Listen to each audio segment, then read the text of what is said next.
tweets that came after when Zen said, you know, ever since Hideway was 2v1ing me in experience, I wanted to team with him. And after that moment where Balloon Boy and Raidish were able to beat them in that set and seeing Experience's reaction, this team, if Marimu and Future Bubble represent the wholesome vibes of Brawlhalla, this is a team that is purely business. They're coming into here saying, I handpicked Hideway to win with me. Experience is not as good as Hideway is. They play the same legend, but I pick Hideway for a reason. And I'm sure there's going to be a lot of energy between these top 3 seeds of the bracket because this team is so good. Zen is one of the GOATs of 2s. Hideway is also very good as well, but they've yet to get that first place medal after falling to Experience, and it was Experience and Fakey. So yeah, this should be a very fun team, I think. Yeah, I think it leads to almost a similar story of when Balloon Boy and Hideway were teaming together, right? It was that first place evaded them for so long, and then when they finally got it sometime last year, we interviewed the both of them, and Hideway said, you know, it was like, man, we knew we had what it took. We finally got there. To PJ's point, it does feel like strictly business between these teams, right? Yeah. A lot of them are just kind of mixing and matching, trying to find these new pairings in the absence of Zen and Experience not being together for these tournaments. So it's leading to really interesting 2s brackets, in my opinion. And our last team, I think, tees it off pretty perfectly. Slow-mo, I'm just going to let you take it away. Who do we have for our 4th team? They're the GOATs. It's Raidish and Balloon Boy. Come on. Raidish, I've been a big fan for a long time. He is the orb professional. He is the maestro. So good at piloting that Red Raptor. Of course, he was on the Petra for a long time until this legend dropped. And somehow, some way, he found himself with a triple B. And I love this team so much. I think Raidish's boots and that Red Raptor paired with Balloon Boy's blasters, that Mega Man, is so much fun to watch. He is so fluid on blasters. The way he is able to move around the stage, the way he is able, I mean, even the way he touches the side of the stage to make sure he touches, it's like, I don't know, we have to point it out during our block. It's just, he brushes against the side. He knows where he's at all times, and they are a very dangerous team. PJ, thoughts? Yeah, I think that this team is one of the higher execution team comps in general with the Zariel. And I know players like Experience and as well as Kaina talk a lot about the strength of Zariel in the 2 space. And this is Balloon Boy playing Zariel not only as his 2's legend of choice, but also the 1's legend of choice. This is going to be kind of a great solidifier for Zariel's spot in the meta, at least in my opinion. I'm sure everybody, all the pro players are probably like, PJ doesn't know what he's talking about. But I do think I still need to be proven that Zariel's as broken as everyone is saying Zariel is. After their appearance at Max Mode, getting a 3rd place, and then 5th at Spring Championship, and then 2nd at our most recent LAN at Midseason CEO. I feel like this team is really fun to watch. I'm an orb player at heart, so I'm always going to root for Raidish and Balloon Boy, but all things considered, a team that has a lot of trust between them, also being a product of the breakup of Experience and Zen, because Hideway teamed with Zen, Balloon Boy without a teammate, picks up Raidish and does better than he's ever done without Hideway. So this is always a fun thing where, like, the team that was the pinnacle of a NA 2v2, which Experience and Zen, them fracturing created 3 different teams now that have become the top dogs of the region. What an interesting storyline, kind of the breakup leading to these many great teams. But Raidish and Balloon Boy, one of my favorite teams to do it. We'll see how they do this weekend. It's really become such like a blossoming of all of these other teams that have made the format so much more competitive in my mind, right? And also to add, that 2nd place at the midseason a couple months ago, highest performing North American team. They only lost to Kaina Loris in grand finals for that event.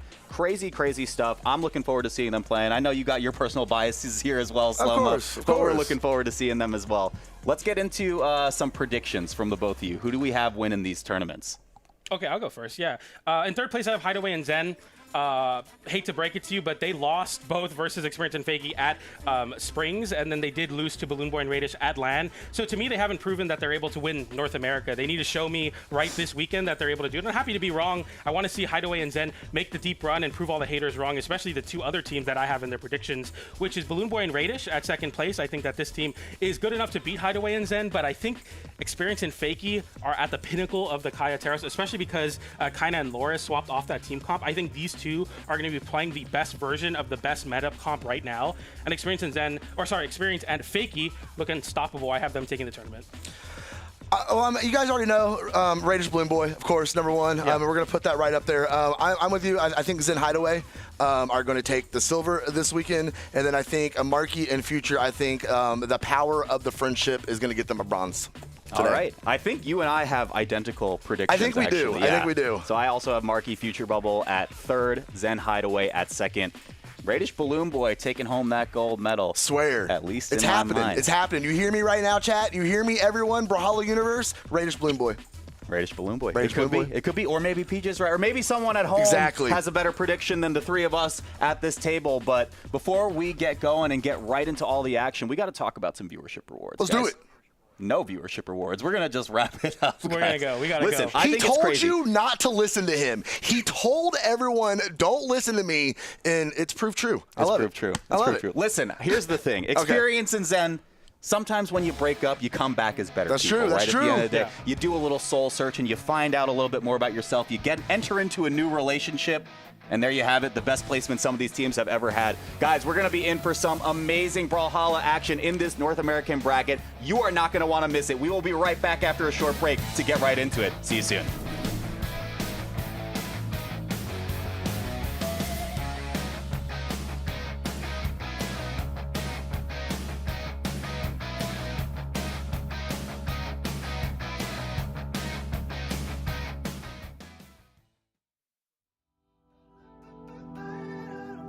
Catch you sleeping.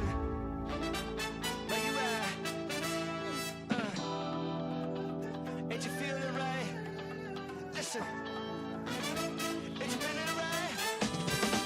High hand, straight aces, high tops, red laces, big style, good gracious. Go real, sunglasses, so fresh, it's so fashion. This drip, it's smashing. Here we go. And I feel it.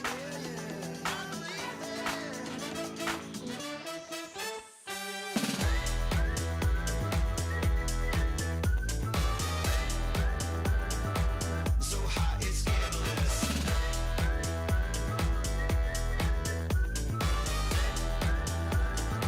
So hot, it's scandalous. You can't handle this. My chips, I'll stack it. I'm all in, and I'm laughing. Getting rich, who's asking? Solid gold, banks open, ice cold, still frozen. Oh, child, I'm chosen.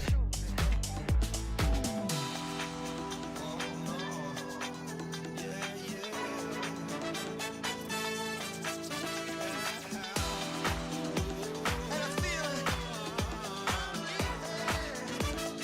It always ends in fire.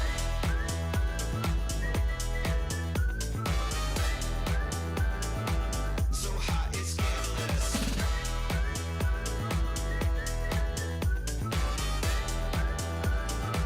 So hot, it's scandalous.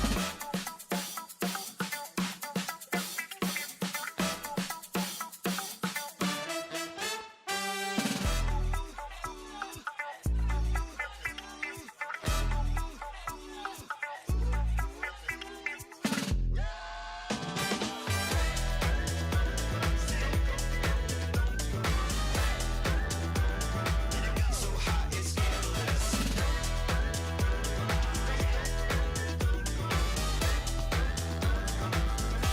So hot,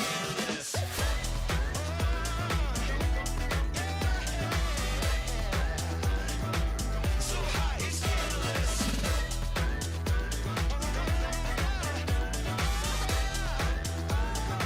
So hot, it's scandalous.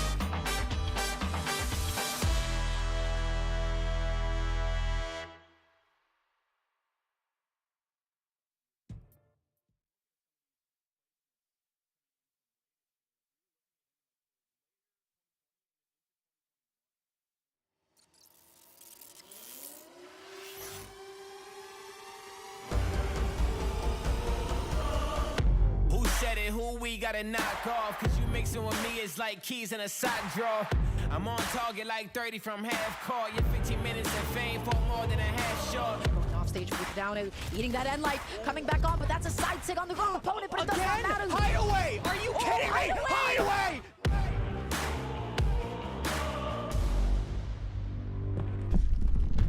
Flex what I got till I break the mold. Weight on my shoulders, don't ever fold. We can't break even, no, I bet it all on me.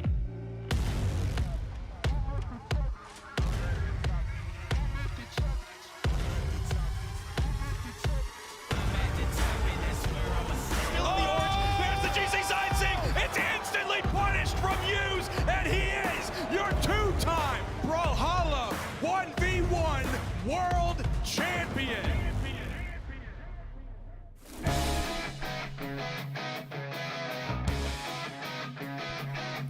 welcome back, everybody, to your coverage of Summer Championships. It's Sunday, which means it's North America Let's Day. go! This is the last event for Summers. It comes down to this 2v2 bracket where we got a lot of crazy storylines, a lot of drama here in Brawlhalla Esports. I'm very excited to be here. I'm PJ, joined by Slow Motion. How are you doing today, Slow Motion? I'm fantastic. It's North American Sunday. It's gonna be good. It's gonna be fire. I do want to take a look before we get into anything. I want to take a look at the schedule just real quick, see what has happened so far, see what we have coming up on our block here, and we are starting off with a good one. Hexo and Guichibu.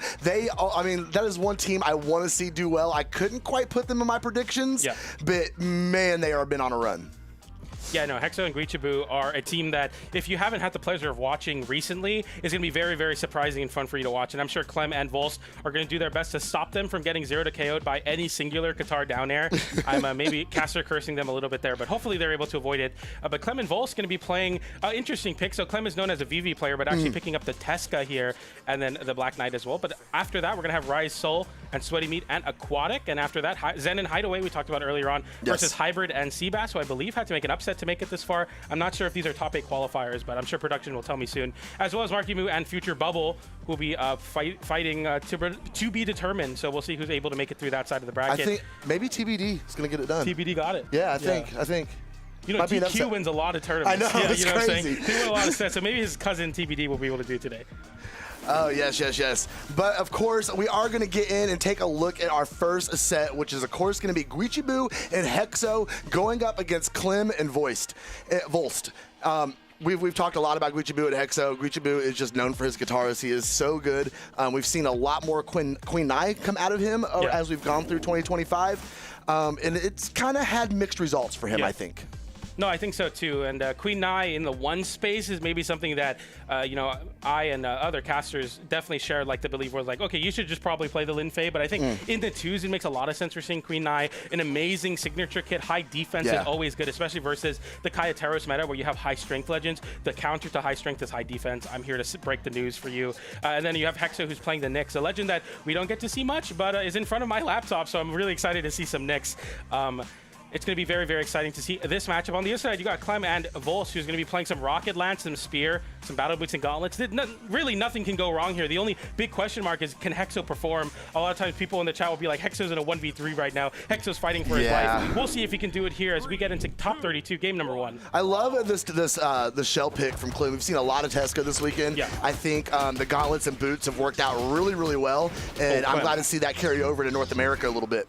Great pickup there from Guichibu, giving Hexo some space to make it back after getting hit by 2 big downers. A down stick catches Hexo as well, who's slowly taking quite a bit of damage. High defense on this red team. GC side stick trying to get the party started early with an early KO. Have to be so careful versus the Nyx and Queen Nai signature kit. D-Light into recovery onto Clem. The feel out stage is real right now for the blue team, who are struggling to get meaningful hits after that initial Clem startup. Yeah, they're kind of taking their time. You know, Guichibu just always, you have that high defense on the red team, but we also have that very slow movement speed from Guichibu. He's going to have to be a little more careful, especially when, we've seen him on that Lin Fei, some legend that is known for a lot more speed, being able to adjust to this. But the defense, hopefully, will get him through. We see the sweat beads come out. He is somehow staying above the stage here as Volst and Clem are both off stage. Clem with the recovery, come back up. Hexo looking for a weapon. Got the D-line on the blasters, disengages. Guichibu getting that big recovery there on that soft platform. Clem getting a big side stick, catching a landing. Once again, Guichibu gets a D-light and then down airs Clem off stage. Volst going for a big reversal ground pound. Instead, he gets a weapon toss unarmed recovery. Guichibu with 2 for 1 on that recovery. And we see Hexo still fighting unarmed, taking a bit of damage though as Clem flips it with his shell pick.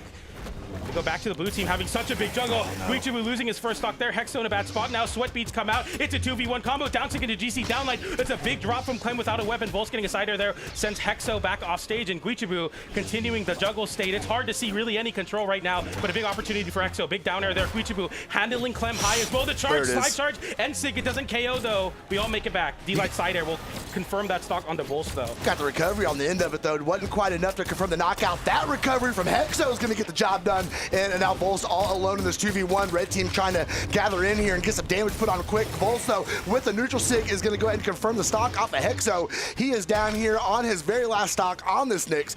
Desperately searching for a weapon here. Volst trying to be in his face, but the unarmed attack is going to ring true. Came in with the slide charge. That was a very, very well placed. Okay, sideline across stage. Caught him with the nair.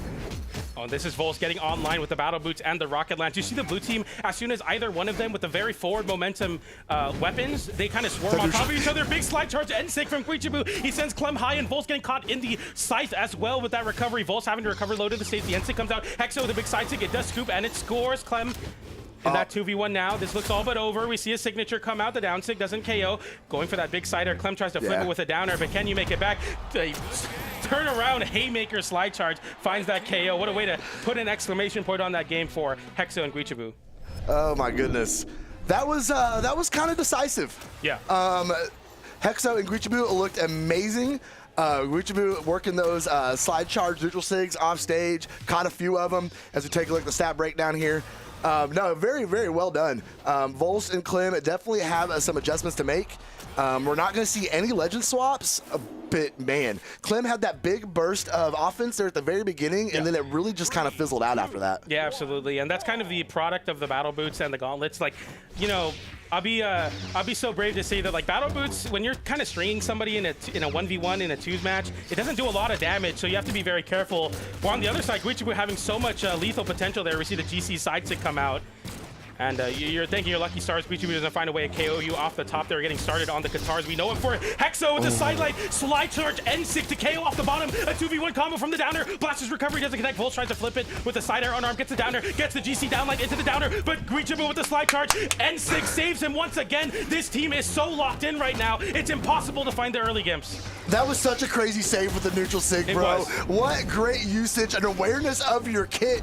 And blue team definitely has their backs against the wall now as red team continues to dial in this pressure. Okay, Hexo taking it a little apprehensive in the air, but the neutral sig is going to go ahead and connect. Get that stock out of here. Volz is on a second. Clem, though, 153 damage. Tactic gets a second stock. Oh, that neutral stick again, bro. But the stock is going to fall off of Clem as well. Guichibu going to get a little SD, a little gimp. Not quite sure what that was over there, but it is going to take care of his stock.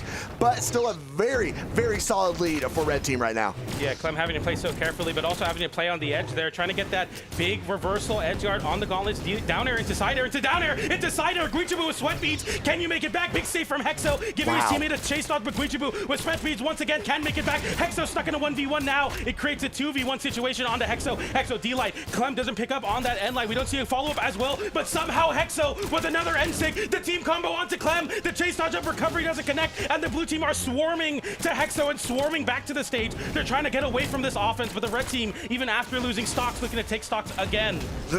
But we take a look at the stock count, the damage count. It's actually incredibly even, PJ. This is so much closer than what we saw in game number 1. Guichibu and Hexo having a little harder time confirming these stocks here in game number 2. Ooh, Volz, nice recovery. Guichibu's got one of his own, though. That's going to go ahead and take him on his final stock. They need to focus on Clem. 129 damage against him right now. They need to go ahead, focus on him, get him out of here, force a 2v1, and clean up game number 2. Volz and Clem, a nice aerial team combo there to put a little damage on him. Recovery to keep juggling Guichibu. The sweat beads are out for a hot minute there. He still can't get back down the stage. Volz abandons him, switches over to Hexo, and lets Guichibu land on stage. Guichibu with a big guitar recovery there, closes out that stock and should be the game here. It's obviously not impossible as Volz has both of them on their last stocks. He's looking to get this activation on the spear, but you need to find a very nice way to get a KO. Here the recovery does hit, tries to go for a second when Hexo interrupts it. Nair puts him back off stage, and he just has no more resources, and Guichibu Hexo go up 2-0 in the set count. It is looking quite difficult for the blue team to get in the game once the red team's offense starts rolling. Hexo, I'll talk about more than the set, but we talked about at the beginning. Like, everybody's kind of wondering if he's going to perform today. He's playing out of his mind so far in this set. Hexo is one of those players that you've watched over 2025, especially since he's teamed up with Guichibu, and you have just progressively watched him get better and better and better as the season has gone on. Apparently, Guichibu is an amazing teacher.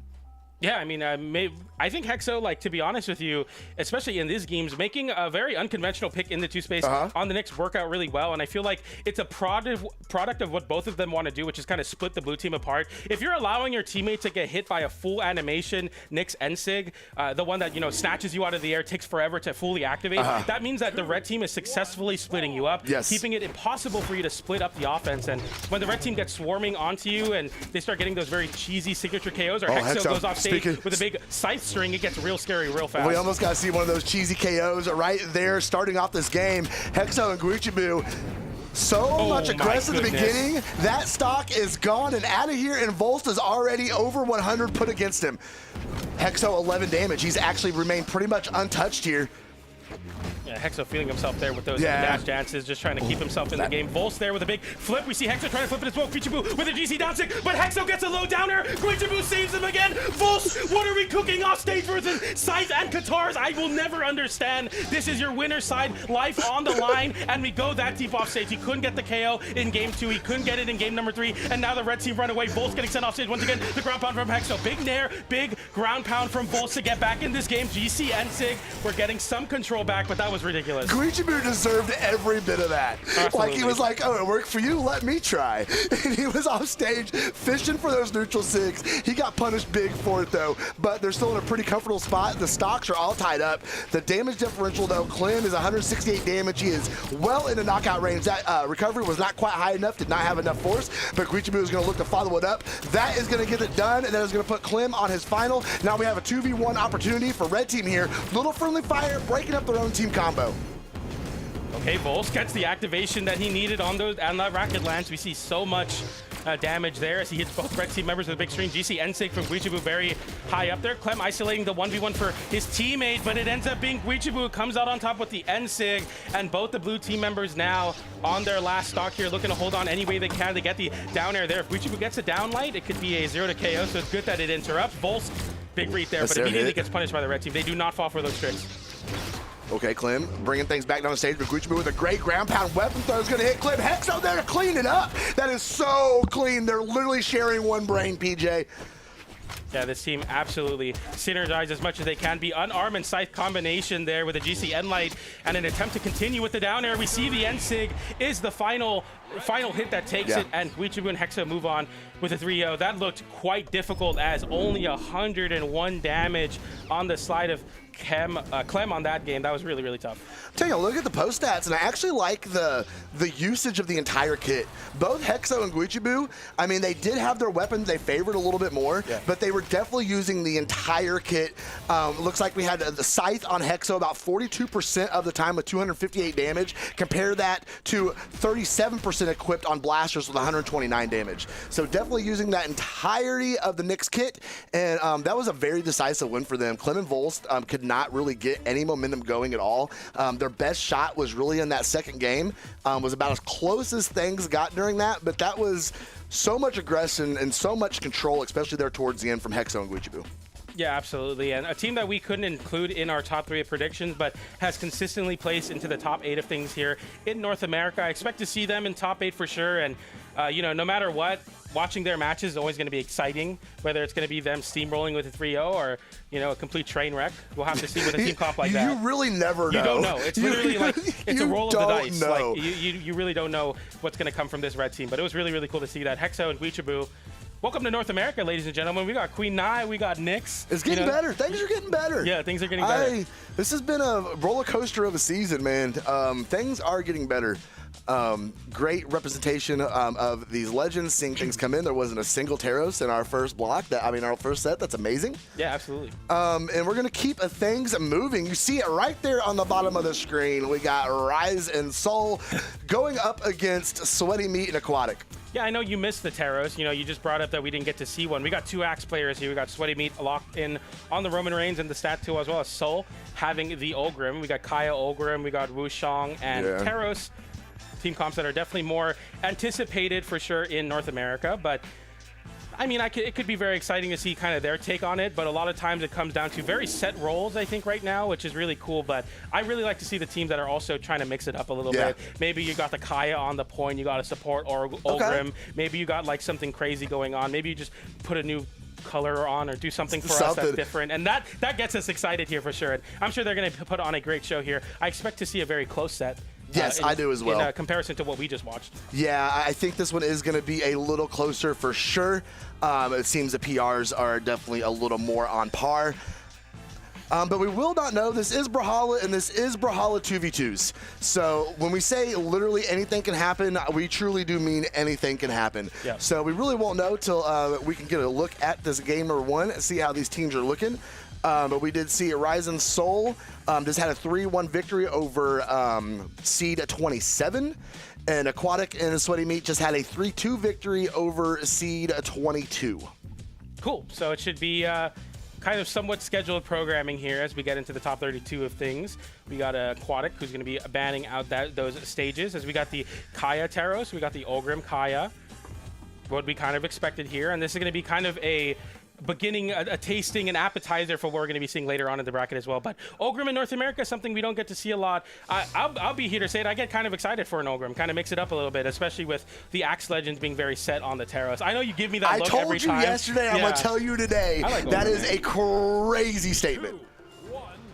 We get into game number 1 here on Demon Island. I'm going to move past that as I continue to be the #1 Ogrim fan maybe on the casting desk. We got the nair there from Rise. Rise starting off really, really well on the spear. You like to see that for sure. Taking as much space as he can so his teammate can be comfortable on the ground.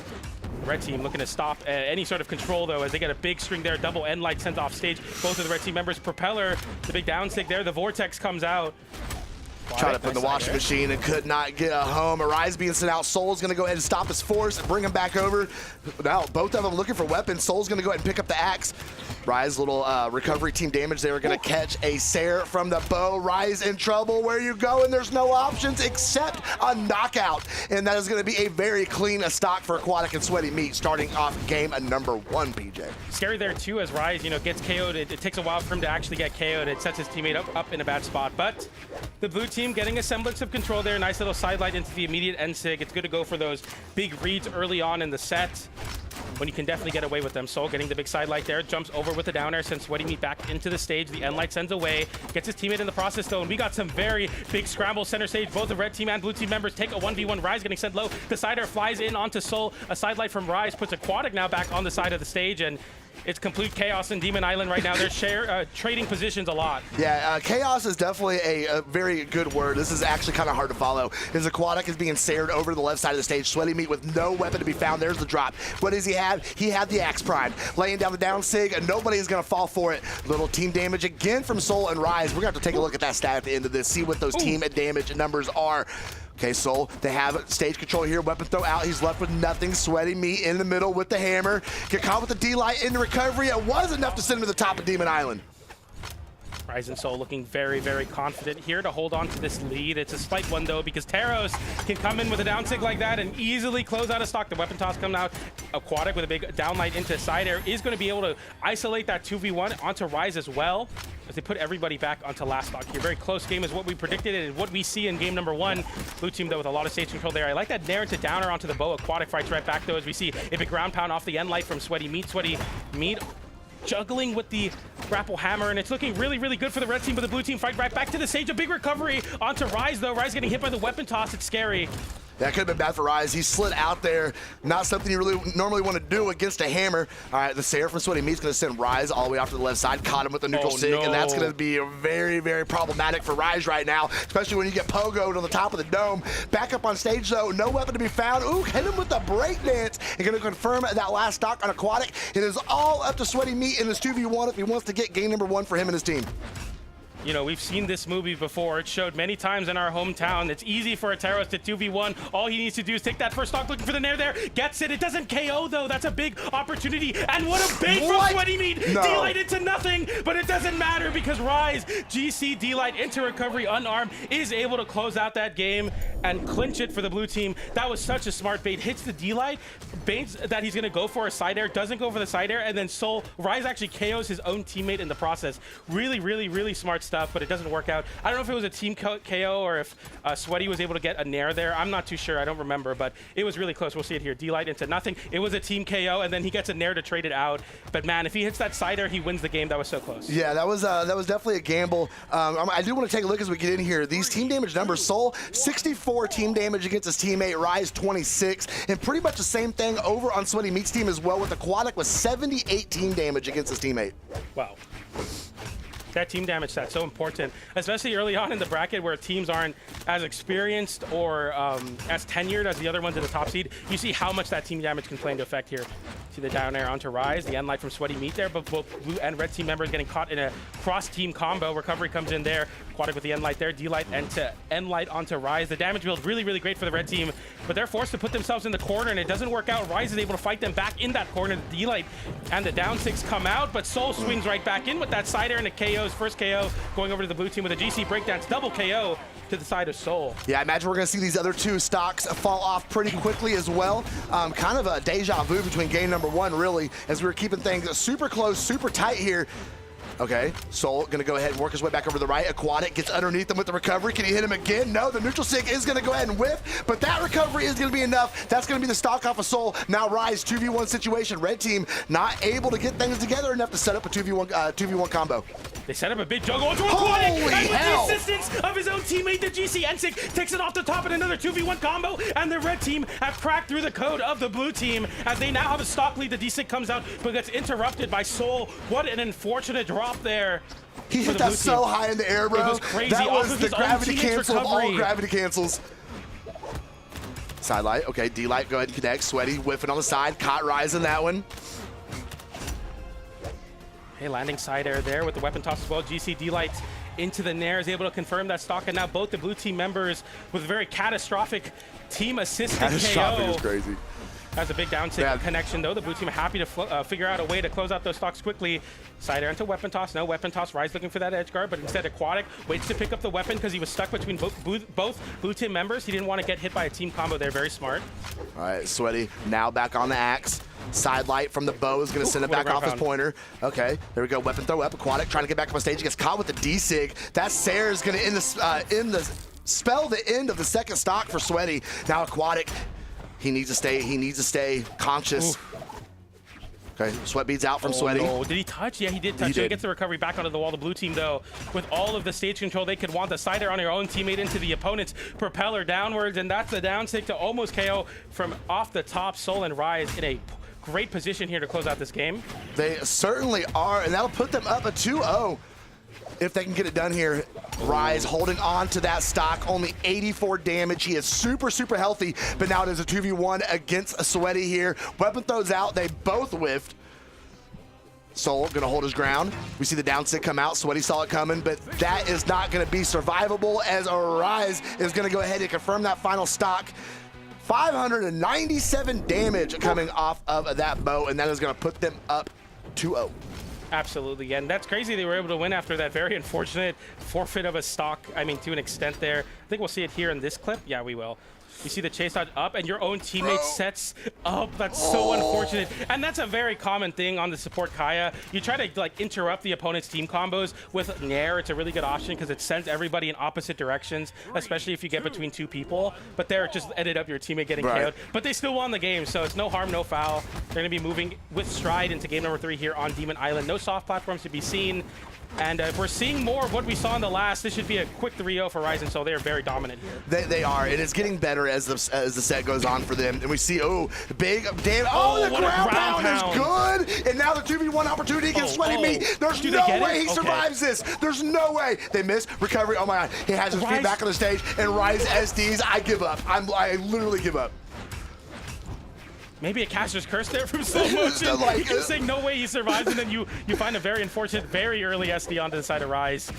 Okay. Once again, makes a very early tactical blunder. Slide charge and sick from across the stage, and the propeller hits her own teammate, but it's okay. It finds the KO anyway. The 2v1 combo into the down sick. We don't get the GCD light though, which would have confirmed into a recovery off the top. The ground pound's looking so good so far. D-light into side air on the side of Rise, and the recovery there. Soul having to get back to the stage. This is complete pandemonium here. Soul still on his first stock, loses it there, and the red team having a very slight stock advantage. Looking for that edge guard under Rise though. Sweaty Meat gets very aggressive off stage unarmed. Yeah, they were trying to put some damage on him when they had the 2v1 opportunity, because Rise is the wild card here on blue team. He needs to stay alive here. 70 damage on that stock. Go ahead and make that 96, but the Sair is going to connect. Weapon throw to the head. Okay, the D-light connects. Sair is good. Can he get a pogo? Can he get anything? I think he followed up a Sair on Aquatic, actually. I think he got a little more force. That ground pound is going to get the job done.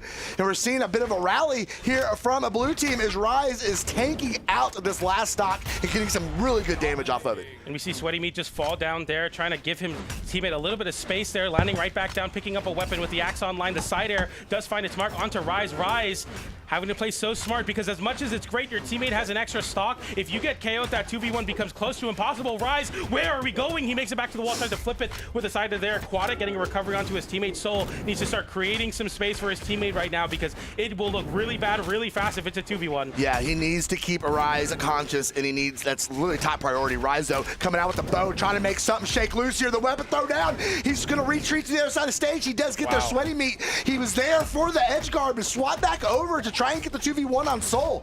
And now the weapon star, as both blue team members do not have a weapon right there. Sorry, a Nair there, unarmed. The sider does knock Aquatic away very briefly. The unarmed sidelight sends him away as well. The 2v1 onto Sweaty Meat, the Nair into the sider. The sider doesn't connect. Downstick on his own teammate, the sider as well. Somehow everybody survives. No, I said it too soon. Bryn's able to get the recovery off the top onto Soul, but Soul having one extra stock, but now the 2v1 happens, and okay, this is, you know. This is actually really doable. This is very doable. This is not impossible. This would not be the biggest comeback ever, but it would still be a big one for sure. A little red team damage there off the side of the stage. Soul, though, reaching with the Nair, can't find anything, comes down, tries to get the fadeaway dare, coming back down the stage. Sweaty Meat gonna step up unarmed. What has he got? Crazy. Nothing. The movement is absolutely insane off this Olgrim right now. The fadeaway Sarah misses. No. He threw the neutral sig out, and there was not a very big punish off of that, but it could have been nasty. Weapon throw out. Okay, now we have Sweaty Meat completely unarmed. Soul, D-sig. Oh, the top 45 did not have enough force. A side air KOs both of the red team members. They know that. They need to avoid that, but here's the big team combo. Can you find the extension into the Fool? The GC NSIG. It doesn't KO off the top. Soul with the weapon toss, getting one more chance at life. Unarmed side air. He's got to knock one of them out, and he's got to do it right now. Oh, T-Light recovery. He almost let him knock themselves out. Can he get a recovery on Sweaty? No, he comes back down. He's looking for that weapon, but he's having a hard time finding one. This looked very doable for him at the beginning of this. That Sarah makes it so much better. Weapon throw out. Toss. Is it enough? GCD light into the Nair. He doesn't even go for the ground pound. Soul clutches the 2v1 and takes the set, moving 3-0 forward, taking the win out of the red team sails. Oh my goodness. Can I see that final stock? I looked away because I jumped. Like, did that knock off the top 45? It did. Wow. That was, I don't even know what, that's like the darkest red that maybe anyone's ever been in on stream, and it's able to KO from under the stage. There's no way that knocked out. As soon as he didn't go for the ground pound, I was like, why? What are you accomplishing here? But somehow, some way, it did have enough force. We're going to take a look at it here. The weapon throw is going to come out. He's going to force his way back down here. We're going to see the D-Light come out, and oh my goodness, send them up, and away. I cannot believe that knocked out, bro. I think it was smart to not go for ground pound there, because he was worried that it kind of sent him into the stage up and diagonal, and there's not enough horizontal on the ground pound. So he went for the Nair there, which, I mean, I guess it KO'd. I'm pretty surprised that worked out that perfectly well, and he was able to clutch that 2v1. And I was saying it, like, it's not impossible for an Olgrim here, especially on two weapons that have literal stray hits that are very hard to whiff punish if you're not completely on top of it, that KO outright. It worked out really well. They take it. I do want to point out, Soul was the MVP that game. We saw Rise. He got down on his final stock there super early, but 719 damage coming off of that Olgrim. That is how you win games right there. Congratulations to Soul and Rise. A very, very good 3-0 victory against Sweaty Meat and Aquatic, and they are going to be moving forward in a summer championship. Yeah, and speaking of which, we're going to be moving forward into the bracket here, but before we get to our next set in Zen, Hideway, and Hybrid Sebass, we got to go to a short break. Don't go anywhere. The coverage of Summer Championship North America will continue after the break. See you soon. Hey, my name's Flambo, and you're watching Brawlhalla Esports.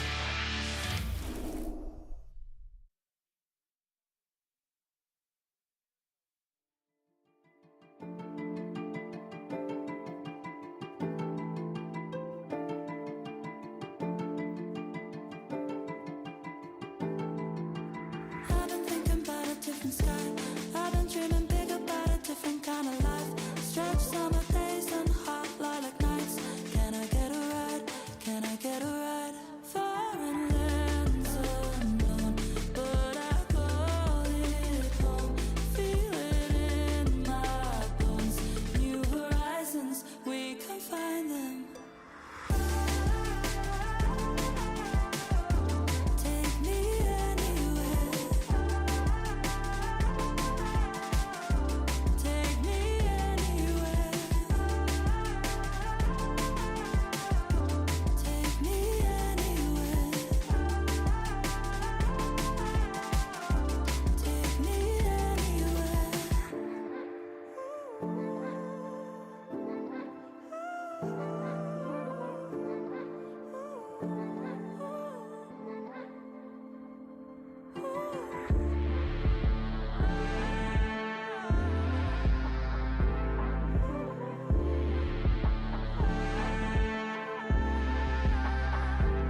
Is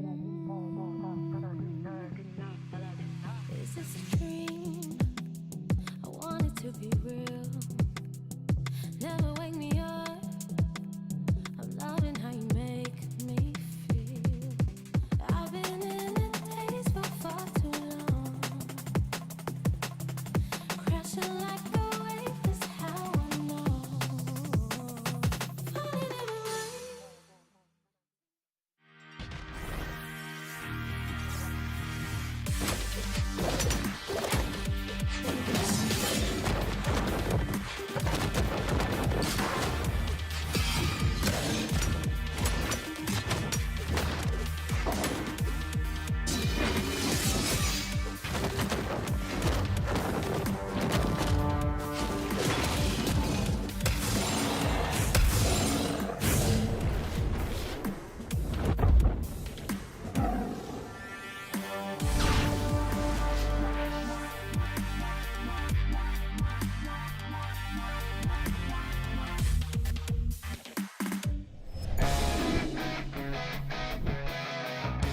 Man, we are eating good on Wednesday, PJ. Oh, we are. Eating good. Ascended Wu Shang, I am so excited. He looks so good. Wednesday is going to be an amazing day. It's going to be good. It's going to be good. But you know what else is good? Not Championship Sunday. This is Summer Championship. That's what it is. On Sunday, I know how North to use America. words. I do go. this We do. from time to time. We've seen two amazing sets. They were pretty decisive. I thought maybe that last one, Sweaty Meat and Aquatic, we're going to have maybe a shining moment there, but couldn't quite wrap up and get one on the scoreboard. But we are going to be moving forward. We took a look at the teams before we went to break, but my brain does not remember. Who do we have coming up? We have, I think it was Sebass's team versus Zen Hideway. Yes, Yeah. yes, Sebass, absolutely. I'm so sorry, Access. Hybrid and Access, which is Sebass. Is it? Yeah, Access is Sebass. Oh, okay, cool. And then Zen and Hideway. Zen and Hideway, of course, we took a few minutes and talked about them during our pre-show. We had quite a few of us had them on our predictions, but they are going to be going up against seed number 9, which is Hybrid and Access. Going to be a very exciting one to watch for sure. I'm a big fan of Access personally. It's going to be a really fun. So it's okay. It's going to be Sebass. So Hybrid and Sebass versus Zen and Hideway. Should be a good matchup here. I believe it's going to be. I was going to say it's going to be close, but it should be right. Like what it should happen is Zen and Hideway completely steamroll. This is PR number 1, PR number 2, seed number 1 Yes. Of the bracket. This is going to be the best players in North American 2s right now, according to the stat tool. They got 3rd place at LAN. They've been doing really well. They haven't made it outside of a top 3, I believe. I believe they have a 1st, a 2nd, and a 3rd. So this is going to be a very strong team. We're going to see how Sebass is going to compete here with a Hybrid as well, I believe. So it should be a good matchup, I think. It should. Zen, I mean, you got to be nervous being Hybrid and Sebass. This is the best team in the bracket today. And especially Zen is just, he's so scary to me in 2s because he is through and through a 2s player. Yeah. He does not care about 1s. He just doesn't care. He does play a tournament every now and then, but he is through and through a 2s player. He is in his element. We're going to start it on a Demon Island. Hybrid Sebass, Hideway Zen. Can we get an upset from seed 11? There is a long-standing Seed 9. tradition in sports. Any given Sunday, any And given it is team Sunday. could beat any given team. So it's possible that this could be it for Sebass and Hybrid, but sometimes you'll need a miracle. And I feel like if you're going to cash one in, it's going to be right now. Zen and Hideway starting off here on the Ogrim and the weapon Kyle. throw We out. don't see the Taros this time. We like the Rocket Lance right now. Nice side air, catching Sebass after hitting a down air onto Zen. Zen, even with Sweat Beats fighting back with the Pogos. We get Hideway taking control of this match right now with this axe. The recovery comes high, hits his own teammate, but he's happy to split up the red team once again. Zen playing very well on this Kaya right now. Spear. Yeah, you already see the rolls coming. Oh, what a knockout. That's actually really good for red team. But you see the rolls already coming out. Hideway and Zen, you know, when red team is off stage, they're playing the edge, they're playing stacked, and they're going immediately into the position. They are playing 2v2 mindset here. Zen has the bow in hand, gonna catch the neutral light and the Sair coast to coast on Hybrid. Okay, that's gonna send him up. Top 45 is gonna confirm. That's gonna confirm as well. We are all tied up on stocks. Yeah, quite surprising. The red team was able to take off the first stocks there from the blue team, but the blue team equalized quite quickly here, and with very similar team comps. The biggest difference being the Kaya, which we're seeing play very, very well here, following up as much as possible. I've never seen that, the ground pound catching both opponents and then Hideway following up with the rocket lance, maybe seeing that in the cards for a potential setup. You see Zen, as soon as Hideway gets a sidelight, he starts double jumping high and he's trying to send people right back down into the rocket lance. Really, really smart play from the blue team, racking on so much damage. That recovery already disarming Sebass. Hybrid unable to make it back to the stage, all off the back of some very tricky neutral pickups from Zen's Kaya on the bow. That was really unique. You know, it's kind of interesting watching a team just get warmed up in real time. Yeah. Like, you know, Sebass and Hybrid were able to come out and get a pretty good lead carved out for themselves, and blue team just set up in their chairs, and we've seen that lead just get completely dissolved. Zen with the D-light off stage, staying out of the way of the ground pound off the lance. Search up in the air, looking for a good opportunity. Hybrid gonna catch everybody in that dare. Come back out, axe in hand, dare against Hideaway. But Hybrid being sent down, weapon throw to the face. Can he get back up? He does, and he punishes Zen for it, sitting him on his final stock. But Hybrid and Sebass are very, very damaged and very, very close to being knocked out. Love that from Sebass. Goes for the N6, tries to catch Hideaway falling asleep on the rocket launch there, but we see that KO off the top. And the side air from Hideway, and Zen and Hideway looking very, very solid. The best team in North America, showing why they are that exactly. I mean, it looked almost, it looked close for a moment, and then it just wasn't close, which is crazy. Right, like I said, we literally watched them in the first half of that game just like get warmed up, and then they set up on their chair, and then they just shut it down. No, Sebass and Hybrid, I think everybody can conclude that they definitely have their work cut out for them in the rest of the set. I would really like to see them get on the scoreboard here and have us tied up going into game number 3. Yeah, absolutely, and it's going to be a tall task for sure, and I feel like matches like that are very, very difficult to analyze as the team that lost, because it wasn't like a complete wash, but it was still kind of a wash. So it's like some good things were good. What do we keep? What do we replace? Sometimes it's easier to get three stocked and be like, okay, nothing worked, let's completely change it up. But some things did work for the red team. We'll see what they're able to pick apart from their own game plan on the fly, as they didn't even take much of a break getting into this game number 2. We're on Small Fortress of Lions, and the red team starting off with a little bit of team damage there, but the blue team have so much synergy, so much follow-up. It's so difficult to keep up with the pace of the damage, and that sider will find the first KO on the side of Hideway, closing it out on Sebass. I do kind of wonder, though, you know, things were going right as, you know, we see this neutral gameplay break out here. Things were going right, but what happens if you take away the 2 early stocks that they got? I mean, where do we end up in the... Oh, big knockout off the top. Hybrid going to his second stock, but where are we if they didn't get those 2 opening stocks? Exactly. Downer there from Hideway gets a D-light onto Hybrid there as Sebass. So definitely struggling to get the activation he wants on this hammer. Nice juggle save from Hybrid there. Tries to find a recovery onto Hideway, N-light into GC N-light. But DI this time, you can directionally influence when you get hit by the same move 2 times in this game. And we see 2 axe N-lights sending upwards, good DI. Okay. Sebass, big whiff on the light attack, coming back down the stage. See the axe, he's keeping his distance, trying to be very careful, trying to get everything he can. He's at 198 damage on the second stock. That's going to finish it right there. Hideway, quick cleanup, but that is going to spell the end for Zen's first stock. Also, Hideway, 226 damage. Great tank job on this opening stock. Yeah, absolutely. And oh, what an interruption from Zen, bro. Hideway somehow holding on, and although you find the KO onto Hideway, that's still his first stock, and Zen, he's able to get some extra damage there to punish you for it. The D-light comes in there, gets the big down tick, covers the cross through as Hybrid has been resulting to a lot of dashes to try to get that movement going. The big ground pound there gets immediately punished by recovery. The N-sig with the slide charge into GC side sig shows Sebass that Hideway is very on top of his own teammates' actions there. Nice recovery from Zen to save his teammate. Landing sider, down tick from Sebass. Nice damage build, but hits his own teammate. The blue team kind of fumbling a little bit here, though, but Zen is going crazy. Even in the 2v1, wants that edge guard. Yeah, Zen is looking really, really well. Only has 100 damage on his second stock. And we see Hideway kind of playing the aerial route here. Nice dare to bring everybody back on stage. Zen sending everybody up in the air. Could not catch a Sayer on the way down, but that down air is going to connect. Weapon throw. Stop the momentum off of Sebass. Okay, Zen going to catch a landing. Oh, threw that neutral sig up, and Sebass was ready for it. Sidelight there from Hideway. Zen gets a downer. Hideway with a GC down sig, trying to catch the cross through, but instead it's Zen who finds 2 perfect targets there, the down air and the ground pound, to close out that game on the left side of Small Fortress of Lions. Looking very, very confident here. 2 quick games, 2 quick 2 stocks for the blue team. Looked really, really good. Yeah, man, what a position Hybrid and Sebass have found themselves in.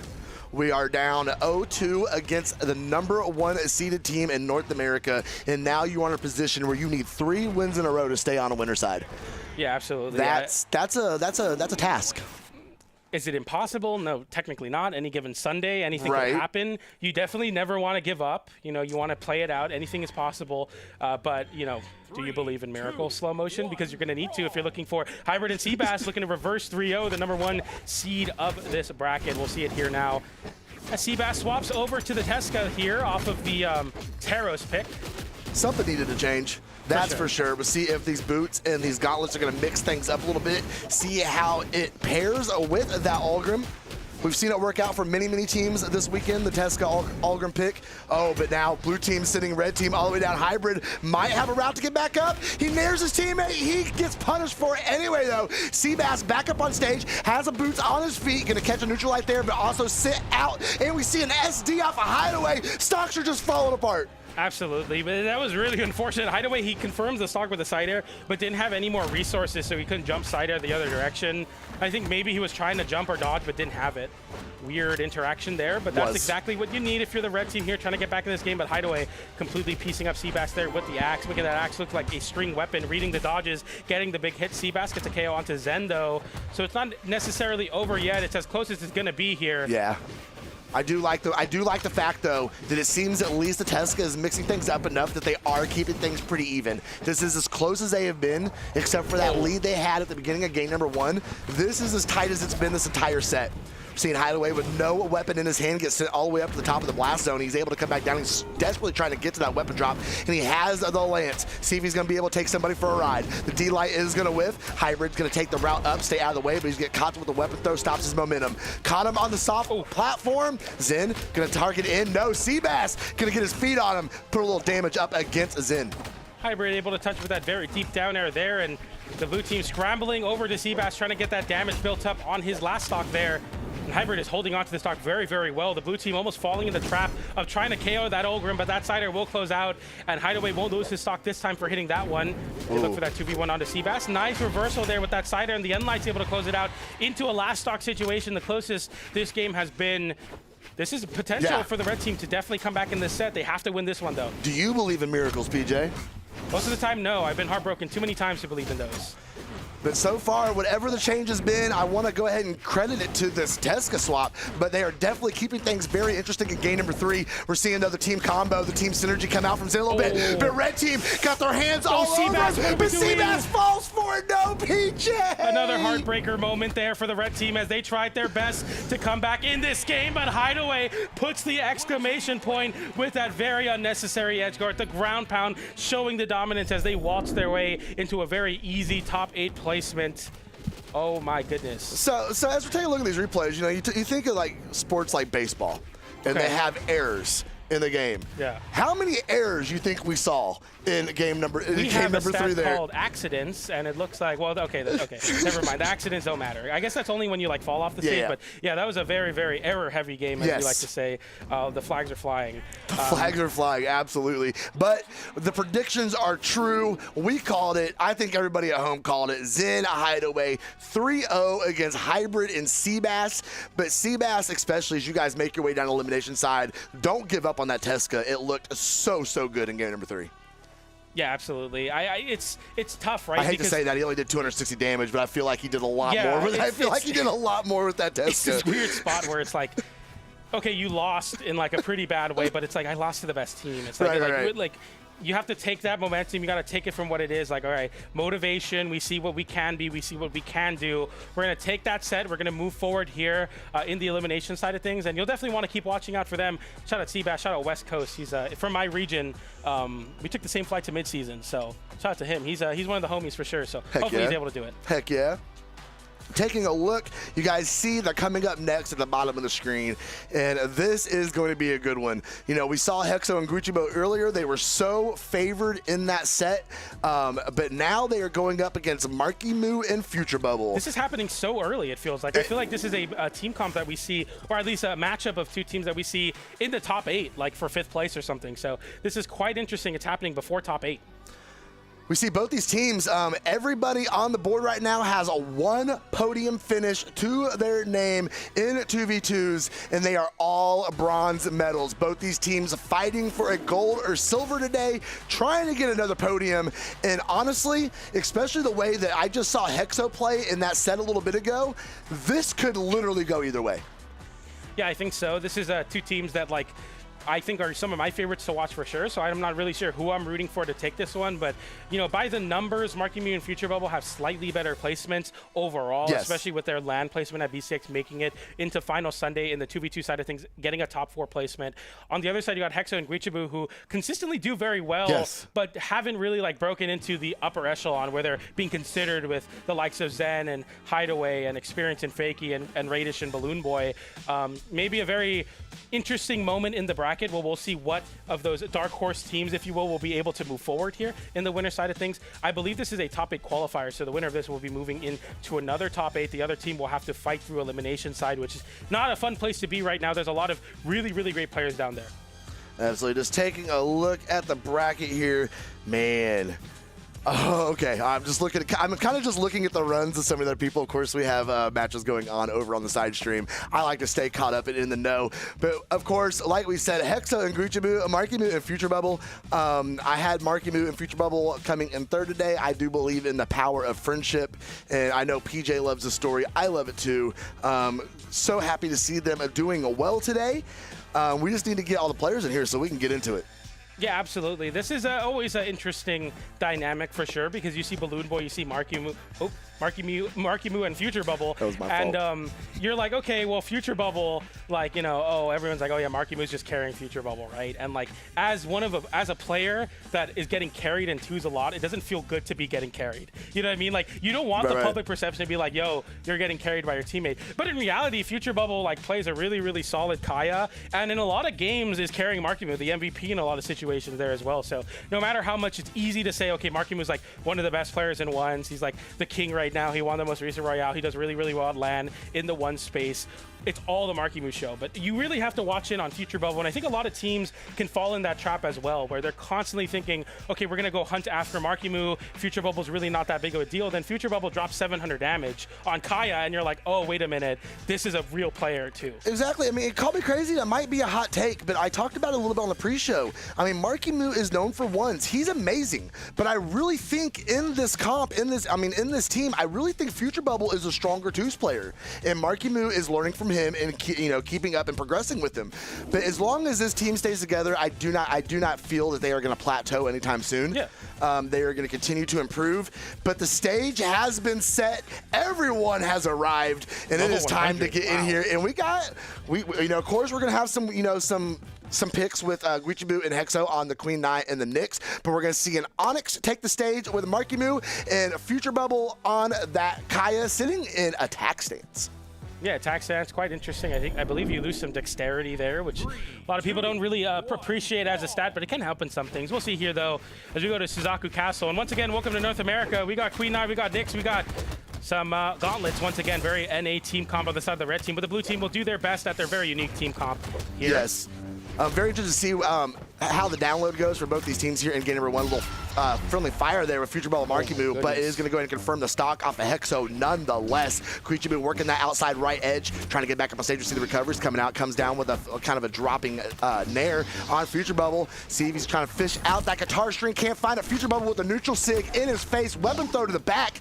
Can they get a 2v1 over here on the side? Guichibu with a neutral sig, is he going to catch Future Bubble with it again? He's fishing for it. Oh, you saw him, he got it too. Yeah. That is gonna go ahead and confirm on Future Bubble as Marimu having the pressure put against him over on the right side. Recovery gonna take him all the way to the top, and Guichibu getting one on Future Bubble as well.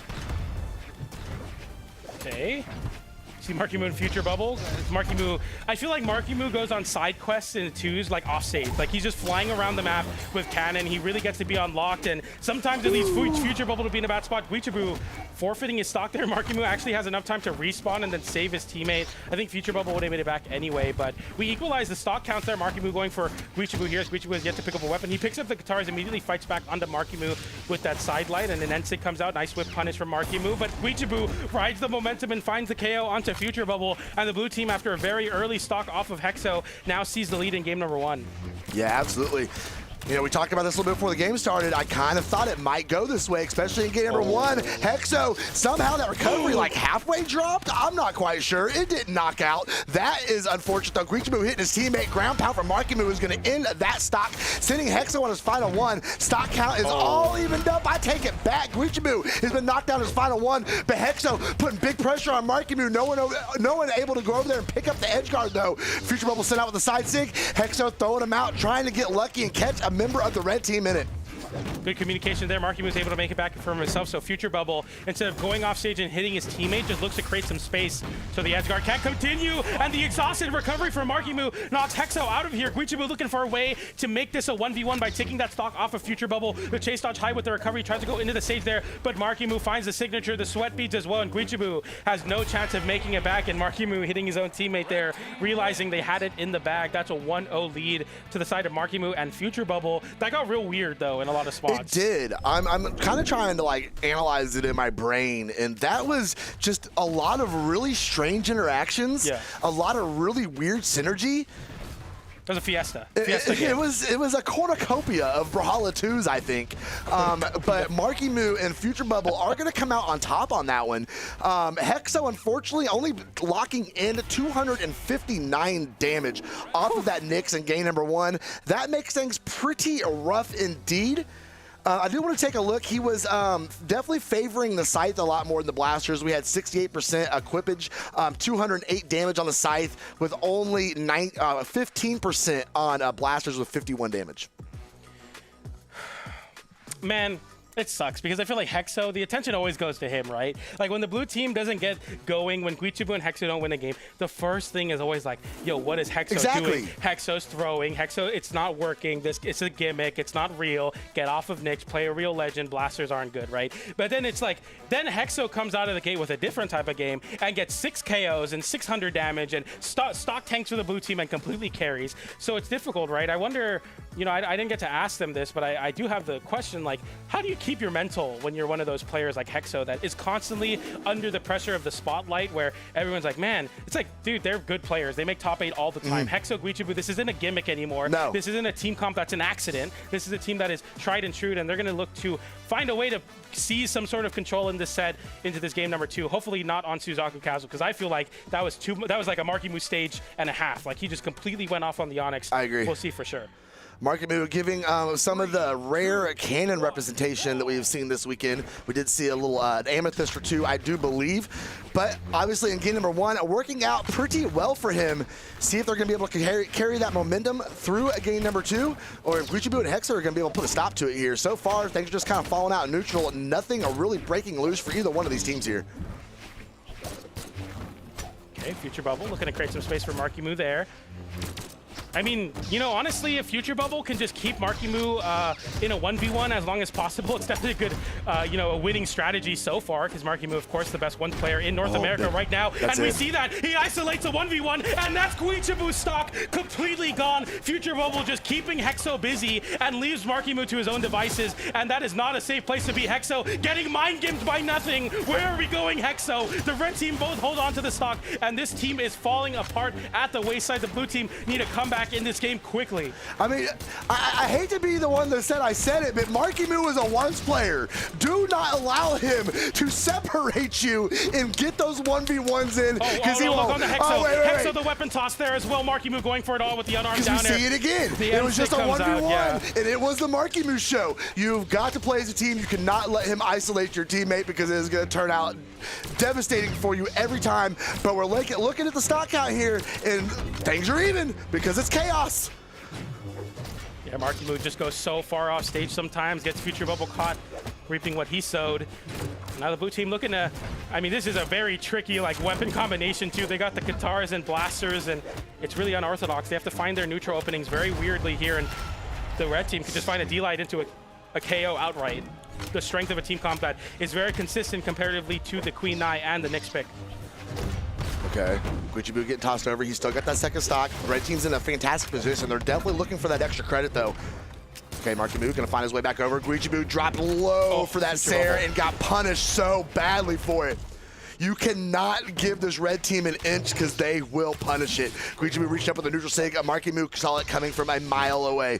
Goes over the side of the stage, stays out of the way of the neutral sig, and gets a little bit of a punish on Guichibu. Wait a second, this might turn into a big punishment. No, Guichibu slaps him off and gets back on the stage. Hexo goes for a big extension off the top onto Future Bubble, but Future Bubble lives, then lands back down with a weapon toss, unarmed recovery, even tries to flip it there. D-Light into side air will send Marimu off stage, but that Onyx is quite a tanky legend. That recovery into the wall will give Marimu a little bit more time on this stock. Bro, that side they've been on this stock for 20 minutes. Are you kidding me? It's crazy. These second stocks have lasted forever. He taps it in with the weapon toss. He baits out all the options. GC down like ground pound. Guichibu trades out that stock there, but we leave a 1v1 with a 3-stock to 1, and Marimu is... Yeah. Let me handle this. Yeah, Future Bubble immediately goes back. Marimu takes the lead, and we're going to see how that works out. This should be just a couple taps away. There it is. Bye-bye. Exactly. Send him a packet out of here. And just like that, Marimu, Future Bubble up a 2-0 against a very confused and lost blue team here. I'm trying my best to pull for Hexo and Guichibu here. I want them to do them. well. I want them to prove the doubters wrong, but man, Future Bubble and Marimu are completely tearing through this team. And any opportunity for Marimu to go off stage, whether it's the cannon, whether it's the gauntlets, it's complete and utter death for the blue team. They cannot go off stage. It is not a safe place to be, and they have yet to seize control on Suzaku Castle, yet to seize control on Small Fortress of Lions, and we'll see the bans go through here as they are both struggling. We see Future Bubble doing a majority of the damage that game even. He's able to confirm stocks, able to continue damage, and isolate 1v1s from Marimu. No better way to win. I mean, if I got Marimu as my teammate, I'm just giving him ones as well. That's the game plan. That's literally the game plan. Just edge guard, yes, and it works. Literally a game plan. We're going to lock in, though, no legend swaps, which does make a lot of sense from Guichibu and Hexo. They are pretty... they don't have variety, per se. This is what they play. They have their picks, and that is what they lock in on. Could this be the end of the winner side run for Hexo and Guichibu? We'll be sending some Goliaths down there to mix elimination up a little bit. You know what they say, Slow Motion? You're one Demon Island counter pick away from winning BCX. So this is them doing it here. We go all the way to Demon Island, a stage that can be very scary, but they're going to look for it here as we go for a side sig onto Future Bubble. Future Bubble getting a big Togo with Marimu, setting up a 1v1. Guichibu looking to edge guard Marimu, but he makes it back with all those resources. Nice. D-Light into recovery, does punish him, landing back on the stage, but Hexo sends Marimu off stage once again. Future Bubble jumps the side sig, and the red team and the blue team continue trading positioning on this left side. Marimu avoiding the downer, going for a downer of his own. Hexo looking to confirm the stock, but Future Bubble on the other side disarms Guichibu, and the red team come out on top of the damage equation. The trades go in the favor of the red team, and they look to run away with the first stocks here. What is happening? They were literally playing musical chairs on the edge of the map, bro. But we see the stocks fall off. Hexo and Marimu were the first to go. Future Bubble sit way out to the blast zone, able to stay out of the way of the neutral stick, but the Sair from Hexo's blasters is going to send him out of here. Guichibu, now the healthiest on the map, 197 damage on that first stock, but he's getting extra credit. He is connecting with those guitars. Okay, Hexo with the dare, gonna go ahead and go against Marimu. That's gonna send Guichibu up and out of here. Hexo being pushed into knockout range. That might do it. No, 145 damage is not gonna be enough. He's gonna get back to the stage. Marimu gonna shut it down with a neutral light though. Nice snare there. It sends off stage. Hexo with the dodge upwards. It doesn't find its way back to the stage. We're looking for the ground pound there. The weapon toss as well, going for the unarmed downer. Guichibu getting hit by the pogo from Future Bubble as the red team trade positions as they continue to try to fight Guichibu off stage. Hexo in a really bad spot, has to dip underneath. The slide charge NSYNC gets interrupted by Marimu. Guichibu with a 1v1 on Future Bubble. Marimu struggling to get that cannon going. Hexo playing very elusively on the blasters, but at the same time hasn't been getting the hits he needs. Nice landing side air into the side like there, but no meaningful strikes from the blue team. No, not at all. They're not really finding too much here, and we're seeing a Hexo. It's kind of been the same thing. Like deja vu from last game, bro. Hexo out of here. Guichibu, though, has 2 stocks to work with, and he is a slippery one. He might be able to make something break loose here, but no, the team combo is going to go ahead and shut down all possibility of a rally on that stock. But he's got a fresh one in the tank. 4 stocks in front of him. That neutral sig is going to go ahead and confirm one. That is step 1 of a 1,000-step journey, though. Yeah, and I mean, that's guitars in a nutshell, too. The death by 1,000 cuts, looking for those big strings extensions.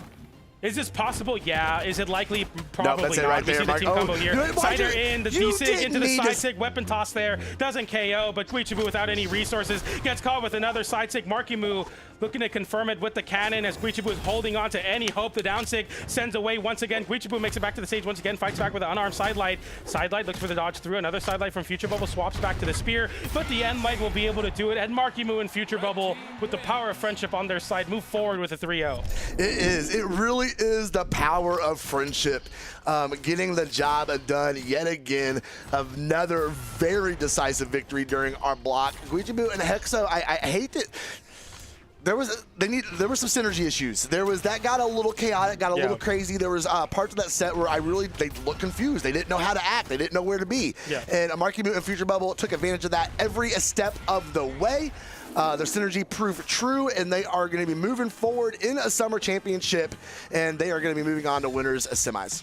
Yeah, that's the top 8 placement for them. And, you know, it's like the thing about the blue team, I feel like are so positioning heavy where they need to like always be in the perfect spot so they can follow up with signatures. It needs a lot of prep. But when you're playing against Marimu and Future Bubble, 2 players that like Marimu on one hand brings the high offense, really, really great edge guarding. But Future Bubble is really good at breaking up what you're trying to do with the spear, with the Kaya. He plays the supportive Kaya exceptionally well. And it's the reason they were able to top 4 at BCX. You know, not just because of Marimu, because sometimes, I mean, Marimu does do 633 damage and completely He is runs the game Marimu. over. He is Marimu. Marimu. But on the other side of it, Future Bubble stops a lot of those tricky game plans that a lot of teams struggle with, where, you know, Hexo is able to position in a way to get those recoveries off the N6. But when you don't get to position the way you want to, you don't get the big team combos you want to get there. But yeah, that's going to be Guichibu and Hexo falling into the elimination side. They'll have one more set to make it into top 8 through the Elim side of things. Hoping to see them for sure. I do like that team a lot.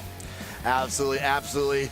I hope you guys enjoyed the beginning of your mainstream coverage of North America 2v2 Summer Championship.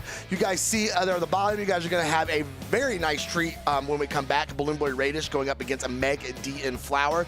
That is going to do it for my buddy PJ and I, but don't worry, we will be back later today to finish up North America.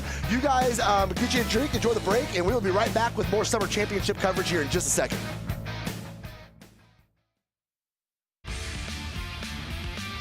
Oh, hey, I'm TK. You're watching Brawlhalla Esports.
take me to paradise. Maybe you can take me to paradise. Maybe you can take me to paradise. I will find you in the night. Ooh. Do you wanna take me away?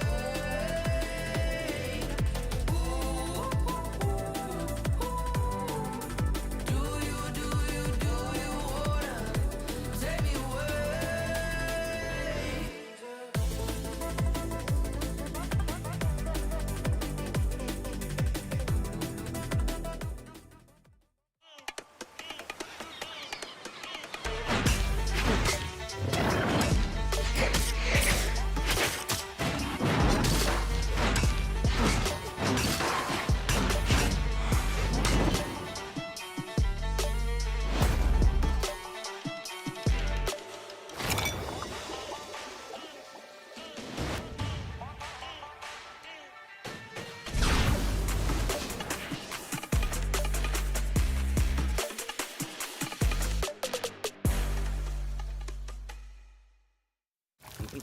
간식 시간이다.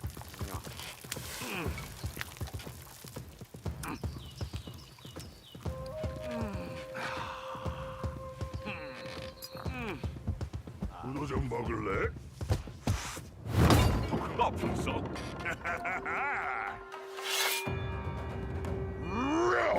잘 먹을게. 크게 불태워보자. 배고파. 빨리 해보자고. Time to unleash the dragon. Real powers 맛은 바로 이거다. 디저트도 먹어. I'm working up an appetite. 밖에는 거북이, 안에는 드래곤.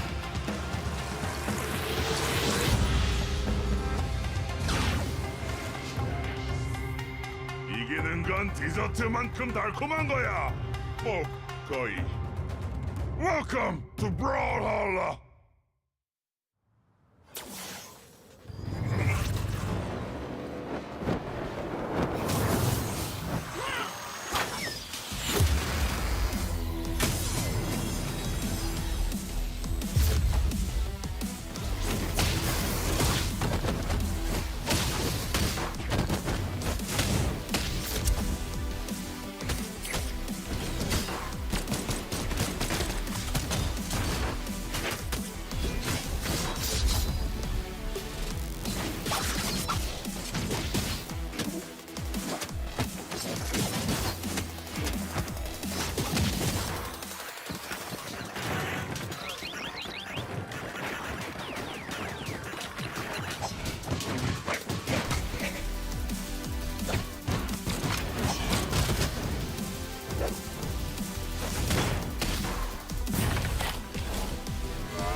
期待を裏切られた仲間よ。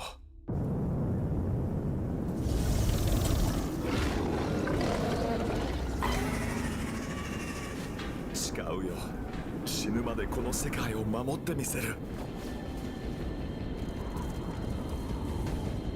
失われた魂を見つけてやる。魂を貸してくれ、カルダー。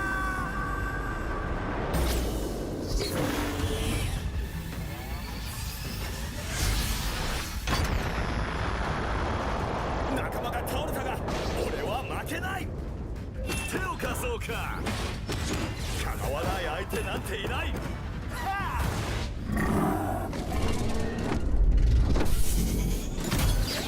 仲間よ、力を貸してくれ。多勢に無勢だが俺にはかなわないぞ。ラプターフォースの真の力を見せつけろ。お前の攻撃は強いが俺の意志にかなわない。まだまだ。仲間のために戦う。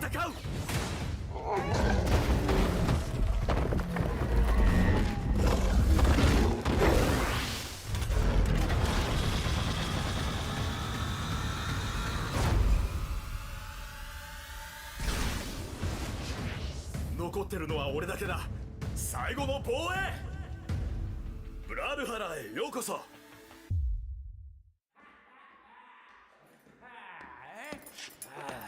Oh, oh. Water.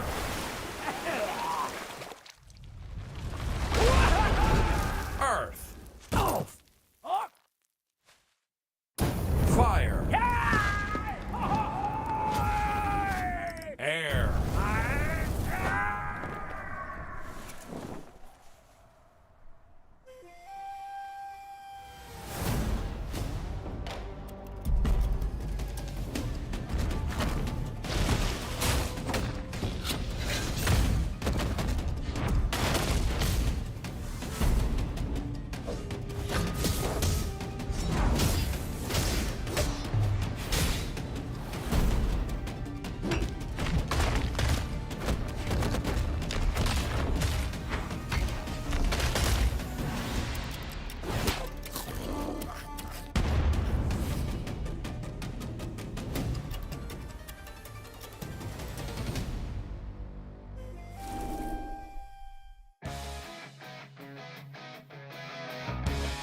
Welcome back.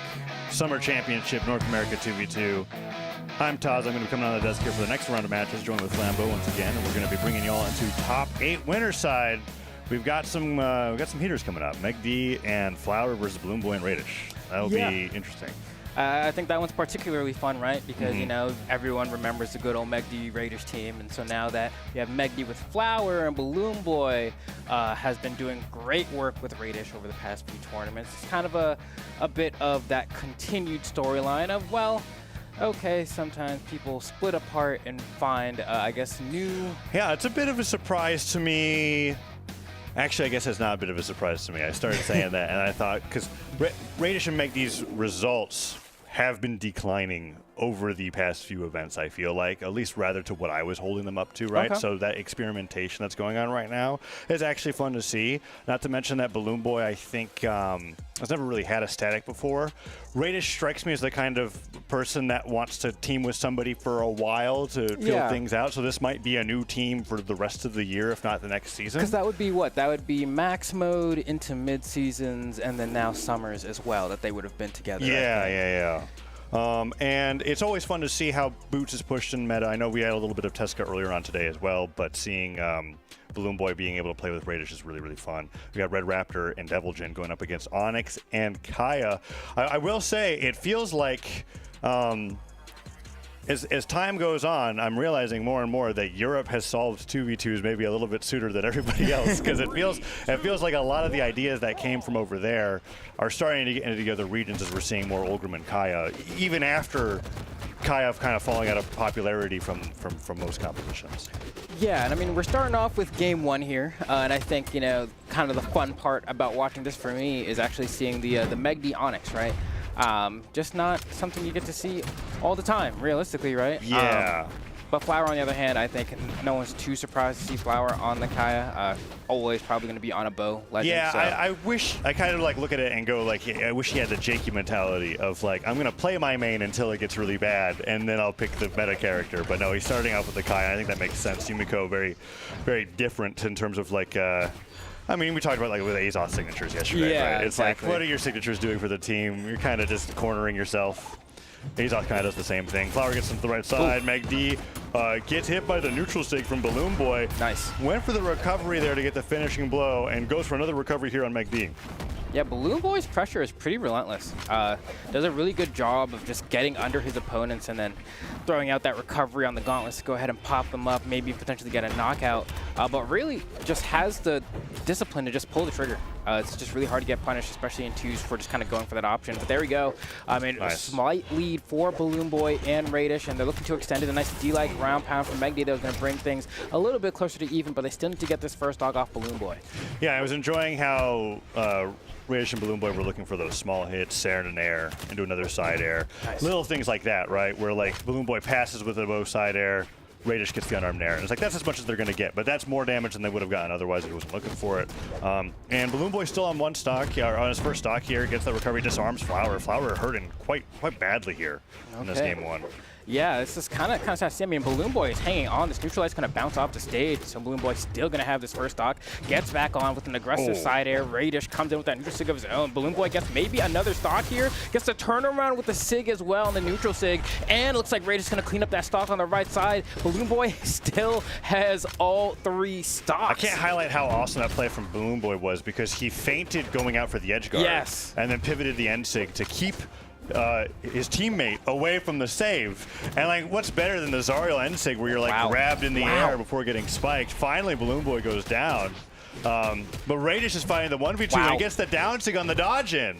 Yeah, this is starting to look, I mean, not starting to look, it's been looking really bad here. I mean, the saving grace that Raidish is also pretty beat up here. So this game is actually closer than it seems. Balloon Boy has just had a lot of vitality, but there we go. Raidish gets sent down to his final stock. And really, I think it's going to be a story of how quickly can Flower and Megd tear through Raidish's final stock, because otherwise I think getting Balloon Boy down will take too long.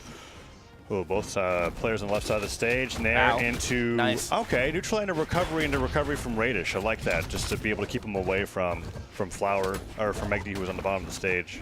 Yeah, and you can see Balloon Boy is playing much more aggressively now, right? Raidish is on the back, kind of waiting for these passes from Balloon Boy. Hasn't taken too much damage. Flower is in the danger zone, and that might be it, and it is. The light side air, the weapon throw is going to go ahead and push Megd a little bit further, and he tries to stomp him, but I don't even know if he got hit by the down sig, and then scooped by the neutral sig from Balloon Boy. I think it's exactly what happened. I think the down sig hit, and then he got grabbed up by the end sig, and then spiked underneath the map, but then bounced off the bottom of the map. That's brutal. That's like the one way you can actually get spiked by Zariel end sig.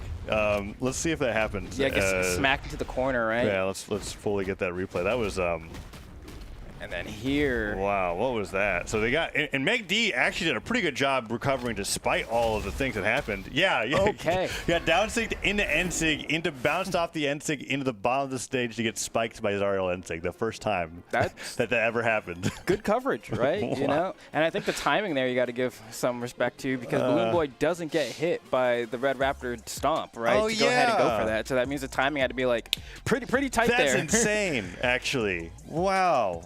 Yeah, because that's crazy. Yeah, because I'm trying to think about how it didn't happen. It was because if he was going to actually scoop him out of the knockback, it was because he was too low to get hit. Right. And then Zara jumps up. Wow. Really cool highlight. All right, well, game 2. See if Flower and Megd can show some signs of life, because that was pretty dominant.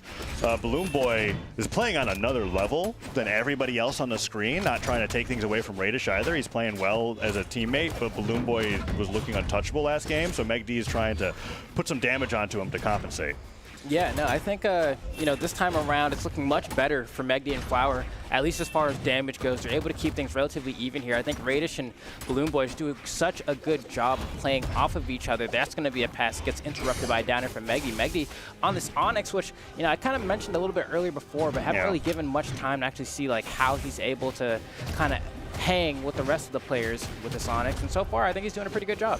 Yeah, I got a good combo to start with Balloon Boy. Could get an edge guard here on a Raidish. Gets the down air, no jumps back, so he's gone. Weapon throw, doesn't get the pickup ground pound afterwards, and the falling Nair gets punished by the down signature, catching him on either side, seeing them both flying. Flower goes down. Megd doesn't because Onyx's defense, but it was still great damage and great response to, I think, what was supposed to be a landing end light. Yes. Ended up being a Nair that was used too soon. Exactly, and that kind of is unfortunate, right? And you end up losing one of your stocks for it. And at this point, we're getting a bit of the same tale where it's like, they really can't seem to get Balloon Boy. That's going to be a couple hits. Can they get the stock? Oh, what a turnaround. So close to the left. That was a fresh Onyx That stock. was like yellow, like bright yellow. Oh, man. Flower went down right afterwards.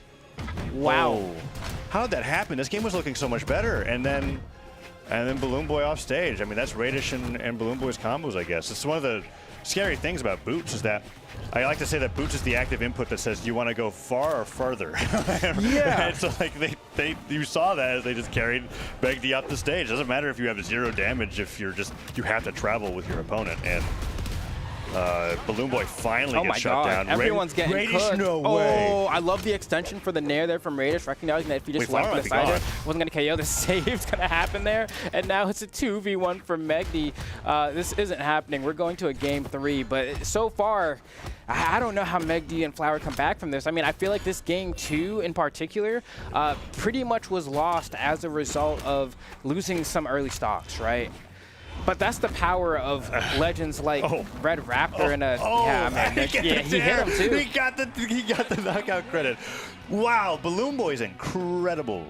I'm watching him play and I'm going, this is Balloon Boy's cooking, really but also good. Raidish is comboing 2 people of the enemy team at the same time. You know, it's like it's tough, and like. You know, both Zerial and Red Raptor like have these side here? sigs that just like scoop you all the way to the side, right? And so it's like, even if you are, here. and was that dare? That's great. Jesus Christ, yeah, that's. Whew. Some cool highlights to be able to end these stocks. They're going for it. Yeah, they're kind of clip farming Flower and Megd. I mean, Onyx lost their stock in yellow, so.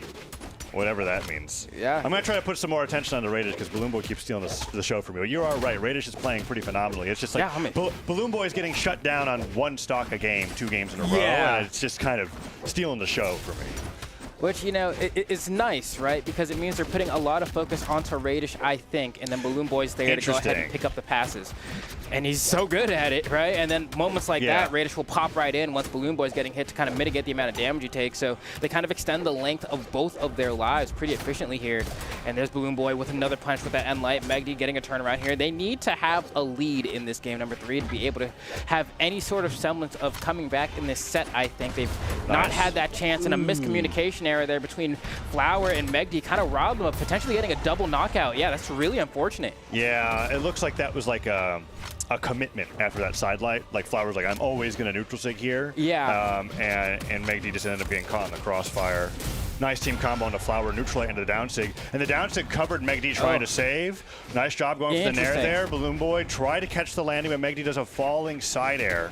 Yeah, that one was hard for me because I think Balloon Boy was positioning for a pivot side air, right? Because normally that's what Raidish would go for there, but instead he pushed him further off the side, so Balloon Boy's kind of like, oh, okay, I guess I could like try to convert this to an edge guard. But either way, I mean, still pretty hefty lead for the red team here. Megd and Flower can't get the knockouts, They're like still winning these neutral exchanges despite being so damaged. Look at that side air to down air. Balloon Boy almost getting the ground pound. Raidish finally goes down. Neutral light will clear the board. Closest it's been so far, but that's not saying much. I think the problem is that I'm not feeling from the blue team the level of explosiveness that is required, right? We are in the top 8, and this is what I'm talking about. Thank you so much, Megd, because that is the power of Cannon in both singles and 2v2, but is that going to be enough? Megd's going to lose a stock here, going to fall, and now we have a tied stock count. This is probably the closest that it's going to be for them here. Ooh, oh no, Flower, no! Misses the jump on the Sair and got stuck in the animation and just hits the blast zone, right? Because that was a jump Sair to hit him for the missed ground pound. Man. And so right there, red team steals the lead away. Just when you think you're getting some momentum. I mean, Megd could do it again. Balloon Boy used his dodge there. Megd doesn't catch him, but Raidish looks vulnerable. Balloon Boy getting the juggles. Megd's all the way over there. You got cut in, brother. Yeah, they're separated. Down sig here. And Balloon Boy is gonna get the recovery. Nice side light from Flower to interrupt that. No, I think that made sense. You think so? Yeah, I mean, at the very least, he had to stop the potential pass from the recovery. So he had to throw out the first move, and then he just went for a read afterward to try to maximize damage. Oh, and Balloon Boy gets the weapon throw. I mean, that might be it for Megd's stock. All right, that was not the best ground pound. Oh, but he gets stage spiked off the corner. Wait, now what did Flower he has to stage spike 2v1 him with? I went set him to the right there so hard. Was that side sig? I have to see that replay. Oh my gosh, yeah. Jeez. Dang. GG. Okay. Oof. 676 damage from Balloon Boy. Not gonna lie, that one looked tough. I mean, Megd had that one little highlight moment that Cannon does sometimes. Yeah, keep in mind, Raidish didn't play for a stock that game, and it still didn't really matter. I want to see what Balloon Boy got the knockout with on Megd, because it looked too quick to be a gravity cancel side sig. He comes out, misses yeah, it. see, there was the missing jump Yeah. there. So Megd's down here, Balloon Boy goes down. Oh, he just saves him. Just jump siders. Okay. Yeah, he's unarmed. Wow. Man, that's tough. and then the side sig, and then Raidish being like, I want to jump in too. And yeah, no, this just team, I GG's. really love this Red Raptor Devil Jin team.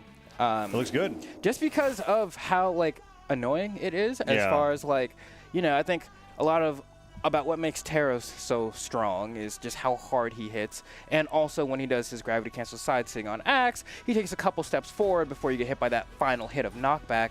But Red Raptor and Zariel just they do the exact same thing, arguably a little bit quicker, right? You go all the way to the side, then you kick. You fly all the way to the side, then you shoot them from the bow. So it means you're able to get knockouts in like Red light Raptor orange. gets that Tesca effect that we talked about yesterday, where it's like he's rewarded when he hits Boots neutral sig, because the blast on the impact will also hit the other person trying to get into the save. Yes. So there's some incentive to go into a scrap, get stacked, and then send several people flying with the result of you successfully hitting your move, which Taros kind of gets too, right? We were talking about that. Like you tend to look at characters as like, well, what happens when you hit your signature? I hit everybody, and that's what happens there for Red Raptor too, and we saw him use it to great effect. So. Well played from Red Team. Balloon Boy and Raidish look scary today. That's I mean is it literally been all 3-0s today on stream? I think it has. I believe it, because even on what do you call it, mid seasons, right? Didn't they come like they got like top 3, top 2, top 3? They ended up losing, I think, to like Kinda Lores, which like okay, cool. And then after that, like I just remember that being the team that for the past like 3 tournaments now, I'm like, they're definitely going to win this LAN. And then they just come a little bit short. One of them, they lost to Double Chakram, and they were like, well, Chakra's broken, guys, so I don't know. I'm just trying to get third. And then they did, or whatever. Never been seen again. So. Well, that's going to be a fantastic victory for Balloon Boy and Raidish. We got the next match coming up. It's going to be Experience and Fakey against Rise and Soul. Rise and Soul had a funny set before this one. I think Soul winning the 1v2 against 2 players in red to be able to win game 3. Yeah, with that Nair knocking out. No, D-Light Nair, my favorite unarmed knockout combo. Right? Off the right side of the stage. But yeah, Experience and Fakey are just looking fantastic. Fakey's been one of my favorite 2s players of all time ever since he started off his career with Java, and since then he's shown that he can play that support role with anybody. Has been mostly playing the spear, I think, since inception. Was a Hattori at first and then went over to Kaya. I feel like all spear players in 2v2s eventually went to Kaya. Yeah, more or less. Or Bryn. It's like Kaya or Bryn if you want the axe, and that's really all you see. I think the tough part too is I think about Experience as just a player, right? I mean, at this point, it's been a while since we've seen any real results in singles from Experience. I think last weekend ended up getting like just shy of top 8, maybe like 9th or 13th or something like that. So still has the chops clearly. But when it comes to 2v2, I think that's when Experience becomes activated, right? Like completely different player. He tweets about it a lot that he's just like, I wish I could care about, I wish I could care as much about singles as I do about 2v2. 2v2 is just like, there's something about not wanting to let the other person down, which is something that I relate to heavily. I'm the kid who, when I was in high school, I did not do like any of my homework. I was trying to get 60s on the dot so that I could pass. But then whenever there was a group project, I always showed up, did the best job that I could do, got A on that project. So I didn't want to make other people suffer. Yeah. You know? Well, I think the aspect of a team game could also just be more fun for some people. I think that's true as well. And when it comes down to that, like regardless of whether you can lock into one or the other, in one case you're just kind of like, oh, it's a 1v1. I don't care about my performance. But I do care about my team's performance, especially with my teammate. And then that can make everything a whole lot different, right? Makes it a little bit easier to focus, makes it easier to lock in, maybe makes you want to complain a little bit less if something goes wrong because you've got your teammate relying on you, right? Those things happen. I mean, at the end of the day, it's a lot easier for some folks to tilt when you're doing 1v1, you've got no one to blame for yourself, so you just start blaming yourself a lot, right? Like and it's hard to swallow, right? Yeah. Like I think a lot. That's the reason why a lot of the most popular games, sports, whatever, tend to be team-oriented things, right? I also think it's kind of the thing where it's like, there's nothing that feels better. Like if winning feels good, it only feels better when you get to win together with your homies, right? I think that's like, for a lot of people, that's what the experience is. And so that's why they like playing 2s. And so with this team, I look at Experience and Fakey, and I think this is a team that if they win a tournament, I will never be surprised. But I think in North America in particular, there's kind of like 3 teams that I think about. I think about Balloon Boy Raidish, who we just saw, because, I mean, you guys saw it for yourself. I think Zen Hideway. Right? Zen Hideway, Yeah. always in contention. I think Marimu in Future Bubble is one that I always want to see do extremely well. They're not on my but list, they're though. not, like, I don't Yeah. think they have the consistency to be in the, they're going to make top 3 every time. Right. You know? In fact, I would never put them in my top 3 at the moment. Never. Never. Damn. Yeah. Even though they can do it. I know they can. I wouldn't predict that. That's how I feel compared to the 3 teams That's that fair. we talked about before. I agree. Right? And I agree. That's but fair. But that's why it's like a 4 seed can beat a 3 seed on a good day, right? Like those seeds are really just there based off of past results. And we're getting into game number 1 between Experience and Fakey and Rise and Soul, seeds 3 and 6. Rise and Soul looking a little shakier earlier today. So I'm curious how that's going to play out here against the Kaya Teros team, Experience and Fakey. Yeah, and of course, Rising Soul, you know, not nearly as many results like Experience and Fakey, but I mean, the results they do have are pretty good together. So we'll see how far they're I'd put able him to in push. that Marimu Future Bubble tier. Okay. That's where I would put him. Not saying that, like, if it was like a comparison, it'd be like 4 and 8. But they still have that upset potential, right? And that's how I feel going into this set here, even though Rise just take an early knockout here at the beginning. Oh, good save with the nair. Amazing. You got a lot of time off of Kaya down sig after the freeze effects, right? So, as long as you... Oh, perfectly timed dodge coming out from Fakey there, and then punishing with a ground pound of his own. That is one of the risks you have when you go for that Rocket Lance ground pound. And now we have a very small lead, maybe more substantial lead for the blue team here, as Fakey still has 3 stocks. But as I say that, loses the first one. Ooh, I like that setup. A little slow on the gravity cancel side light. Yeah. I think he had to start using it before the axe nair hit. It's just interesting to me because I think like what do follows you get up after that, right? Yeah, that's the hard part. I guess you get Sair, maybe. But if they don't move. I get just trying to maximize any damage you can get. You got to make split-second decisions. That's just the name of the game sometimes. Oh, we're forgetting about the axe player that's underneath him that could hit like a recovery or something. That is true. That's what, like, he was just carrying him off the left side of the stage. Like, Sarah recovery could have followed up there. Experience and Fakey fallen decently behind here after an early stock on Rise. Soul barely damaged. They're looking for stray hits. Good recovery from Rise to be able to stop anything from happening there. Experience looking for a landing. Does not get hit by the Sair. Hits the Nair himself, and now it's very close. Rise could go down first, and he does. Soul right afterwards? No. Okay, all things considered, pretty close match. Yeah, we got tight, completely clean slate across the board. Everyone at 0 damage. Even on weapon spawns, right? Like, they're still fighting for those. And it looks like Experience just gets that axe. Now everybody has something here to work with. Rise and Soul really doing their best to keep up with some of the most experienced 2v2 players in all of Brawlhalla North American history. But do they have that ability to close, right? We were talking about how in the previous set, Soul really had to lock in to secure that 2v1. I hope they don't end up in a situation like that here. Ooh, Nair hits some friendly fire, but he gets that Siren Experience. Does go all the way back up, wants to play around Fakey. Fakey on the left side of the stage gets hit by that side light and the side. Nice job. Wow, great spacing from Rise around that down sig. Yeah. No follow-up from Soul. There's a Nair that can get punished, and then Soul almost gets caught in the middle. It's a one-hit game. No, Fakey with the dare. No, that wasn't a save? That was not. I mean, that was a save, but the pogo was in favor of the red team. Oh, no. They still managed to get it. Dang, yeah. I mean, close, right? Close. Very, very close. It was a one-hit game at the end of the day.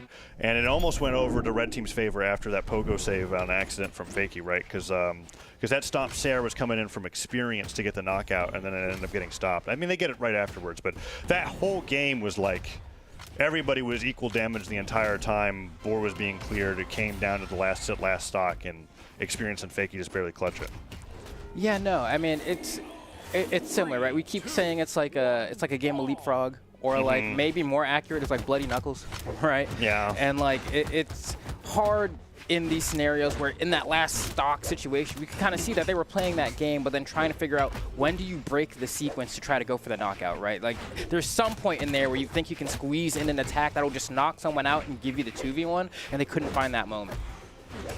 Ooh, right now though, Rise and Soul have complete control over the blue team. Neutral light comes through. Rise gets the D-light side air punish. Fakey does not get the save. Downsig does not catch Experience dodging in. Ooh. Recovery catches Rise off guard. He gets the nair into the side air. Not going for the chase dodge. Experience completely outplaying on the right side of the stage. Rise gets saved by Soul's nair. Whoa. I think he got caught by the side sig. And that time the side stick finally finishes him off. Dash forward, dash back, doesn't catch the landing from Soul, stares him away, and now he has no recovery. He's got to dodge back, and Rise has got to help him, and he does successfully do so, and then a side stick gets punished. Okay, that down stick actually connected up. That was crazy, dude. And it did hit the stage. I guess it didn't matter.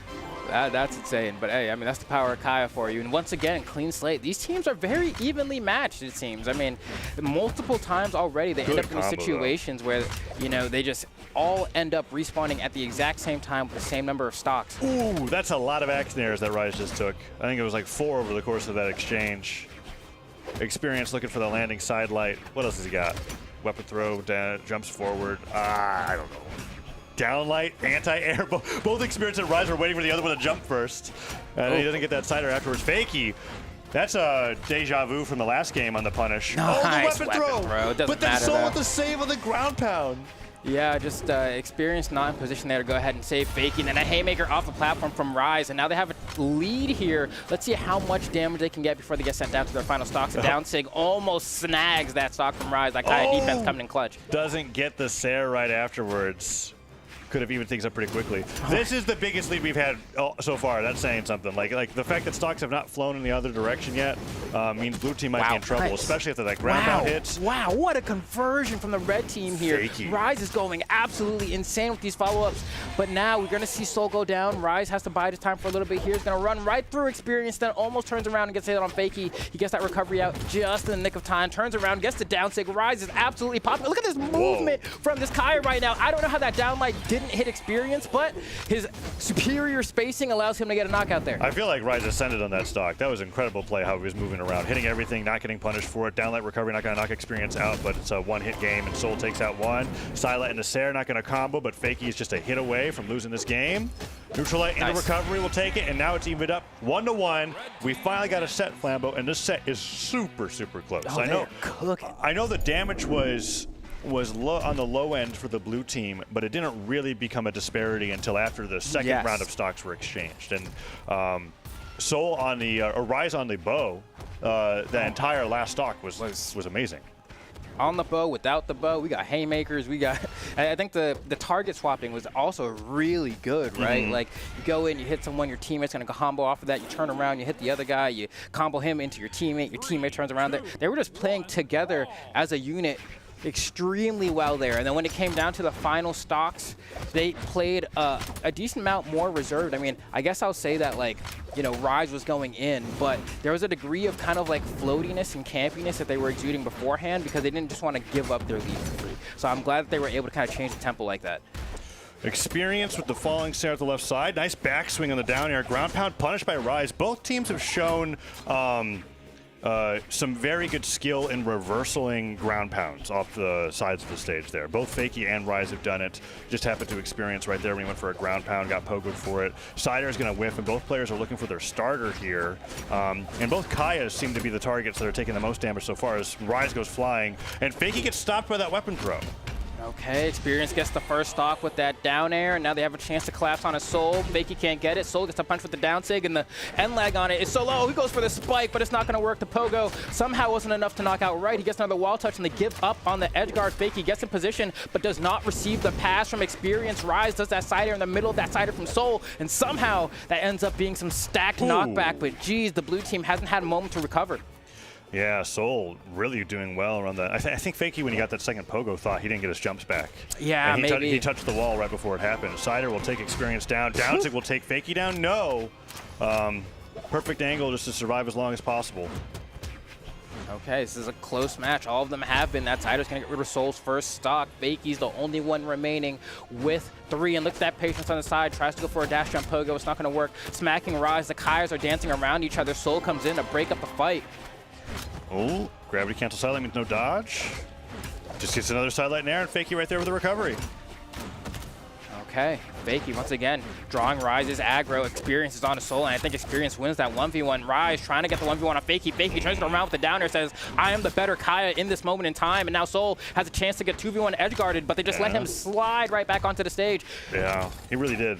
There's several moments where it's like, you're against hammer off stage unarmed, what are you going to do? And he just gets right past everyone of Experience's pressure options, and that's going to take down Soul. going for a recovery here. Wow. Brave man. Bold of Rise to challenge that, right? Last stock. Against the hammer, man. Sometimes you just really got to trust, but Rise seems to have that fury in him to just go for those plays. But here we go, an opportunity for Fakey. Soul gets that pass into the downer from Rise. They take the chance to try to collapse under Experience, but Experience just too good at fighting in the scramble. Now another opportunity, Experience yet again in the scramble, coming out on top and almost gets the pass, but Rise with the perfect timing on the side to stop that combo. The weapon throw is going to come out here, and now while Fakey's on the respawn, this is their chance to get Experience. This is going to be good damage. That recovery doesn't hit. I don't think it would have knocked out, but there was the potential. There was the potential, right? And that's the fact that we don't know, it means a lot. And we've got Rise getting hit by that side air. All right, match point. Fakey and Experience reversing the lead that time going into game 3. It's still too close to call, Flambeau. This has been a crazy set. What do you think? I can't even really call out what changed, because I feel like it's coming down to the small outplays here and there. I agree. In the moment. I agree. Both teams are playing too well as supports to really get these team combos to happen to an extent where it's like, oh, their teammate didn't save. We're not seeing somebody survive very long in a red stock and have their teammate get beat up. Because I feel like what I'm seeing is a lot of like, when stocks fall, it's generally in a situation where someone is trying to save their teammate from losing their stock, and they just barely don't get there in time. And generally, both teams lose their stocks at the same time. Yeah. It's actually just been a very high-disciplined match that has resulted in 3 very close games that have gone back and forth, and now it's 2-1. Game 5 is possibly on the table here as Fakey takes the most damage here opening up into the game and gets hit by that sidelight D-light. Just really good decision-making all around, both on the side of Fakey and also on the side of Rise. There are moments where their teammates are getting comboed. You see them exude patience, like right there. You see the punch come in with the neutral sig.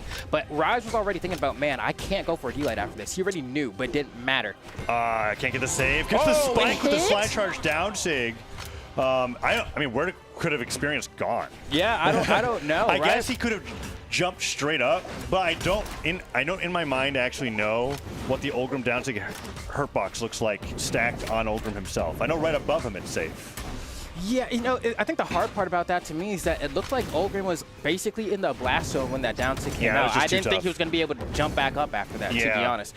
But with that said, I mean, now the first time we've seen a semblance of a massive lead here. Beautiful ground pound, but it gets punished, and then the weapon throw from Fakey, not going to connect, but the hit on its own is enough to knock out. And the first sign of crumbling here from the red team, right? This is the biggest stock disparity we've seen the entire set. And it's on Fakey of all players, who's taking even more damage as he gets hit away by that X neutral light. Down air from Experience puts even more damage on here as Fakey gets 3 end lights in a row, goes for a 4th falling side air, does get stopped by Rise.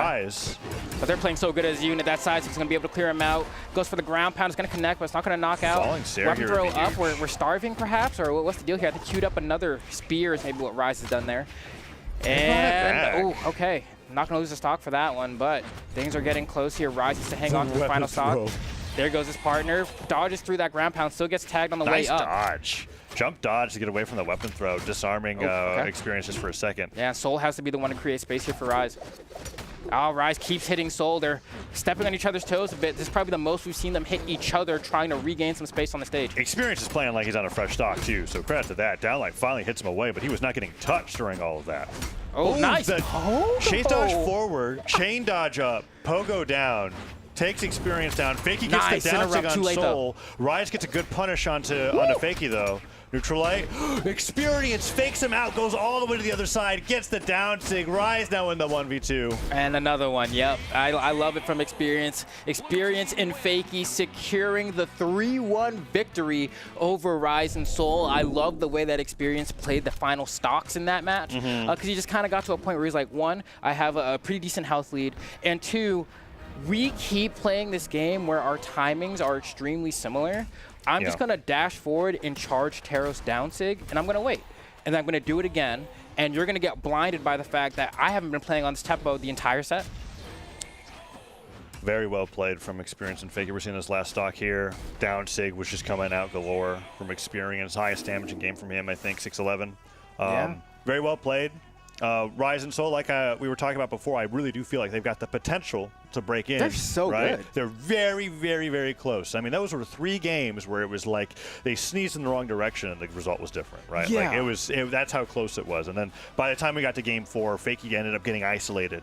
And even though they brought it back, Fakey was the first one to go down. It's kind of interesting because I think like Rise and Soul, a fantastic team. It just feels as if, especially in this match that we just saw, a difference of maybe reps. You know, like it just seems like Experience and Fakey have been in this position so many times that they're just kind of steeled in being this far. We're looking at the top 8s of Rise and Soul, very minimal, right? You end up in a situation where you're up against, previous 2's champions, and you're getting this close, but you're unable to eke it out. And I'm just like, I think you just have to keep going to the gym for a couple more months, keep getting into a routine, and the strength will just come. I just think they have a few more tournaments. Yeah, and Rise and Soul have been doing that, right? They've had their breakout performances already. That's why they're up here in the top 8 seeds, being projected to make it into top 8. Maybe? Yeah, where they had a miracle elimination bracket run where they just upset everybody, right? And so like that's why I'm really looking forward to how they're prepping on the way to BCX. Now, a lot of players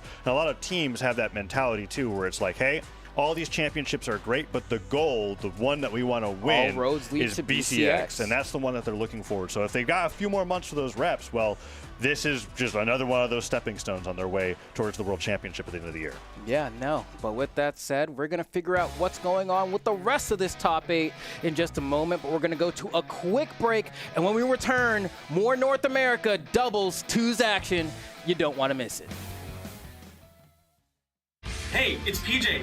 That's Bodvar, and you're watching Brawlhalla Esports.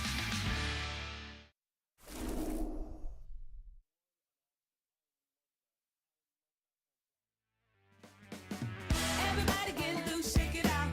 Everybody get loose, shake it out. We're gonna make everybody proud when we get down, get down, get down. Everybody get loose, work it. Everybody just move something. We're gonna show 'em how we do it now when we get down, get down, get down. Come on and dance with me. Let your mind, let your spirit free. We don't hurt a thing. Let's live in harmony.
People say something like la la la la la la, yeah, like that. La la la la la la. Come on, come on. La la la la la la. Oh oh, come on and dance. Come on and dance. Now come on and move. Yeah, yeah. Come on and dance.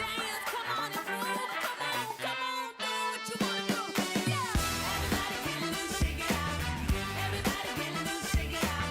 We're gonna make everybody proud.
And we are back with more of the Summer Championship for North America 2v2 edition. I'm Flambeau, this is Taz, and we're here. We're going to go ahead and dive into the rest of this top 8. How you feeling, Taz? Feeling pretty good. We got Zen and Hideway versus Marimu and Future Bubble, who are here on the winner side of top 8 as the 5 seed, making that upset over the 4 seed. So having a great run today, trying to see if they can squash my argument of not being a team that would ever get into my top 3 predictions, right? Like, we've got the rest of the year to go. They obviously first started being on everyone's radar as a what the heck. These guys were best friends, and now they're one of the best 2s teams in NA from BCX of 2024. Last year, right? And now this year, been competing in all the onlines and doing fantastic. I'm excited to see how they go up against Zen and Hideway, but it is Zen and Hideway, right? Zen has shown that he's like the best 2s player with whoever he plays with. When the time comes to win a world championship, he'll do it, and he'll be like, I guess I'm just the best 2s player ever, right? Like, that's just how he is. So I'm excited to see how this these 2 teams pair against each other. Yeah, I don't think I'll ever really forget some of the interviews from mid-seasons this year, right? I think that really great moment to kind of get an eye into the mind of some of these players, and also just their personalities and their feelings and how cocky some of them are, and how, you know, how much they have that lust to win, I suppose.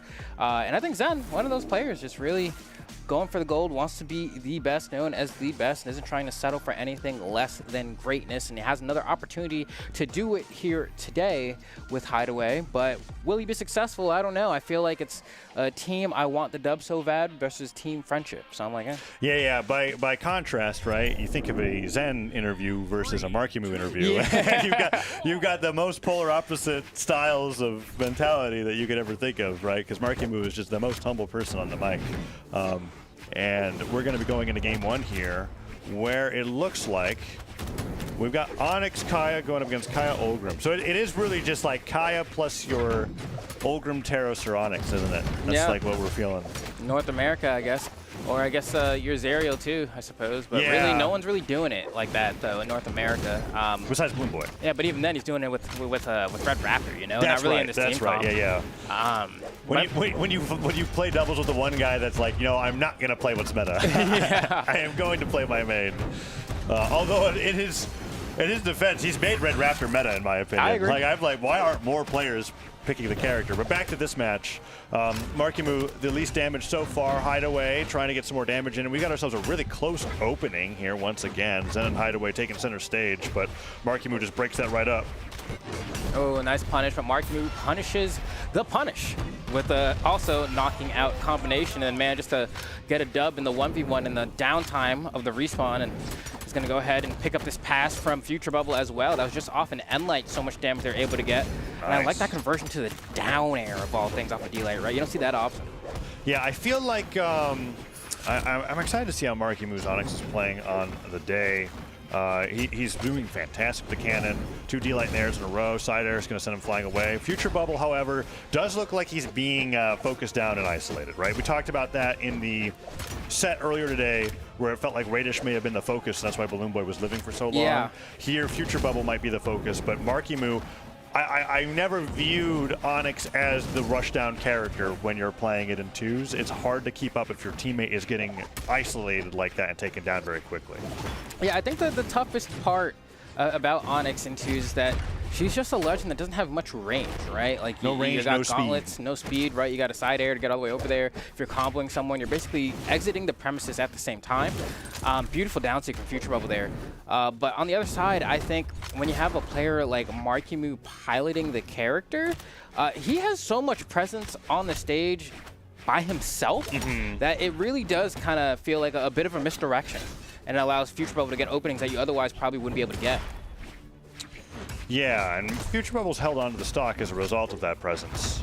Okay, Marimu with the recovery, saving Future Bubble once again. Silent Air comes through, though. But through all this saving, Marimu's actually caught up in damage with everybody else.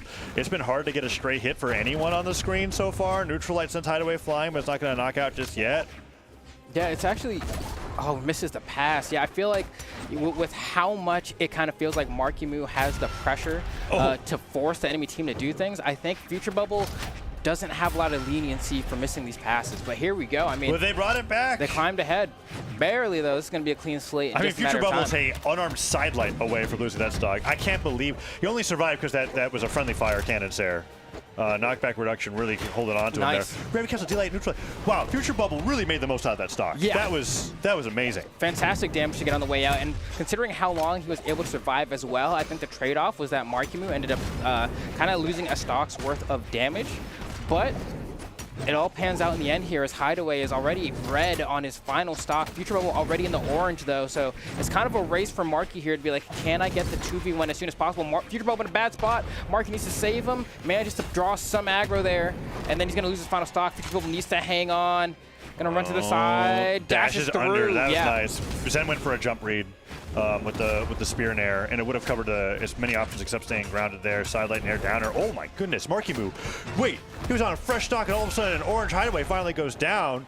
Future Bubble, Zen looking for the edge guard, does not get it, and that sidelight recovery will take him down. They clutch game one.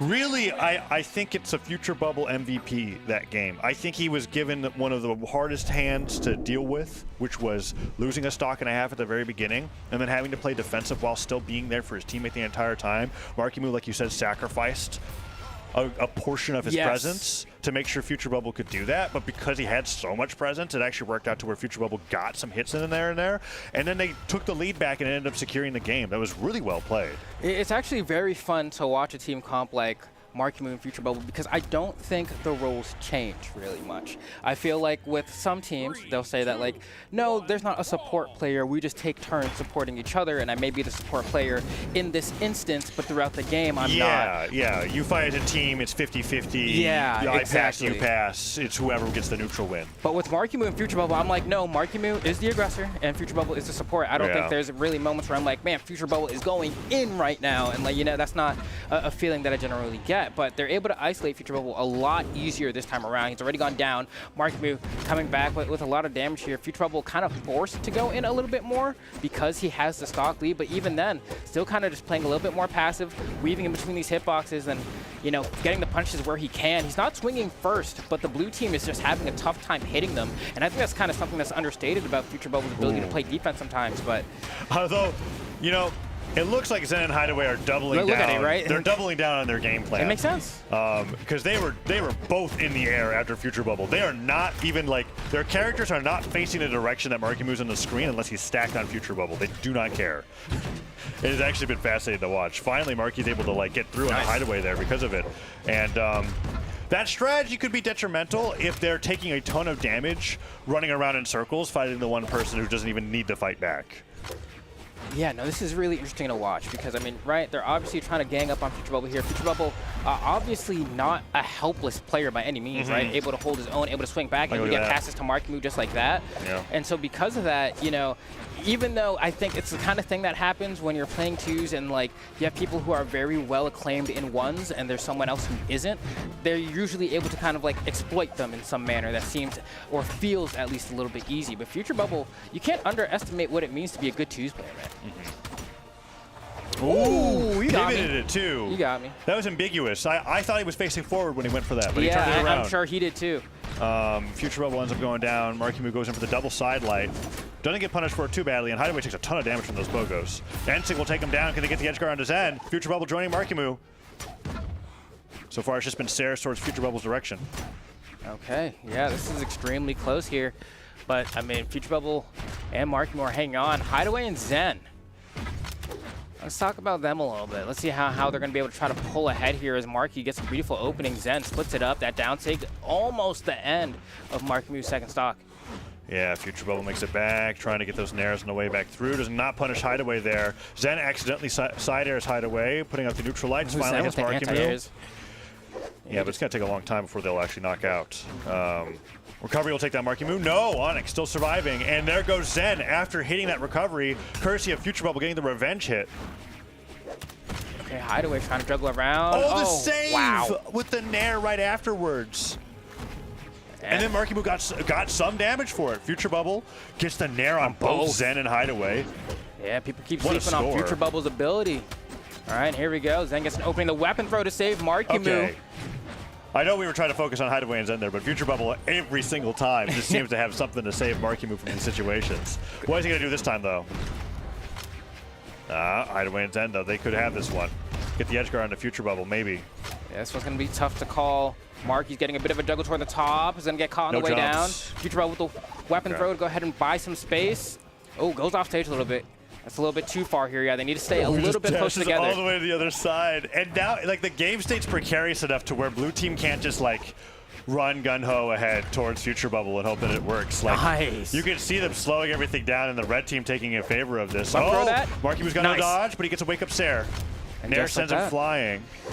Oh, and really, Marky needs to find one downlight, gets stuffed out, loses the weapon there as well. This is going to be hard. Both unarmed. This is so tough. Now Future has a side air on the bow. Future Bubble gets through, gets the weapon, and then the knockout goes over to Marimu. This is extremely close. And now, oh, that's so bad. Oh my gosh. Wow. Very unfortunate for Future Bubble there. Tries to go for the D-Light recovery, true combo on a Hideway. Ends up hitting Marimu somehow. And Marky gets caught by the ground pound, the falling hitbox into the floor. What a clutch from Hideway. Dare ground pound as a finisher. Okay. Wow, I really thought Marimu and Future Bubble were going to be able to close that one. They were playing it. I mean, you know what the difference is? What's It's that? the difference between going for Nair instead of recovery. I think in that situation, it would have knocked out anyway, but let me look. You know, like it can be hard. That was really, what an interesting mix-up, because I think it was for the dodge down. It was for a dodge down or the fast fall down, and Marimu just decided, I want to get back to the ground instead of go up into a hit by another Nair, another recovery, whatever have you. Very well played. Good job, Hideway. I mean, look at the damage on Zen. 697 damage last match. I feel the need to justify my focus on Marimu and Future Bubble a little bit, because I know that I'm speaking as a commentator from their perspective a lot during this set. Right. And for me, it's because the way I feel about this head-to-head is that Zen and Hideway are stronger. They're just a stronger team, and Marimu and Future Bubble have to, like, pull out a strategy that takes advantage of, like, a weakness that they have, because if they did, I'm not saying that if they fought an honest 2v2, I know they would what you lose every mean, though. time. I know what you mean. That's why, so, like, when I'm looking at this, I'm going, oh my goodness. No, Future Bubble's actually running for his life, but he's not helpless. Yes. He keeps saving Marimu when they finally decide to target switch, and then Marimu does just enough damage for Future Bubble to, like, survive long enough, and then they threw the end of that game, but it was in their control, I think. Yes, I agree. At the very end. And so that's why I'm looking at this, I'm going, wow, they managed to do that for 2 games. Can they keep this strategy up, or is Zen and Hideway finally going to just, like, put it to an end and be able to win the game, or is Marimu's presence just that great as a player? It's an exhausting strategy, right? It puts a lot of pressure. It's exhausting for both teams. On Future Bubble, right? Like, I mean, on one side, they're, like, trying really hard to single out this guy, and for Marimu, since he has so much pressure to go ahead and, like, try to get this damage and rack it up, Future Bubble has to be on, right? He has to be pinpoint precision with every situation he tries to help Marimu in. Like, they are piranhas when it comes to Future Bubble isolated. Like, yeah, look at this. They're both jumping after him. It's really been incredible to watch his survivability through all of it. Let's see if he can get back this time. And that's the key word, right? Is that despite all the damage he takes really early on, he does tend to survive. And then they end up cleaning up the stocks. Now he goes down really early on here. Marimu took a ton of damage at the same time. Let's see if Zen and Hideway are able to really cement an early lead here, or if it ends up coming back into the red team's favor.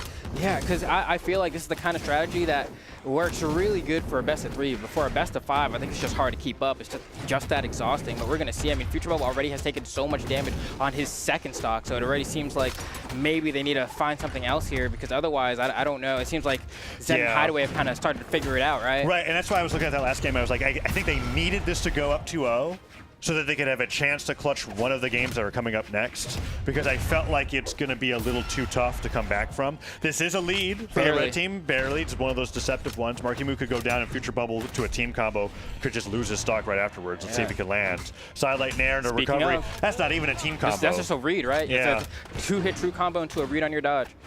And now Future Bubble very vulnerable here going into game number 3. Marimu on the right side of the stage, and they just switch right over to him. Because the one thing I think about this team as well is that Marimu and Future Bubble do have rehearsed team combos, but they never get a chance to do them, right? I mean, it would be an easy way to be like, if they get a team combo, like right there, they try to start, it gets interrupted by Zen. Let's see what we got. Marimu goes for the double sidelight. Future Bubble's like lands sweating, gets Sidelight and aired for, hits him a recovery. He's had so much trouble here on Demon Island in particular. I feel like any platform map would help him with how he's been trying to play, because now they've got him so damaged that like Zen and Hideway can now comfortably just focus on Marimu. Yeah. Future Bubble will basically get hit by a stray attack. Like you could just focus on the guy with 2 stocks at this point. And it really is difficult too, because the onus is on Marky to approach even harder now, because it's the only way Future Bubble is going to survive, and the only way they're going to come back into this match. Future Bubble has been annihilated. And Marky goes down. This is exactly what I was worried about, right? And that's this is justification to the for lack of better words, analysis, I guess, I had of the first 2 games. Like the commentary perspective, well, right? because when I was looking at this, and I was like, this is what every game should have looked like. But Marimu and Future Bubble played it so well, they got a win, almost went up 2-0. But this is how it felt like it should have been going for me every time. Amazing combo, gets the NSIG up the top. You get the Onyx privilege to survive another team combo. Delight Cider sends him flying, and he gets the gravity cancel pivot Endlight to get the shutdown. Pretty smart. Yeah. But it was 1 stocks to 4, so. And that should be the stock. Delight recovery is going to go ahead and seal the deal. 2-1. For Zen and Hideway, they're looking incredibly more polished at dealing with this game plan. I'd say we gotta go somewhere with a platform if you want to be able to have some space for Future Bubble to take refuge. Yeah. Demon Island's just not it. I don't know what you're gonna do but there. We're going back. We are going back. Well, I think we're gonna be getting an equally fast game here, Flambeau. Unless they've changed something with the characters. They have not. Yeah, no, I'm worried a little bit for them, right? That being said, first 2 games, really incredible. I think Hideway and Zen, it just felt like a fight against the timer, like the fuse was coming through. Yeah. And now the bomb's gone off, and Zen and Hideway know exactly what they need to do. And even in game 2, they were able to get the first stock off Future Bubble relatively quick. He was just able to hang on to his second stock for a really long time. But speaking of, I mean, Future Bubble getting focused out here, almost gets sniped. Marimu coming in, and he has to make them really feel the pain when they don't successfully get Future Bubble, right? He has to really, and look at him. I mean, Marky, that's the thing. Like, he's a tank. I don't know how better else, like a literal tank. Like, he's shooting like absolute, like, You're talking about like a vehicle of war. Yes, exactly. Not like, oh, we can take so many hits. Like, no, this dude is a weapon of mass destruction. Yeah. Future Bubble does go down, though, to Olgrim's ground pound. Marimu on the right side of the stage, waiting for some pressure to be relieved by his teammate. Future Bubble gets through, some friendly fire. That could be bad. Future Bubble does make it back, though. Down air and an air, not going to combo, and Zen gets hit by that side light. Oh, and the hard part about this game plan is that Future Bubble has to kind of guess how Marimu is going to attack so that he doesn't get caught by the hitboxes that Marimu is trying to throw out to catch the enemies, right? Yeah. So there's a lot of times where you'll see him try to do that, and everyone gets hit. He's good. Not anymore. Not anymore. He's saving nice from Marimu to let him get the nair. But and the double knockout. Oh, and he gets the dodge back in time. All right. Future Bubble hangs on. Crazy teamwork from the red team. Absolutely impeccable. Because I thought that was going to be like a 6 stocks to 2 situation at that rate, right? But they brought it back to an even game. Future Bubble does get by down light and light. And Marimu fighting in the 1v2s. Zen and Hideway deciding to put some pressure there as they just bat Future Bubble away, trying to keep him out of the scrap. Oh, he has Gets a weapon. a cider afterwards, and Marimu now just as damaged as Future Bubble. Down light into an end light. That's going to knock out Marimu on the right side of the stage. Down sig, caught him. Charged it, They both committed to a sig. And Marimu charged the gravity cancel and sig as long as he could, but you can't charge a gravity cancel as long as you can a grounded move, and he goes right into the blades of Olgrim's down sig there. The chainsaw taking him down. It's 4 stocks to 2. Marimu could get the combo. Yeah. Nice try from Marky there. Needs to get the touch. Needs a touch. Needs to save. And Future Bubble gets the recovery. They just keep grabbing. But they can't come back out. For the 4th ground pound in a row. Hideway going for the highlight. Chase dodges up.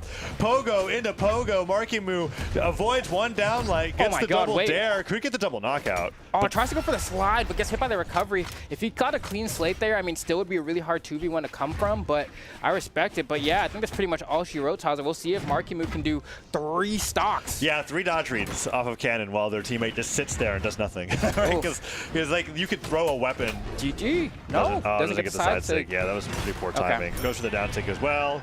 Zen with the celebration there. Well played, 3-1. Yeah, I did feel like they needed that 2-0 lead to have a possible chance to win by Game 5. That's how it felt like it was going, because Zen and Hideway, yes, it's exhausting to play against to play with that playstyle, specifically to execute it. Yes. It is not as exhausting for Zen and Hideway to adapt to that. Their energy reserves were going to stay healthy throughout the entirety of that set, whereas like Marimu and Future Bubble were going to quickly deplete, as we saw by the end of that Game 4. Yeah, I'm really sad that they did end up going back to Demon Island. You know, it felt like the worst I feel choice. Like Fortress Alliance could have done really well. Just one Mose Isley, I think, could have actually done wonders. No, literally anything other than Susaka Castle, right? Like that, it would have been. I think it would have been a very different game. But they go back to Demon Island and they get taken down. Yeah, Future Bubble with 197 damage done, and his damage was always low over the course of the entire set, right? As we were talking about that clear pressure disparity. Right.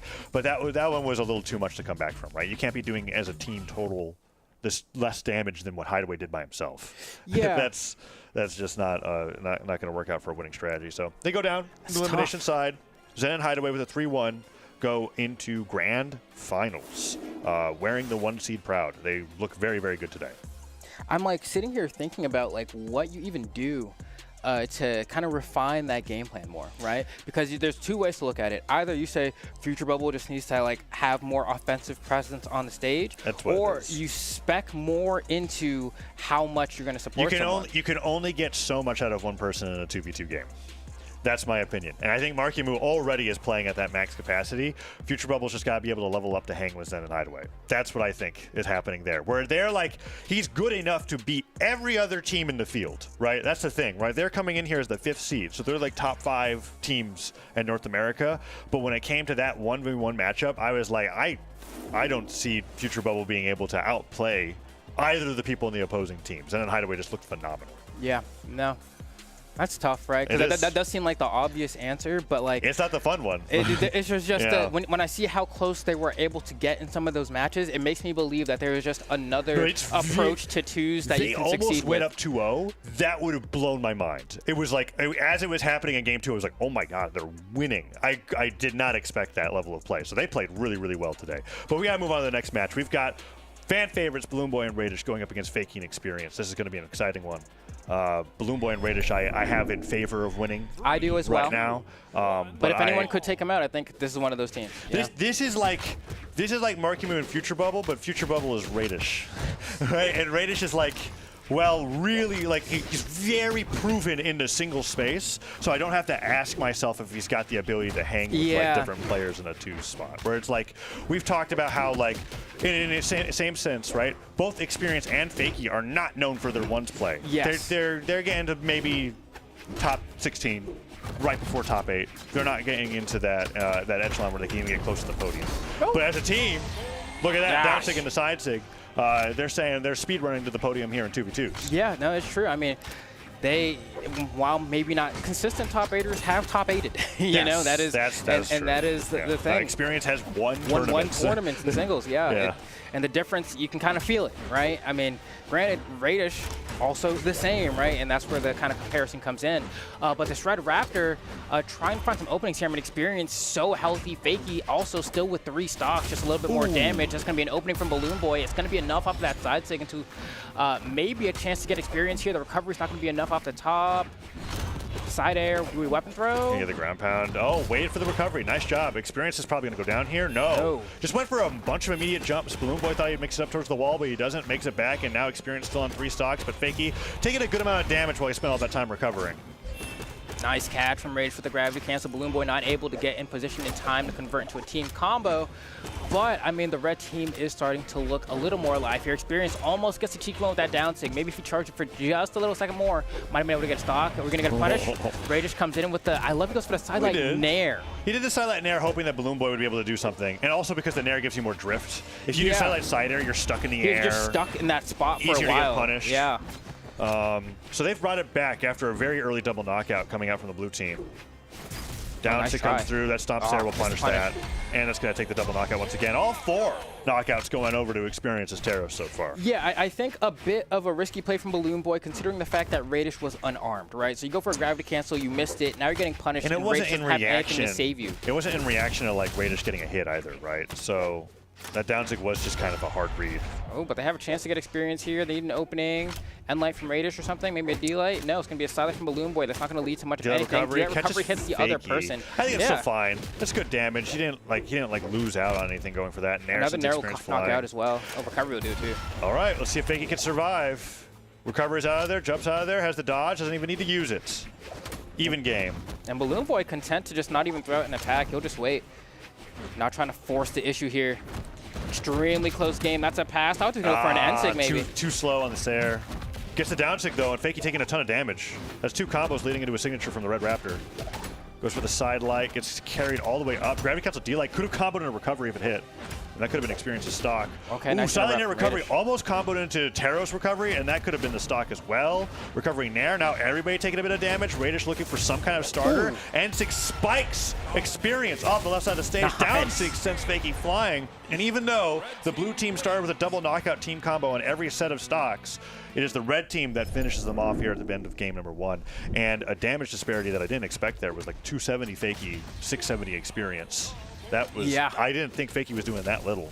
You know, it's interesting because, you know, I've been talking about how good Zerial is in 2s for like a bit now, but like even seeing that N-sig connect on Gauntlets, I'm like, man, like if my teammate gets hit by that, like that's a really hard move to interrupt. Zerial just moves so much. Yeah, and if you slide charge it, you're moving even further. You're usually slide charging it to like get a catch off of like a Sair. Because you can't really weapon throw that, you know? How do you know where to place it? I mean, it's throwing in the direction and pray, I suppose. We saw a few interrupts on like the signatures that are easier to interrupt are like Tesco side stick, where you're like staying in place. And I say easier to interrupt like with a weapon throw. Zariel's just quick, right? Such a great mixture of signatures. Oh, down sig and a Sair. Fakey trying to make it back. Goes across. Raidish hops on the bike. It's not going to work. Sidelight's going to connect, but not going to be the stock there either. Balloon Boy with some great movement on the base platform, and Raidish gets caught by an N-light. Experience isn't there to receive the pass from Fakey, though. Ooh, falls down, has the axe, gets the recovery, great follow-up. Raidish could go down as well, interrupts the bike. Gets the side air, low on jumps. Balloon Boy with that invincible down sig from the iframes on respawn. Evens up the game, does not get the Nair off the N-light pass. Okay, I guess the side air punished, but a little bit too late. Raidish does end up taking some knockback there. Oh, tricky weapon throw. I like the recovery, even though it hits Raidish. It's just like give him a better chance to get back down. Wow, beautiful D-light from Fakey there. That was good spacing. Okay, not the greatest trade. Got a recovery onto Balloon Boy. I think Experience was trying to go like higher above the recovery to get a combo and just ended up getting caught. So he goes down, but Balloon Boy is super damaged. Wow, and Experience just, Balloon Boy, no, he's chilling. Experience is going to go for a ground pound right afterwards. Beautiful dodge timing from Balloon Boy to get through the ground pound. Rich gets caught by the recovery. Doesn't have a dodge here, but that extent, man, the active frame's not recovery. Really coming in clutch. Opportunity for a team combo. The weapon throw is going to maybe force a high recovery from Raidish. Goes for the gravity cancel side sig. And gets Pogo, should have dodge back, and then Experience comes out for the recovery to clean up. What a series of edge guards coming from them. That was perfect. Everywhere from the recoveries to the weapon throws, playing around to the dodge cooldown every 3 seconds.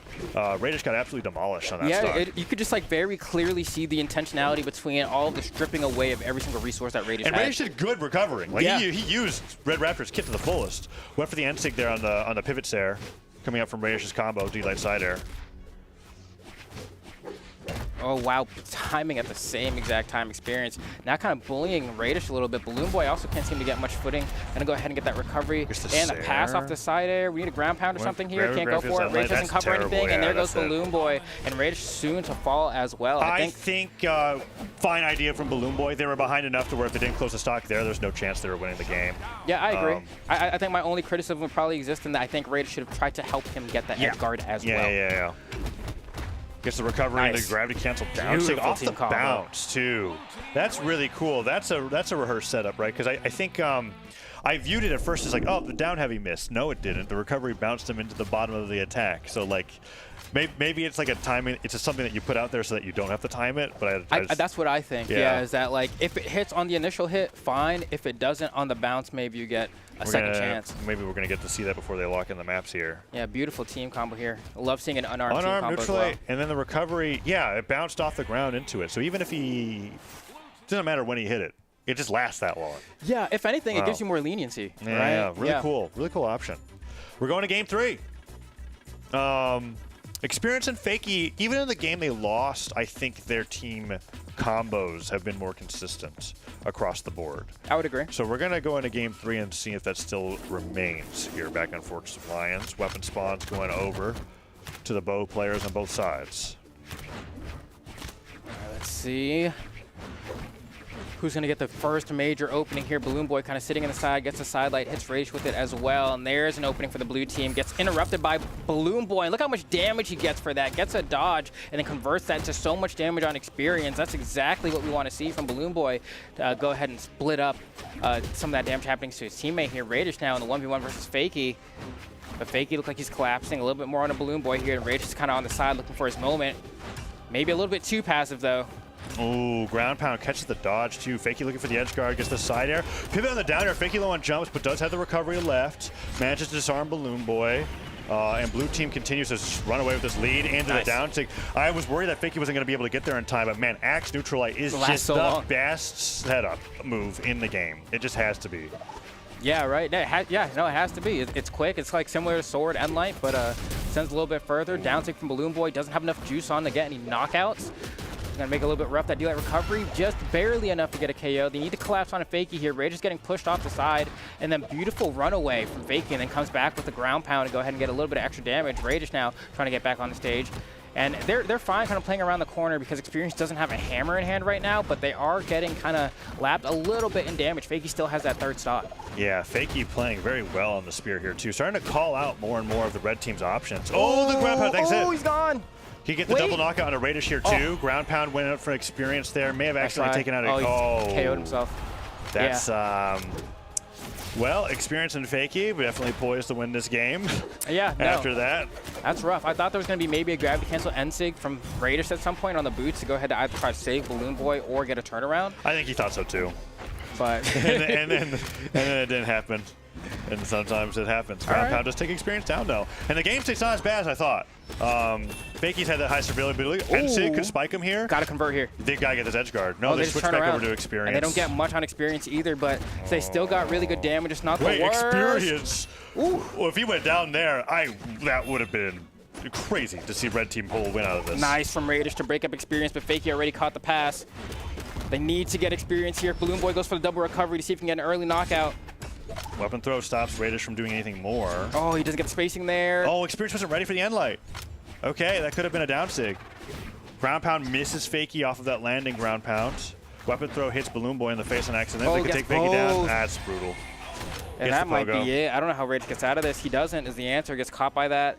And that's going to be game. Yeah, Experience and Fakey. Very, very tumultuous game state, right? Like, they got close to being... Closer than we would have thought, right? Because Fakey almost went down the right side. And then Experience almost went down an orange to the exhausted gauntlet recovery off the top. And yeah, that could have been that's crazy. Well. I just don't think you expect to get spiked there as Balloon Boy. Because Fakey is below you. Okay, Raidish just had jumps. He just went for a ground pound and just hit the blast zone. I don't know. You know, sometimes you go for... Yeah, I think in Raidish's head, he's just like, I need to make some kind of play here to try and equalize things or keep them close. Yeah. And then just went a little too hard, you know? Well, we're at match point here. Experience and Fakey about to make the upset.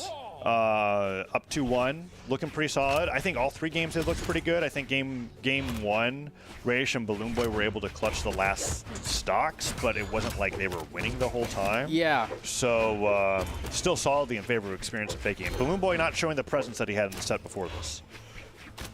Oh, nice D-Light, N-Light, double N-Light from Fakey. Just really not hesitating to anti-air with that button. And the game stay always even, right? They make sure that they get their trades. Raidish almost gets a stock there, these recoveries. It's like they're getting these hits that are vertical, that are this close to knocking out, but just barely not having the difference. Yeah. And it's adding up. Yeah. The damage adds up, but you're right. The terms of like what they get in return to not knocking it out, that's adding up even more. Nice chase dodge down from Balloon Boy. Gets caught by the down air, though. That bow down air is so precarious. And Balloon Boy is actually going to be the first person to lose a stock here. Raidish almost gets caught. He just does a side air out of a hit stun and then goes for a side sig. Side sig into head sig, catches him actually. And while the arrows do blast Raidish, it's not as bad as the damage Fakey took. Yeah, I think Raidish unfortunately wanted to be able to dash forward a little bit and get the pass off of that. But either way, I mean, still a pretty decent game state, all things considered, for the red team here, trying to force the game 5. Doesn't get the alley-oop on that. Balloon Boy was stuck on the platform. Experience gets kicked away by Raidish as he picks up the boots. That's going to take Fakey down. Team combo to Experience. Has to land. Gets hit by the Nair and a neutral light. But the side light does not. He doesn't get the dash forward side light. Yeah. He just side lights his teammate on accident, and Experience gets out. Okay, there we go. Fakey gets another stock here. Experience gets tagged by a little bit of friendly. And Balloon Boy just waiting for Raidish to get a weapon. What does he got? Orb on deck. Neutral light. Spot dodges Fakey's attack. Oh, didn't follow up off Good the wake Nair. up from Experience. Side light Raidish side air. catches him. Yep. Can they collapse on a Fakey here? When they've had these 2v1 moments, they haven't really been able to do much with them, truth be told. Would have liked to see Raidish charge that down sig a little bit longer. Maybe could have spiked Fakey, but he makes it back. Down air is going to punish that down sig. Experience playing a little recklessly. Finally picking up a weapon here, but I'm seeing a little lack of focus coming out from the blue team here in game number 4. Nice. Oh, it doesn't even matter. I mean, say that, and then they bring it right back. Yeah. Grab cancel. Ensig was sick from Raidish to go ahead and get that wall touch, but great, or even better coverage here from the blue team. And now the game state is fairly even here. Fakey does have that second stock, but he's in the deep red. Experience is also taking some damage to be in the light yellow on his final stock. So all things considered, the swing can happen at a moment's notice here. Side light sider doesn't get the recovery afterwards. Balloon Boy a little slow in the follow-ups. Puts himself in danger going for that edge guard against Experience. Side light Nair and the recovery will take Fakey down. Can Experience avoid getting caught by the Nair from Balloon Boy? Oh, and I thought they would at least maybe clear that weapon here because now Fakey just gets a free bow to play with. I really think they just want to get a combo on Experience. Balloon Boy was looking for those Nairs. They never found him. So you're right. Fakey now on a signature weapon. Ooh, Cider gets punished. Ooh, okay, I love the jump there from Raidish. They're kind of a safe punish option to go for.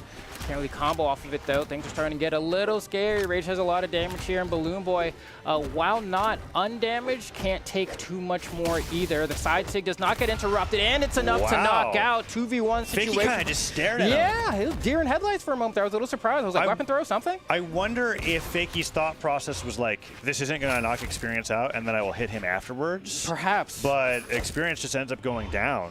Or even then, I thought, maybe trade. Yeah, any button press would have been good, but the Ensa catches him, spikes him. They bring it to a game 5. Raidish and the Balloon Boy, great job on game number 4.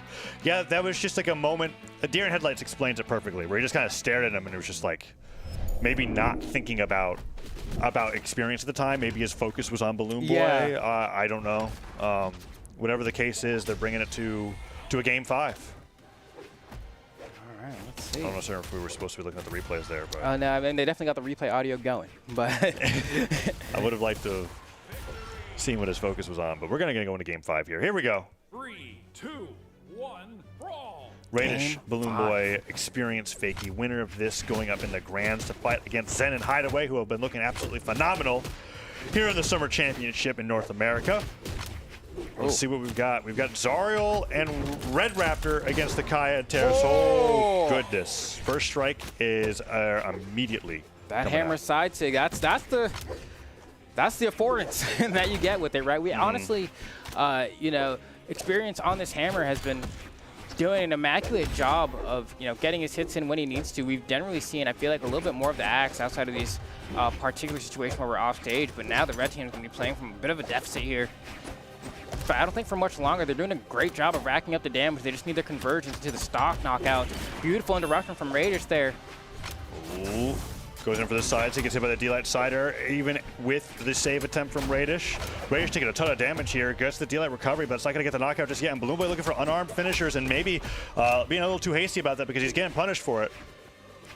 So I thought he was going to go for grab feather. Fakey's just waiting for him to try. Okay, gets the D-Light recovery. Yeah. Not enough. They can't catch Fakey. He's going to weapon throw him off the stage. At least remove some of his presence so that they can maybe have an easier time, but that's not quite going to work here. Balloon Boy still with restocks, just caught by the recovery from the underside. Oh. Like that, like the weight. He wasn't far enough ahead where he wanted to do the team damage. Another ground pound. Double ground pound. Wait, Fakey, what are you going for here? Okay, I see. 3 stocks still left on the table. I thought he had lost a stock recently, but he was like, I'm going to trade this for Raidish. Yeah. Like that mentality. Nice catch from Balloon Boy there. Experience has been kind of hovering around the same area in the stage for a little while here. He reads it with a Nair. That able to get a KO. on its double own. side that recovery. Weapon throw up as well. Pick and back. he catches it. Goes for the recovery, tries to get the double on experience, doesn't hit it. Oh, Nice job with that city right dash now. back recovery, using the platform for that movement. Could get a nair here. Goes for ground pound instead. He's got to be careful about Fakey's ground pound. Sidelight, double sidelight recovery. That'll take him down. Nair into no. Raidish doesn't catch experience. Ends up getting stuck on the platform. Balloon Boy carrying the team on his back. Yeah, I was gonna say Game 5 Balloon Boy is kind of a thing. You know, it seems like he like activates. What? He's hit every single read off of sidelight. All right, experience super damaged. They've taken the lead here. Trying to find an opening. Balloon Boy. I mean, Raidish is just standing there. He's like, Raidish Balloon Boy, like, go you off, go, brother. Balloon Boy. He's like, what is the, You he gets got the that. side air. It's like, what? Blue team doesn't know what's going on. The team combo, no. He doesn't get the down stick. That could have been Fakey's stock. Yeah, just down not stick enough damage. would pick you up from below and send you up towards the sky. He's really saying go off. Yeah, and Raidish, I think, also doing really good on defense here as well. Dude, Balloon Boy's damage has got to be like 800 this game. I cannot believe it. Really, He is weapon throws. unstoppable. Ensig comes through. Experience and Fakey are terrified by him.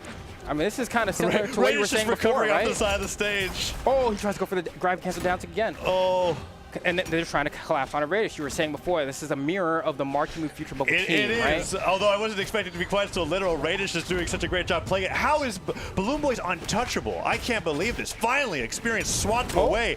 Endlight, side air, almost gets the spiking hitbox on Raidish with the recovery. That's his chance of winning this game at this point. They're so far behind compared to Balloon Boy. Balloon Boy gets disarmed. Raidish has just got to survive. He manages to make it through. Balloon Boy picks up the bow, but I think he wants the gauntlets. That's what he's been navigating through so far. Yeah, Raidish has been honestly a little bit lucky. When he got caught by that down sig, experience was already in a side air animation. If he got that, it would have been a 2v1 already. And so now, look at the way he's weaving in and out. And he still has two stocks, by the way. He gets one! And then Raidish gets the side air into the weapon throw. Can he get the down stick here? Gets the side air. Is that it? GG. Wow. Balloon Boy.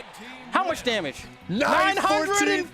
Okay, I thought it was 8. 914. 914. Okay, yeah. See, if anybody's complaining that casters are biased, you cannot say that with this stat line. That is, he was playing out of his freaking mind. I couldn't believe what I was watching.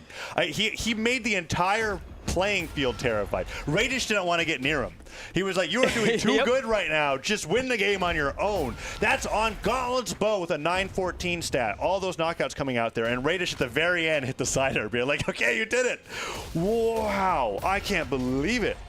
And I think the most impressive part to me too as well is that, like, not only was Balloon Boy able to dish out that much damage, he was able to effectively 2v1 experience in Fakey and get the knockout cleanly While saving Raidish the entire time. without getting traded for. You know He what wasn't I mean? getting hit. He Yeah. wasn't. He took the least amount of damage in the game. He took 458.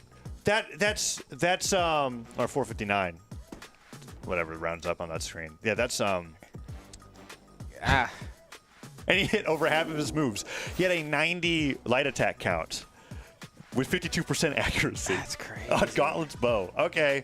All right, Balloon Boy, you deserved it. You could get over there in the grand final side. I mean, I'm wondering, we just saw Zen and Hideway pick apart that strategy the set before. Yeah. But like I said, Balloon Boy Raidish is like on another level by It's like comparison. tier up, right? So, Yeah. Wow, incredible win coming out from there. Incredible play from Balloon Boy. Shout out to Raidish for getting carried. Hey, being carryable is a skill. It's a skill. It is. It is. That is true. That is true. That is true. I'll leave that verbiage to you. I did not say that. He did. I'll take credit for it. All right, we got to go to a short break. We're going to get back with the elimination side of Top 8 here in North America in just a little bit. Don't go anywhere. We'll be right back. I'm Sparky878, and you're watching Brawlhalla Esports.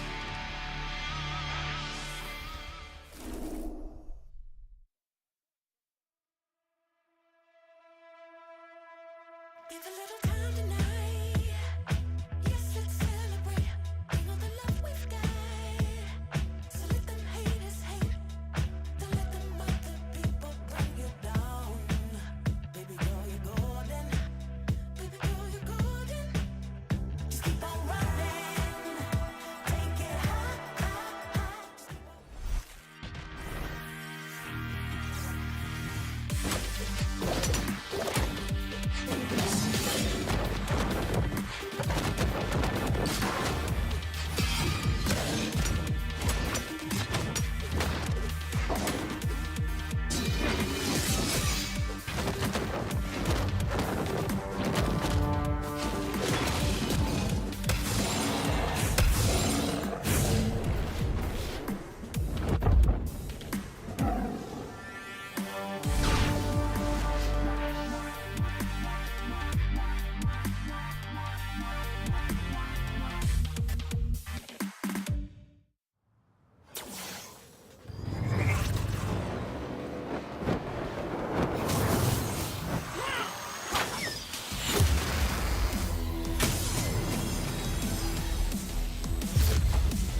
期待を裏切られた仲間よ。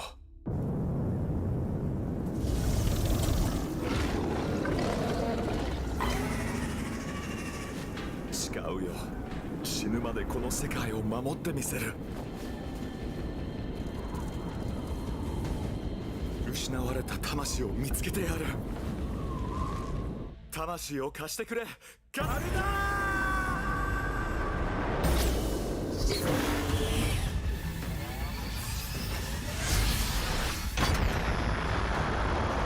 仲間が倒れたが俺は負けない。手を貸そうか。かなわない相手なんていない。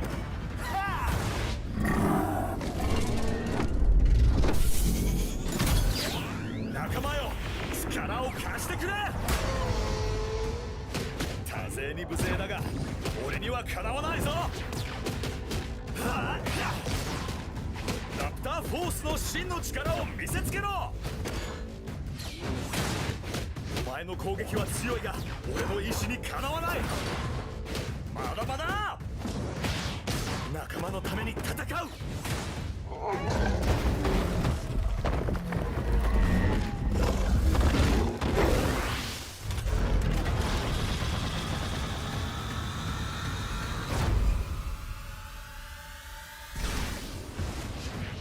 残ってるのは俺だけだ。最後の防衛。ブラルハラへようこそ。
You almost died from a broken heart, so I installed a new one. I'm also working on a moral compass. It's like I always say, necessity is the motherboard of invention. Someone's waking up. Good morning. Failure is not in my programming. When life gives you lemons, build a robot to throw them back. I never break a sweat, literally. You may be fast, but I'm overclocked. Your moves could use some debugging. I don't let power go to my head. I use it everywhere.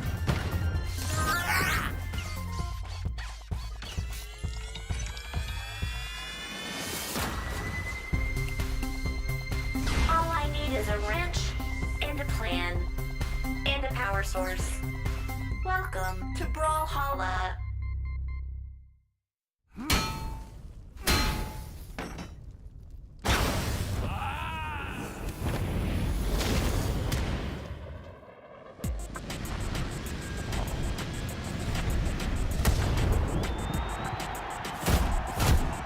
¡Esto es mi cuadrilátero! ¡El jaguar pone las reglas! ¿Quién sigue? ¿Te faltan pantalones?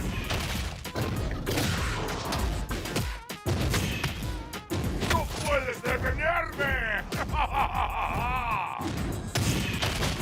¡No temo a nada! ¡Nada nos puede detener! ¡Somos imparables!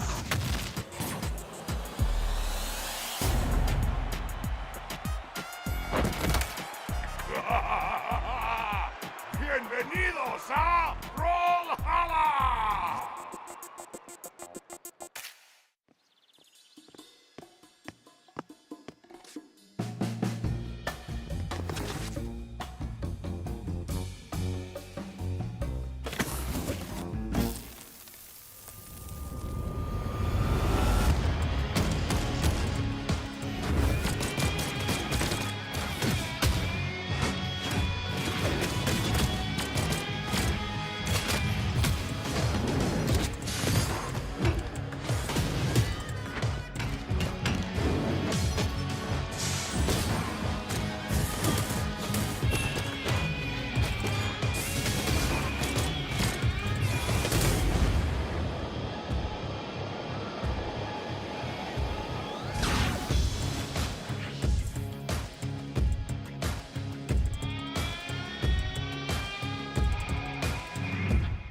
Kuma.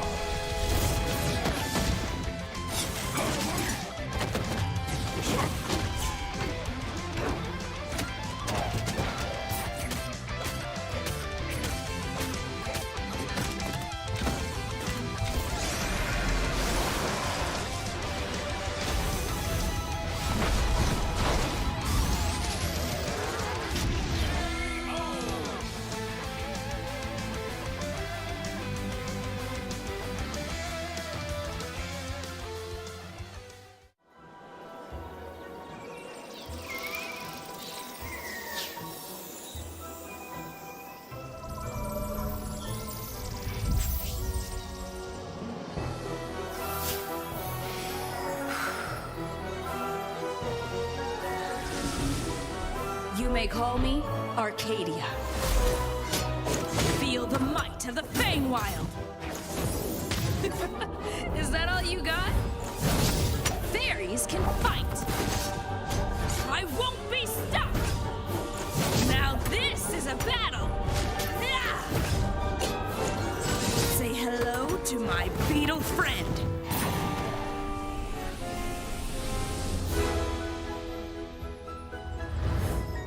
May the wind guide me to victory!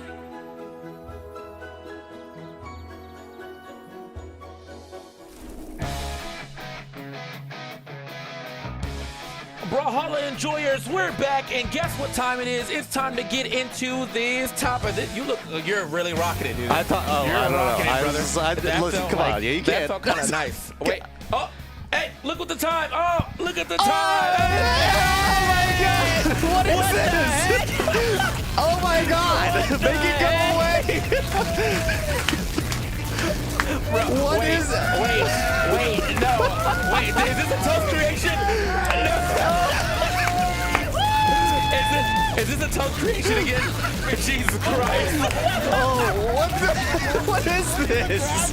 Oh my, dude, it's the sound that's I'm getting flashbang from this. This is insane. Oh my God. Yeah, that's right. Okay. It is Thanks. me and Walt's birthday, same day. I am 5 years older than him though, so but you know. Yeah. Oh, look at that. It's like the. Can we flash that a couple more times actually for the people at home? I feel like they're really enjoying this. It's like. All right, I just want one of the Zol cakes. These are the. Oh wait, skill it? Skill. Hey, cheers. So, thank you guys. That was so nice. Hey. Oh my God. Can I get Wait, so can we eat on stream? Are we allowed to do that? All right, cool. Oh, well, that's a little crazy. Hey, what's up, everybody? Yeah. We're here. Sorry for that. I'm gonna just do this. All right. Good. It bangs? Yeah, I like it. Oh, hold on. Let me just. I can't believe my whole top fell off. My cupcake's stripping on me, bro. Wait, no, don't give me the eating cam, but now it's on him. Banger. Stop. Banger. Okay. All right, we're here. Let's do some business now. Hold That on. was. Thank you for the kind gesture. That really does mean a lot. Chat, hold on. I'm gonna give you a real intro in a second. Yeah. What was your rating on the cupcake, by the way? Actually, it's a banger cupcake. Yeah, I do like it. I'm gonna be having more of those. All right. Are you ready? Hey, put the music back on. Yeah, run it back. Yeah. Can we get the stinger again as well? We'll just start it from the beginning. Yeah, We're gonna move that out of the way, and then we're good to go. All right, you ready? Let's go. Well, no, that's not the right one. It's not All right, let's start over. Okay, we ready? That's a crazy stinger almost. All right. All right, boys, we're back in Summer Championship. I feel, what the heck? Play Brawlhalla. We need to play Brawlhalla right now. They want to one more time. I'm sorry. All right. You need a second? You want me to knock in? All right, bro, what's up, bro? You know what time it is. It's time to get back in the building. Summer Championships. It's top 8. We got to get to the top 4. Play that guitar one more time. He's in it. Hell yeah. We got to, like, if I had a beer, boom. But, like, maybe not here. I only have a metal water bottle. That wouldn't be a good look for me. I'm sorry. Maybe not the. All right. We got to stop. They don't like when we have fun. We're having too much fun. What's up? It's the birthday boys here. I'm Walt. This is TK. We're here for the Summer Doubles Championship. That was wholly unexpected. I don't think either of us knew that was happening. So that was super nice. Thank you guys again. Yeah, well, I love being here. This is like, I don't know, it's like 8th, 9th year now here. This is your 2nd year, right? Something like that. And yeah, man, we've just been enjoying like hanging out with you guys, doing some Brawlhalla stuff. But we got to get a little further into this bracket as we can wrap it up to a top 4 and get through NA. Who do we have coming up first? Rise and Soul, and the names of their opponents escaped me for now because we got completely rushed with a bunch of cupcakes and things while I was trying to actually seriously figure out what we were doing today. So it's Rise and Soul versus Raven and Raid. Thank you, bottom of the screen, for letting us know. I'm still so shook by that, man. That was crazy. No, this is I will finish this one. It's going to be over here for the time being. But yeah, man, the matches have been totally insane so far too. That last game 5 that we got right before we went to the break. I mean, I'm expecting to see as we get closer to this top 4, it's going to get more and more competitive. Obviously, we're near the cream of the crop right now. Our elimination side, top 8, Rise and Soul up against Raven and Raid. I still like to say just real quick though, now that we have a little bit of time before this match starts, that boy Raidish did, or Balloon Boy did 914 damage. That was the number? Yeah. I didn't see the number at the end. I just saw that he was carrying. Like, I don't really feel like we get to see those numbers. Like, yeah, I mean, like, as soon as we get past like 6 something, I'm like, that guy's doing damage. 900 is crazy. You're like, that guy's doing damage for the next game as well. It's kind of crazy. Residual damage being done here. But yeah, we're gonna get to this next match. Rise, Soul, Raven, Raid. Oh, I actually very much remember watching Raid back. I don't think this was his teammate before, but I remember watching Raid back, and he kind of came out on my radar maybe like 2-3 events ago. Right. And so happy to see him yet here again. But yeah, we're in NA, and they picked up the classic Olgrim and someone strategy. Let's get it. Yeah, I mean, look, we were saying for a long time it's Teros's world, but Olgrim's not doing half bad either. Lance has been making a comeback for sure. Even saw Hughes yesterday doing a real good job with it. Let's see how it fares in North America. This is our elimination side top 8. All right, bro, there's going to be chopping. They have pointed out there's definitely 3 axes out here, so expect to hear a lot of chopping noises if we get to that point. Currently, nobody with the axe in hand just yet. We got all the weapons, but it is currently all the offhand weapons, and I've seen a lot of... Oh, wait. Hang on, off stage. Let's see. Okay, that was a weapon throw, but yeah, Rise is still covering this incredibly well. Easy pickup right there for Rise first is not strike. a fan of Raven at all right there. Yeah. That's what I saw. You know what? I don't like that you're doing this. Off stage once again, covers the 45, doesn't quite get there in time though. The weapon toss to cover his back. Again, and you had pointed this out yesterday, TK, right? Especially when the lance is equipped, watch out for those parallel lines, right? If you can get on the same kind of level area, that's really where the lance is going to shine here. Oh, wait a minute. All right, Rise going to get back to the stage one more time. This is a very hot start here for the red team for sure, though. Rise has pretty much been unhit. Seems like the guy to beat right now. Soul has taken quite a bit of damage, but if you're looking at the blue team, they're both hurting. And yeah, Raven has got to watch out. Oh, great save. He picked up both too. Okay, he nice. did get a disarm onto Rise, it looks like. Yeah, and then off the right side is going to be Soul going down. Nice pickup as well with the grapple hammer, picking up and confirming that stock. But they're still playing behind. Yeah, very much like how we got all the way across that stage to really make that happen too. It was going to be a long recovery from Rise, so Raven knew. Oh, wait a minute. Oh, this is a problem. Let him cook. Oh, this is a problem. Let him cook. Ground pound, ground pound. Oh, no! That wasn't the way I wanted it, but it still happened. It was a bait and switch ground pound for sure. They both sent it, but somebody was going to get hit. Speaking of hit straight out of there, Raid getting sent out of there as well. Another solid lead here for the red team. How do we get back for them? I don't think Rise is going to let them get back at all. This is GCD like ground pound. Misses it on the tap-in, though, but still keeping this going. He's going to be able to make this back. He does barely make it back. He does hit the wall at the very least, but yeah, he's getting kind of thwarted by Raid. Raid finally missing that. Oh my God, what a combo. This is over. Yeah, wrap it up, dude. What We're done a combo off the platforms. They went back and forth with it too. That was so sick, dude. I'm going to take a bite for that one. Yeah. That was good. Combo so good, made me hungry. It was tasty. Combo like so good, made me hungry, bro.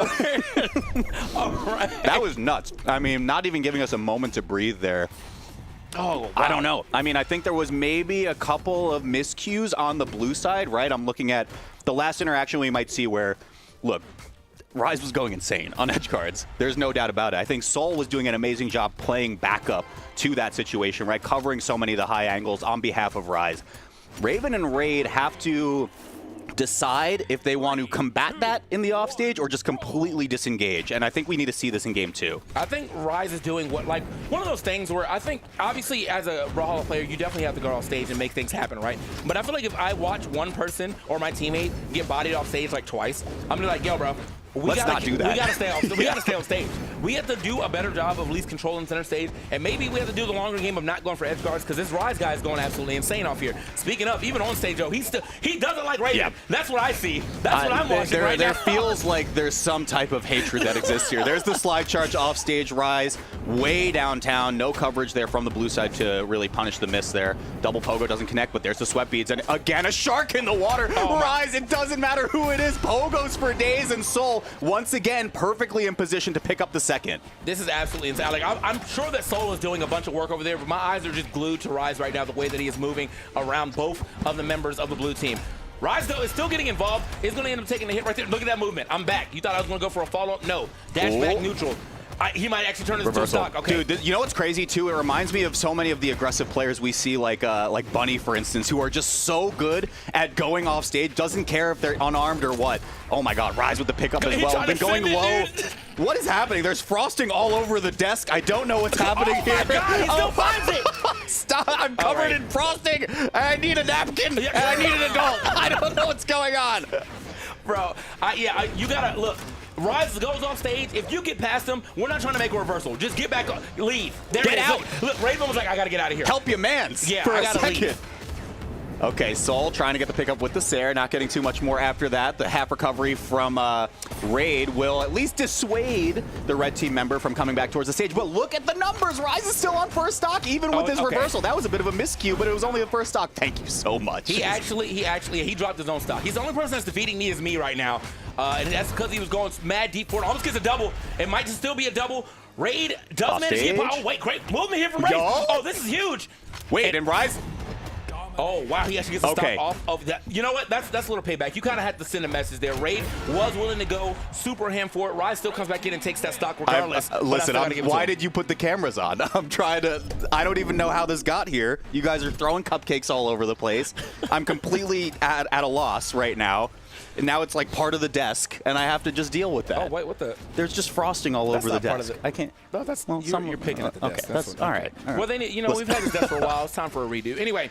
Let's get back into this match. Dude, I'm telling you, Rise is definitely the star player of this match. Not even taking anything away from what we're seeing from Soul. Soul is still, you know, playing a solid game. You know, he took a little more damage than he made, but I feel like this is because Rise not giving him a chance to get any damage. Yeah, there's also like the big fat asterisk that exists of like Rise completely threw away 2 of their stocks and it didn't matter, right? Like they were just completely just off stage, no resources, let it all rock.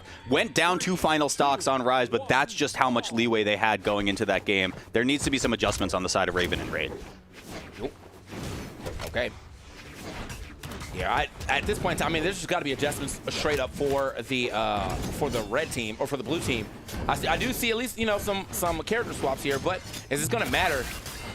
This is big, though. This is a hot start. Get the first stock off of Rise. Wait a minute. So here's the thing. They loaded in, and my jaw has been on the floor from the start because why is there an Amugi on my screen? What's going on right now? Listen, I mean, if we're talking about being able to cover a lot of space with a SIG and also do mad damage, Amugi is going to get that done. It's working, which is kind of the crazier part to me as well. Tries to go for that signature. Again, super, super long buttons is Amugi's signature kit. So if you get caught in the vortex there, you're in big trouble. But Greatsword as a weapon isn't super great, and it's not super great in doubles. It has this, oh wow, okay, we're gonna get right back. We're gonna get all that back immediately. I like that little combo too. There was like a stagger combo so they can get past each other and make sure their hitbox don't hit each other, but also keep that combo moving to the right side.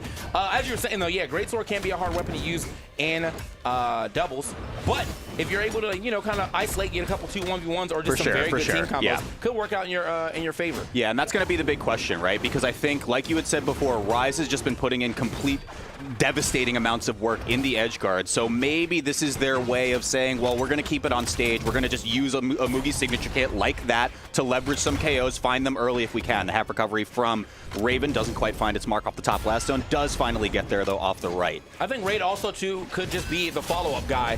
He actually turns... Wait, wrong person. Okay, he does manage to make it back to the stage, though. Yeah, but he could just be the follow-up guy. What the... Did he even get hit by anything? I don't know. Okay. Things have been happening, TK. I'm a bit overwhelmed, but it is final stocks for both blue team members. Let's see if the resilience of this Amugi can get them at least 1 game on the board. Okay. This is, I mean, so far, I will say, like, even if he's just a follow-up guy, I bet you he's doing mad damage. Yeah. There it is. And Nice that's there. enough. That's enough. Yeah, right. I mean, like, if the greatsword isn't great, then we're doing just fine with the axe. And let's see, it's both of these players on blue side, able to close that one out, finally get one on the board. I will eat the cupcake and my words, at least for now, because it looks like the Amugi was doing just fine. They shut down Rise pretty hard, too. He did 354 damage while both of them did about 500. Yeah. That's amazing. Also, I think it's probably just less about the great. Like, the great sword definitely did his work too, but he wanted to keep an axe in his hand. He wanted probably a stronger legend that doesn't die nearly as fast. These are great things that you have from Amugi. Yeah, I mean, whenever I see Amugi and it does look like they're sticking to it, I think it's all about the signature kit as well. Like, there is a suggestion that exists of, like, well, I can gravity cancel signatures, sure. I can slide charge signatures. They're quite strong with Amugi. But I'm probably going to be keeping my feet on the stage for a majority of our games. Ooh. Okay. Oh, okay, nice little pass right there, back over to Rise, but the stomp does work. I don't know what. I feel like he stepped on the one person and ended up shooting the other. Either way, they got the double knockout very quickly. This is how you get right back into establishing dominance, just like you did in those first two games. So the little swap over to Amugi did get him a game at the very least, but For sure. I'm not sure if it's going to get Oh much my more god, than that. and Rise just gets to do exactly what Rise wants again. There's no movement, but does find the connection into the chase dodge towards the stage, so Raid does get to hang on for a little bit longer. This is where I get nervous though, right? Because look, the signatures were great. Like you said, Amugi was doing a good job at being the follow-up guy, confirming KOs, but how do you play this match from behind? Oop. That's a good start, but you're still a full stock behind. You have to find the 2v1 onto Soul before Rise gets back in the mix, and he's been an absolute menace off stage. Yeah, necessary weapon toss right there from Soul to make sure he didn't lose that stock in that time. But can he get over here and really help out Rise? They're definitely seeming to be focused on Rise, which is a smart thing to do. Soul, double breakdance, almost got the second one. My man's windmilling out here. Boy's doing tricks on the dance floor. Hang on. Okay, whiff punish onto Amugi again. Signature kit's great. Long buttons, though, for sure. So as long as you can find those openings. Amugi finding the one. There's Raid. Can he get one? Dare off stage. Second one as well. Raven closing the book on that one. That's great communication from them, but they're both off stage. Oh yeah, we got to make our way back sooner than later. Didn't do it fast enough though. Unfortunately, does end up still losing that stock. So I think it's still very important to get Rise out of this game though. I mean, Soul has been more of the guy in the back, right? Like he's definitely still part of the team. But when you're talking about star power, it's clearly Rise when it comes to this team. And if you're able to shut him down, it feels like you're kind of shutting down the team in a major way, or you're forcing Soul to step it all the way up. Okay, looks like Raid was able to get a couple connecting hits on the bridge with the greatsword, but it's tough, right? There's such long strings that eventually you'll get interrupted. You have to really know how to pull back. Amazing interrupt right there on behalf of Raven. It's doable, right? They just have to survive on this last stock. Raven doesn't find the connecting hit they need to get off the top KO. Dare doesn't find its mark either, and that whip is going to cost them big. It's actually going to cost them massive, and it will cost them their tournament. A 3-1 for Soul and Rise. Yeah, that was big. I mean, honestly, Rise, as I said, you know, he did have to. He was like the star player, but I feel like at this point in time, yeah, you got to look at the stats here. Soul definitely stepped it up in a major way, kept himself alive for as much longer than Rise did this time around, but also made some very big plays here. I mean, he got 4 of the KOs. That's big. You know what I mean? Obviously, he's finding those final hits. That feels that's got to feel very good for him. The double break dance, super nice. But still, though, I want to give it up to the blue team for making that swap. Yeah. Amugi came out. They did get a W, made the game a lot closer than those first 2 games for sure. Yeah, totally agree. And I mean, like, it's very, like, they seem like very basic changes, right? Of like, oh, well, let's pick a legend that maybe thrives a little bit more on the ground game, can do a little bit more with the signature kits, maybe confirm us a little bit earlier KOs in some of these situations where we're struggling. Because, look, those first couple games, I feel like it was the Rise show, right? They were just getting completely outmatched in terms of just offstage and edgeguard and things along those lines. And Soul was doing an excellent job, by the way, at just playing backup to that game plan. Absolutely, yeah. I mean, Rise was able to go like all over the place and just get absolutely crazy. He's got like the he's got the ball and ender. He was balling on him basically. That's the perfect ender for him for the way he was playing that first game. So either way, that doesn't mean he gets to move on. He has another chance to potentially get into this top 4. But we have to go to the other side of the loser side of things to see what happens on our next match. It's gonna be Hexo Guichibu versus Sweaty Meat and Aquatic. He's been getting hella sweaty over here in this. Yeah, you gotta be, right? Yeah, a little bit. The sweatiest here in this bracket to get all the way to the top 8. We'll see what they can do. Sweaty Meat, Aquatic, Hexo, Guichibu. These are 2 names that you definitely know for a long time, but Sweaty Meat and Aquatic have definitely started to show up on the scene a little later, but they're starting to make waves. Yeah, I'm excited to see this one. We got a Hexo set on stream earlier. I think it was like towards the start of the broadcast, actually, and one of our casters, PJ perhaps, was saying something like, oh, it feels like Hexo gets put in these spots because he's such like a damage carry that he like almost feels like he's 3v1ing. And I feel like when you pair yourself with a Queen Nai, it's like, oh, I have so much resilience and tankiness and ability to survive, but you need to rely on either the signature kit that exists from Queen Nai or your teammate to be able to secure the KOs. And it's Guichibu too, so you know you have a Katara that you can trust. Yeah. Like Guichibu's going to get those hits, going to make things happen. That's what we're getting. Yeah, that's what we're getting. Hexo Guichibu should be a nice one. I remember Hexo first came on the scene with me for Hexo Halo Prince. That was a cool team to watch. And Halo Prince, I'm pretty sure played Loki. So he was already kind of used to that type of game plan, and I think he just ends up finding another player that, you know, arguably is better in that game plan, and maybe should work out. We'll see what happens as we get into our first game between our competitors. Sweaty Meat in the building with the Taros, Aquatic coming in with the Bryn. Let's see what we got. Let's get underway. I mean, some shades of the defensive meta that existed and long predated my entry into the competitive Brawlhalla scene, so always like seeing Queen Nai on the screen personally. I think it's fun to see. But let's see what Hexo can do here to kind of take initiative for the blue side. Okay. Guichibu can get the action started like that. Guichibu now trying to find a way to keep putting that pressure there on to Sweaty, but couldn't do much more than that. Oh, scooped. Whoa, I'm getting that blast on off that one. Guichibu from way downtown just throws that spear and so gracefully lands the hit right, bonking on top of the head for first strike. And there was another one to follow in response. But as the dust settles, blue team's actually behind in the stock count. Yeah, that was actually that was a very long toss right there to try to make sure that stock was secured there from Guichibu. But unfortunately, Sweaty Meat being the only person still left on their first stock means the blue team is definitely down. A lot of pogos coming out. Guichibu just playing mad aerial right now. Hang on, real problem. What I thought that they got that. But looks like did Hexo get in the way? Hexo probably recovered. Yeah, I think you're right. Let's see, though. I mean, resilience of Taros stocks, I mean, it cannot be understated how important keeping your Taros alive is in so many of these situations because you can get so much more leverage, but it's not going to happen there. Sweaty Meat falls 2 stocks down before his teammate even loses his second, too, and this is going from bad to worse if you're the red team. Yeah, that was a super nice combination to the neutral sig, too. You want to definitely get somebody off the stage when you're looking for that Blaster's neutral sig from Nyx as it does drag down. Perfect angle to do it. Speaking of, Sweaty Meat about to get dragged down again, does end up getting saved by Aquatic. Yeah, I like that Aquatic finally went for that. Sweaty was running out of movement, right? Yeah. So it was just very, very brutal position that Hexo was just kind of resetting over and over and over again. Gets in the mix there, but recovery with those blasters will confirm the stock, and just like that, it's a pretty tall order for Sweaty Meat. Wow. Not even gonna have the chance! Guichibu from way downtown at the start of the game and at the end of the game to secure it. Some would say the meat's been dried off, you know what I'm saying? That's right. It's not sweaty at all, They've bro. been saying taking that. A shower. The streets are saying. Many have people have said this. Many have said this. All right.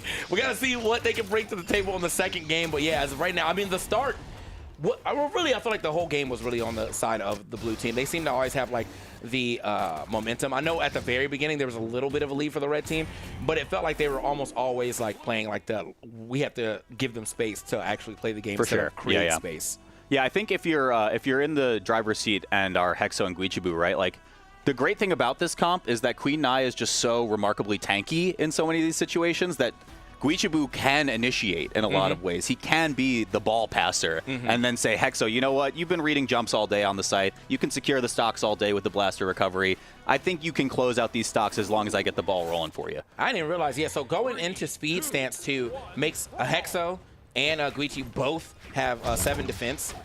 Which is, still quite a bit of defense, but these are just 2 tanky legends. Yeah. One, Hexo is just way faster when it comes to, like the speed between them, but then Guichibu is going to be able to like knock out people faster because they have more force. So it's just a very defensive team you have to work at, and because of that, you more often than not have to get a lot of 2v2s. They're just not getting those potential or like chances because they're getting beat up the whole time. Yeah, absolutely. And I think on the blue side too, they kind of like if they get into these 4-player scrambles, right? Because of the fact that they're so defensively slanted in their legend picks. But let's see, big swings off the right side, and again, look, Guichibu gets to hang on to that stock, still gets the follow-up hit on Hexo to get Sweaty Meat off for the first strike. Aquatic just desperately trying to recover back. You saw the sweat beads come online. Not a lot of movement left, but touching down. Does find the signature, but it's a traded stock that favors blue side. Oh my god, he's still chasing him. Can he get it? Oh, Exactly the same. I got the wall. However, Sweaty Meat is trying. Yeah, has to really maneuver his way back to the stage on that one. Hexo says it's fine. I'll get your teammate instead. Try to get a little coverage. Wait for the turnaround. It's just going back and forth right now. Yeah, Aquatic's been doing a really, really good job at playing responsively to blue team. So if Hexo just starts going super insane off either side with these reads on the site, he knows to just find the opening, come in, secure the stock, make sure it just gets completely stopped right there. Stomps air hits the teammate. That's a little bit of a mishap. Ooh, Hexo, the Sair secures the stock. And a recovery. Ooh, my man is doing it up. Definitely getting mad. Stocks me right here, right now. And I definitely like the fact that he went for the easier confirm of the downlight into the Sair instead of downlight recovery on the left side, so he can get back into the action quicker. Absolutely. Knowing that he's going to get that stock regardless. Well, could be a problem. Hang on. My man is getting a little crazy off here. I don't know if he's going to have the resources. Oh, I thought we were going to get a little more coverage. Wait, it's a turnaround again. Ooh, held it. Oh, Hexo even went for the dip down knowing, but that's a double for Aquatic. This is exactly what I'm saying, and it almost looked identical to the same situation from before, right? Hexo a little bit tunneled, trying to go get Sweaty Meat, get the edge guard, secure the stock early. Aquatic goes, boop, and hits him with the ground pound or the dare, or just about anything with the axe to secure both stocks there. Ooh, okay, looking for stuff. Down air. Oh, down air going to hit the wrong person. Sweaty Meat does manage to make it back to the stage, though. And these downers are registering right now from Hexo. Ooh, Guichi. Very nice. And I said before, right, the signature kit from Queen Nai is nothing to sneeze at, right? We really didn't see a lot of it in that first game. I doubt we even saw a lot of it in this second one as well. I'm looking at some of the stats, only 5, and that was the only one that hit. It got a stock. Yeah, no, I mean, with that, I mean, he could have got it again, too, but I think Guichi just went for the recovery instead, knowing that we're going to get the stock. But, yeah, off of neutral light for blasters, that's the most, like, come over here and hit this move. Yeah. Come over here and hit him after this if no one's interrupting it. You know, 3 blasts takes a little bit for it to finish. Used to be way longer, actually, if you played some of the earlier versions. It used to be like boom, boom. Oh, was it really? Yeah, it was like doom, doom. It was like a good 2 seconds of a move, bro. Good. That's great. I love it. Good times. Anyway. Hey, blasters are in a great spot now. So, you know, be thankful. Here we go. Let's get into game number 3. Hexo and Guichibu are looking very, very strong. Not to diminish the efforts of the red team, though. I think Aquatic has been putting in a tremendous effort, just kind of playing defense and playing, again, responsively to what Guichi and Hexo are doing. Cool. Up off the top. It's not enough, unfortunately, for them, but they at least got a lot of damage here on to Hexo. Hexo probably going to have to drop that stock here. Also, love the swaps. I've been seeing a lot of swaps lately into Zol, and that's been pretty cool. I mean, you want to go all the way to the top of Force, that's the guy to do it. Also bringing in the cannon. It seems to be kind of like mixing people up a little bit here, so yeah. Yeah, functions pretty similarly to Hexo on the Scythe. I think once Aquatic starts getting a little bit more comfortable, we'll probably see some early KOs from this Zol. A lot of pressure, I would say, in terms of team composition on Sweaty Meat now to make sure they survive. They go cross-court, but already approaching deep red at this point, just dash jumping over. But look at that. That was, what, a nair from Guichibu, and it just hit on the other side, got the KO because Sweaty was too high of damage. Oh. All right. Big damage. Oh, I like that. The down sig to go ahead and just get some damage there, but man, probably didn't want to pop the neutral sig because they didn't want to actually rise into Hexo on accident, so better option. Goes for it that time, gets stopped over the pogo. Sweaty is trying his best here with the Wushang. Keep his teammate alive for sure. Yeah, and Hexo, you see immediately dash jumping all the way across the stage. If there's an opportunity for an edge guard, I feel like Hexo is the player to automatically take it. Little bit of a miscue on the side of Aquatic. Ran out of movement, saw the sweat beads towards the bottom of the stage, so it is going to be double stocks down for the red side. Blue team in perfect position to potentially 3-0 here. And that will maybe just seal it. Well, that was a taunt to get body for sure, and I'm not sure if that was like a... He knew the game was over, so he's like, let me just get this out real quick. Oh, misses the last part of that combination to get off the top, unfortunately. But, yeah, it's a tough one. I was going to say only a matter of time, but as my man throws his hands up into the air, so do we, as it is a 3-0 for Guichibu and Hexo. I mean, what a showing from this team. Russ said, yeah, he said, man. I'm free! Are we allowed to sing that? I don't know. Yeah, don't worry. It's all good. It's all good. Dude, that was obviously, I don't know how you were going to be able to make that back. Look at the damage. Well, you guys can see it, but I can say right now, Sweaty Meat did 190 damage while taking 511. It's rough. Yeah. After your teammate's gone, I just couldn't imagine there's going to be much more to be done. The Guichibu Hexo team just looked a little too strong. Yeah. Again, I mean, I really like seeing Queen Nai in twos. I think just as a legend, Very cool to have a very resilient legend that can hang in there, and the signature kit ain't too shabby either. I think Sweaty Meat and Aquatic did pretty fine for the most part. I don't think the set count is really indicative of how they performed. Maybe that last game wasn't super great, but what can you do? Yeah, I mean, like, sometimes you just get bodied, bro. Like, that's, like, you really can't take anything away from that outside of, this was just a bad set of 3 matches for us. Maybe the next set of 3 matches we get a chance, not in this tournament, but like, in the future, they'll get a chance to really show their things. It's just, I mean, they made it all the way to top 8. That's right. That's actually amazing. But before we get into our next game, obviously, we got to go ahead and get down into this top 4. We have to find out who those people are. And if you're looking at the bottom of the screen, you'll see it's going to be Marimu, Future Bubble. He's rocking out. You guys are rocking with us. We'll see you in a little bit. We'll be right back. Yeah!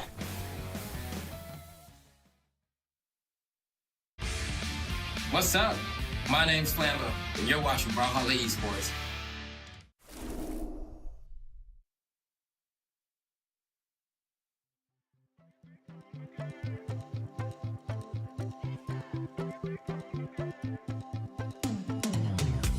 There's something in the water, days are getting warmer when I'm next to you.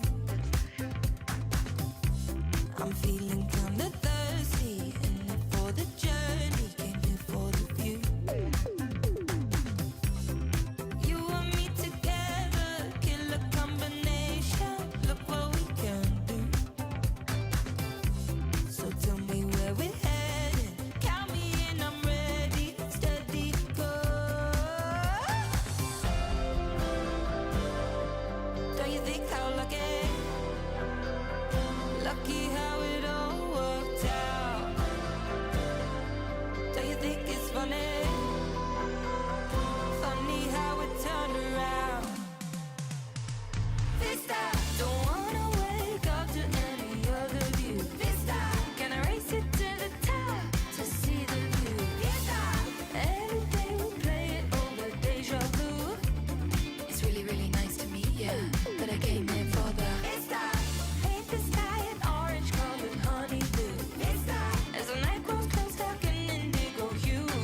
Vista, riding hot on vibes, that shotgun with you.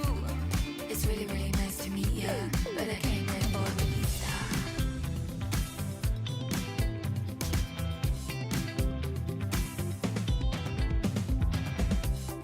If I did it over, knowing what I know now, I wouldn't change a thing.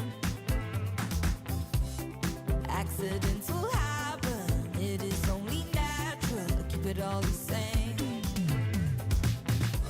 If life's a simulation, we must be the favorites. Look what we've been through. So players, start your engines, count me in. 1, 2, 3, you ready? Let's go. Don't you think how lucky how it all worked out? Don't you think it's funny how it turned around? Vista, don't wanna wake up to any other view. Vista, can I race it to the top to see the blue? Vista, every day we play it over deja vu. It's really, really nice to meet you, but I came here for the Vista. Paint the sky an orange colored honeydew. Vista, as the night grows close, dark and indigo hue. Vista, riding high on vibes, that shotgun with you. It's really, really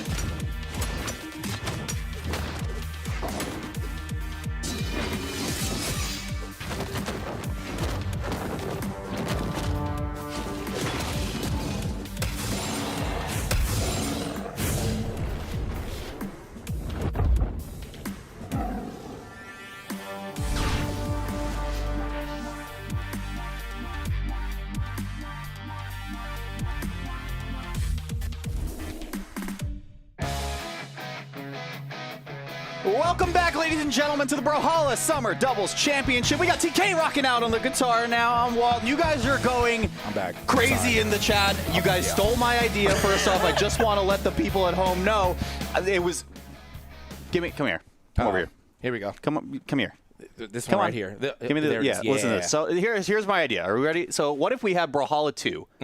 But instead of the characters that we have, all the I'm not allowed to. I'm sorry. Okay, we're back. We're going into our first match of the day. It's Marimu Future Bubble versus Rise and Soul. You guys will never know how amazing my idea is because I'm not allowed, bro. I'm sorry. Can the chat hear? Because like that Walter came in so clearly. That was a very stern talking to. I'm sorry. I apologize to the people in the production booth. Shouts Toastmasters, my God. Let's talk about our first match. Let's get into this. Yeah, let's get into this match. Throw me a stinger or something. Don't they have like a little stinger? No, we don't have one of those. Like a little flat. Yeah, there we go. That's good. That works enough. Marimu Future Bubble. We'll take. Well, don't you have the full screen? You know what I meant. Yeah, roll the stinger. Yeah, give us the transition. There it is. Oh, look at that. Boom. Marimu Future Bubble, Rise and Soul. Gonna have a great time here in this match. Now, again, Marimu Future Bubble, great team to talk about because it's been a cool little success story between them. Marimu didn't really have a computer to play. Future Bubble said, "Hey, bro, I get your computer. Play the game with me. Let's win some money." And well, they have been doing that. They've been able to get a couple double things. Marimu has been very successful in singles. For sure. See what he can do here against Rise and Soul, though. Again, what I've seen from what I've been watching through this tournament, Future might have a problem with Rise. That's all I'm saying. That's my call out right now because Rise is going absolutely insane. In the last match I saw, Future looked a little lost.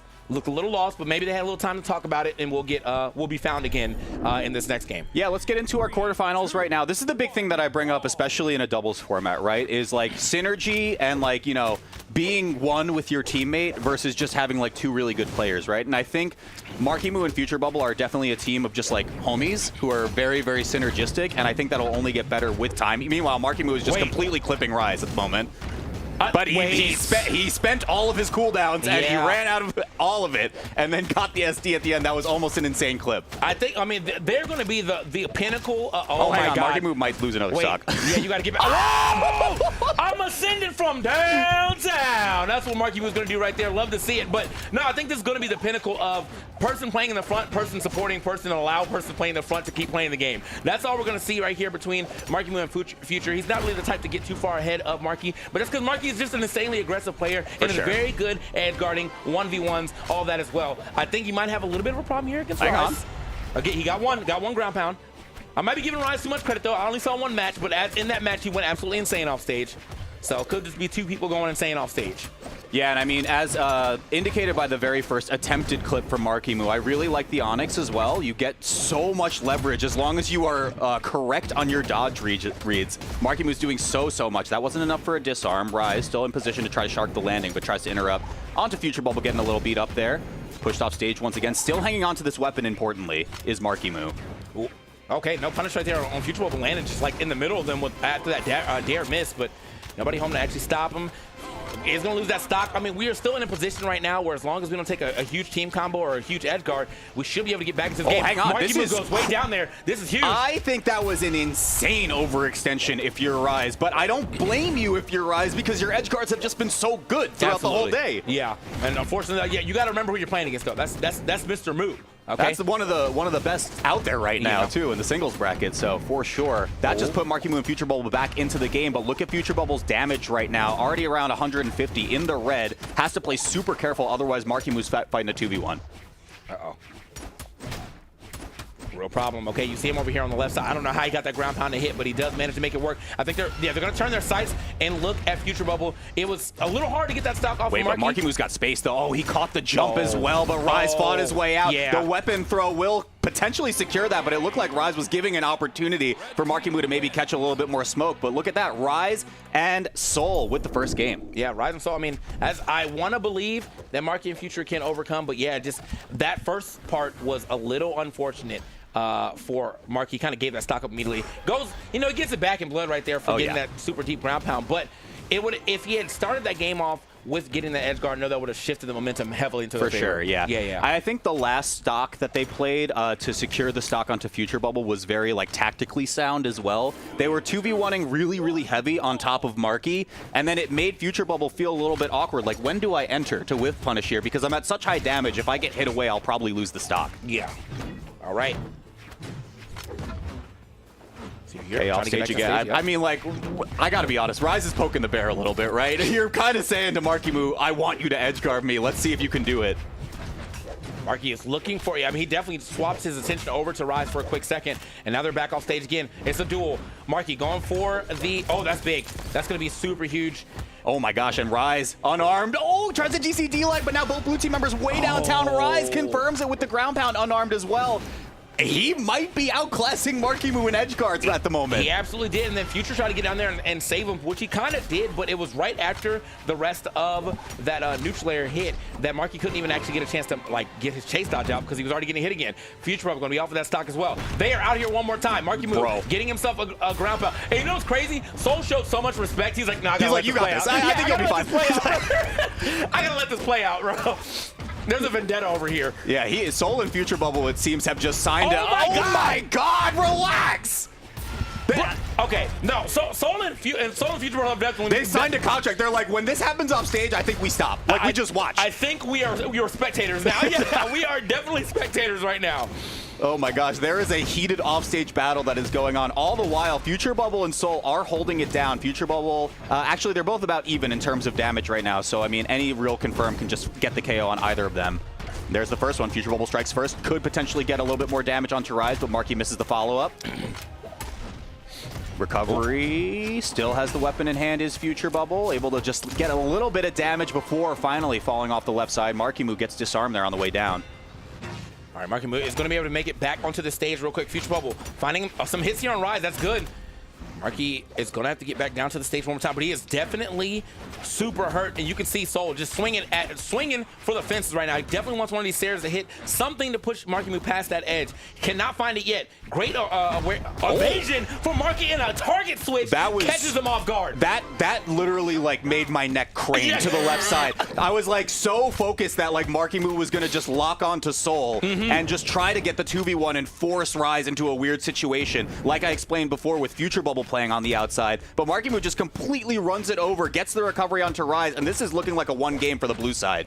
Potentially. I mean, Rise is putting up a little bit of a fight here, but yeah, he's got a lot to make up for. He's got to get a lot going for him, you know, to go correctly. Future Bubble missing a punish there. Everyone's missing a punish. He's low-key moving. Soul was like, Rise, I gave you all the glory off stage. I think it's my time, but it will not happen in this game number 2. We're evened up at 1-1. Bro.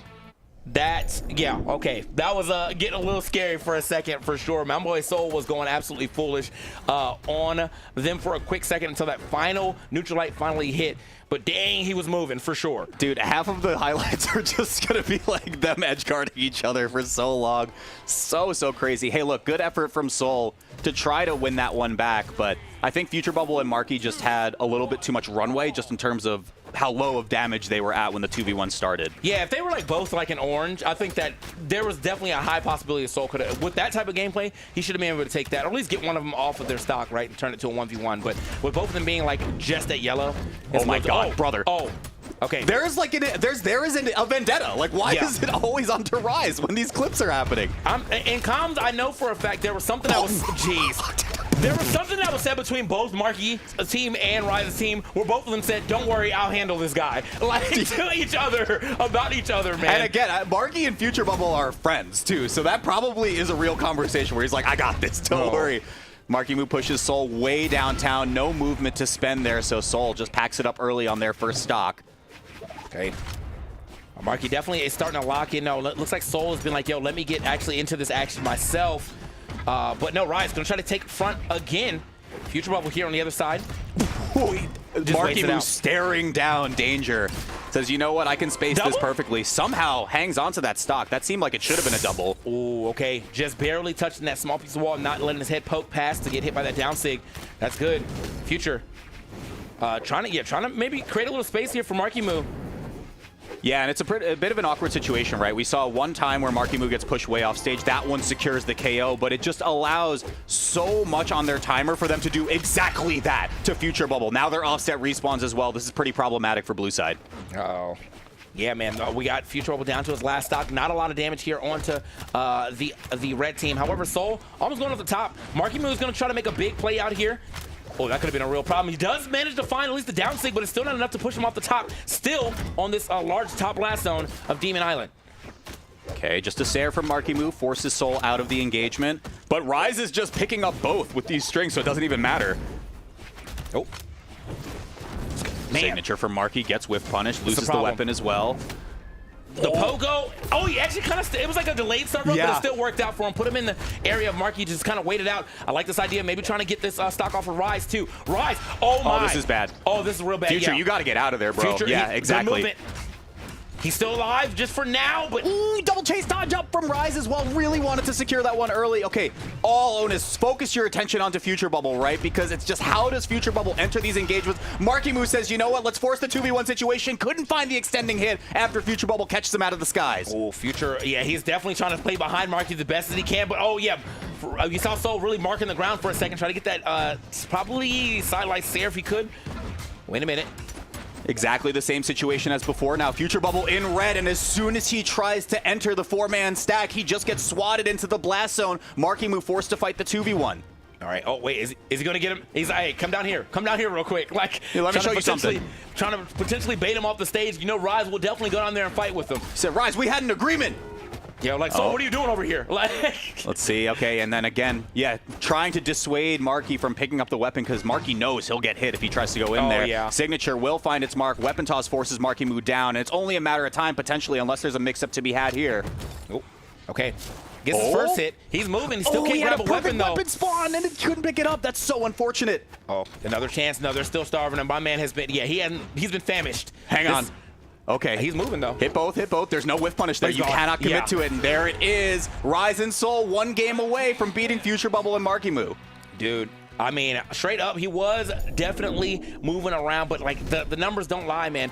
Future Bubble has just been having a hard time really getting involved. I think he had, like, 368 or 98 damage, and while everybody else is doing 500 plus. Like, he's just having a hard time getting involved in a meaningful way. Yeah, and we're seeing it in this last clip as well, at least in one of them, right? So Future Bubble is basically stuck playing perimeter once he's on last stock because he's usually highest damage on last stock. Right. And then it becomes a really awkward positioning question of like, okay, well, my friend is getting beat up here by 2 players. Do I go in there and force a whiff punish? But if I mess up, I lose the stock, and then my friend is still going to get beat up in the 2v1. Right. And so, like, he really, he's kind of between a rock and a hard place. Like, really not much he can do outside. Like, the only thing you can really say at this point is just play better in, you know? And I'm not say he's playing bad, but, like, yeah, he has to play to the strengths of his team much better than he's doing right now.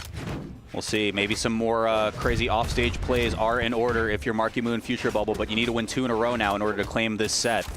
Oh, okay, nice little step back. Does try to get him. You can see him now trying to fight it up with Rise there on the left side. Marky, though, caught between a rock and a hard place. However, I like the little breakup from Future Bubble. Also got to break up again, but that's going to get broken up by Soul.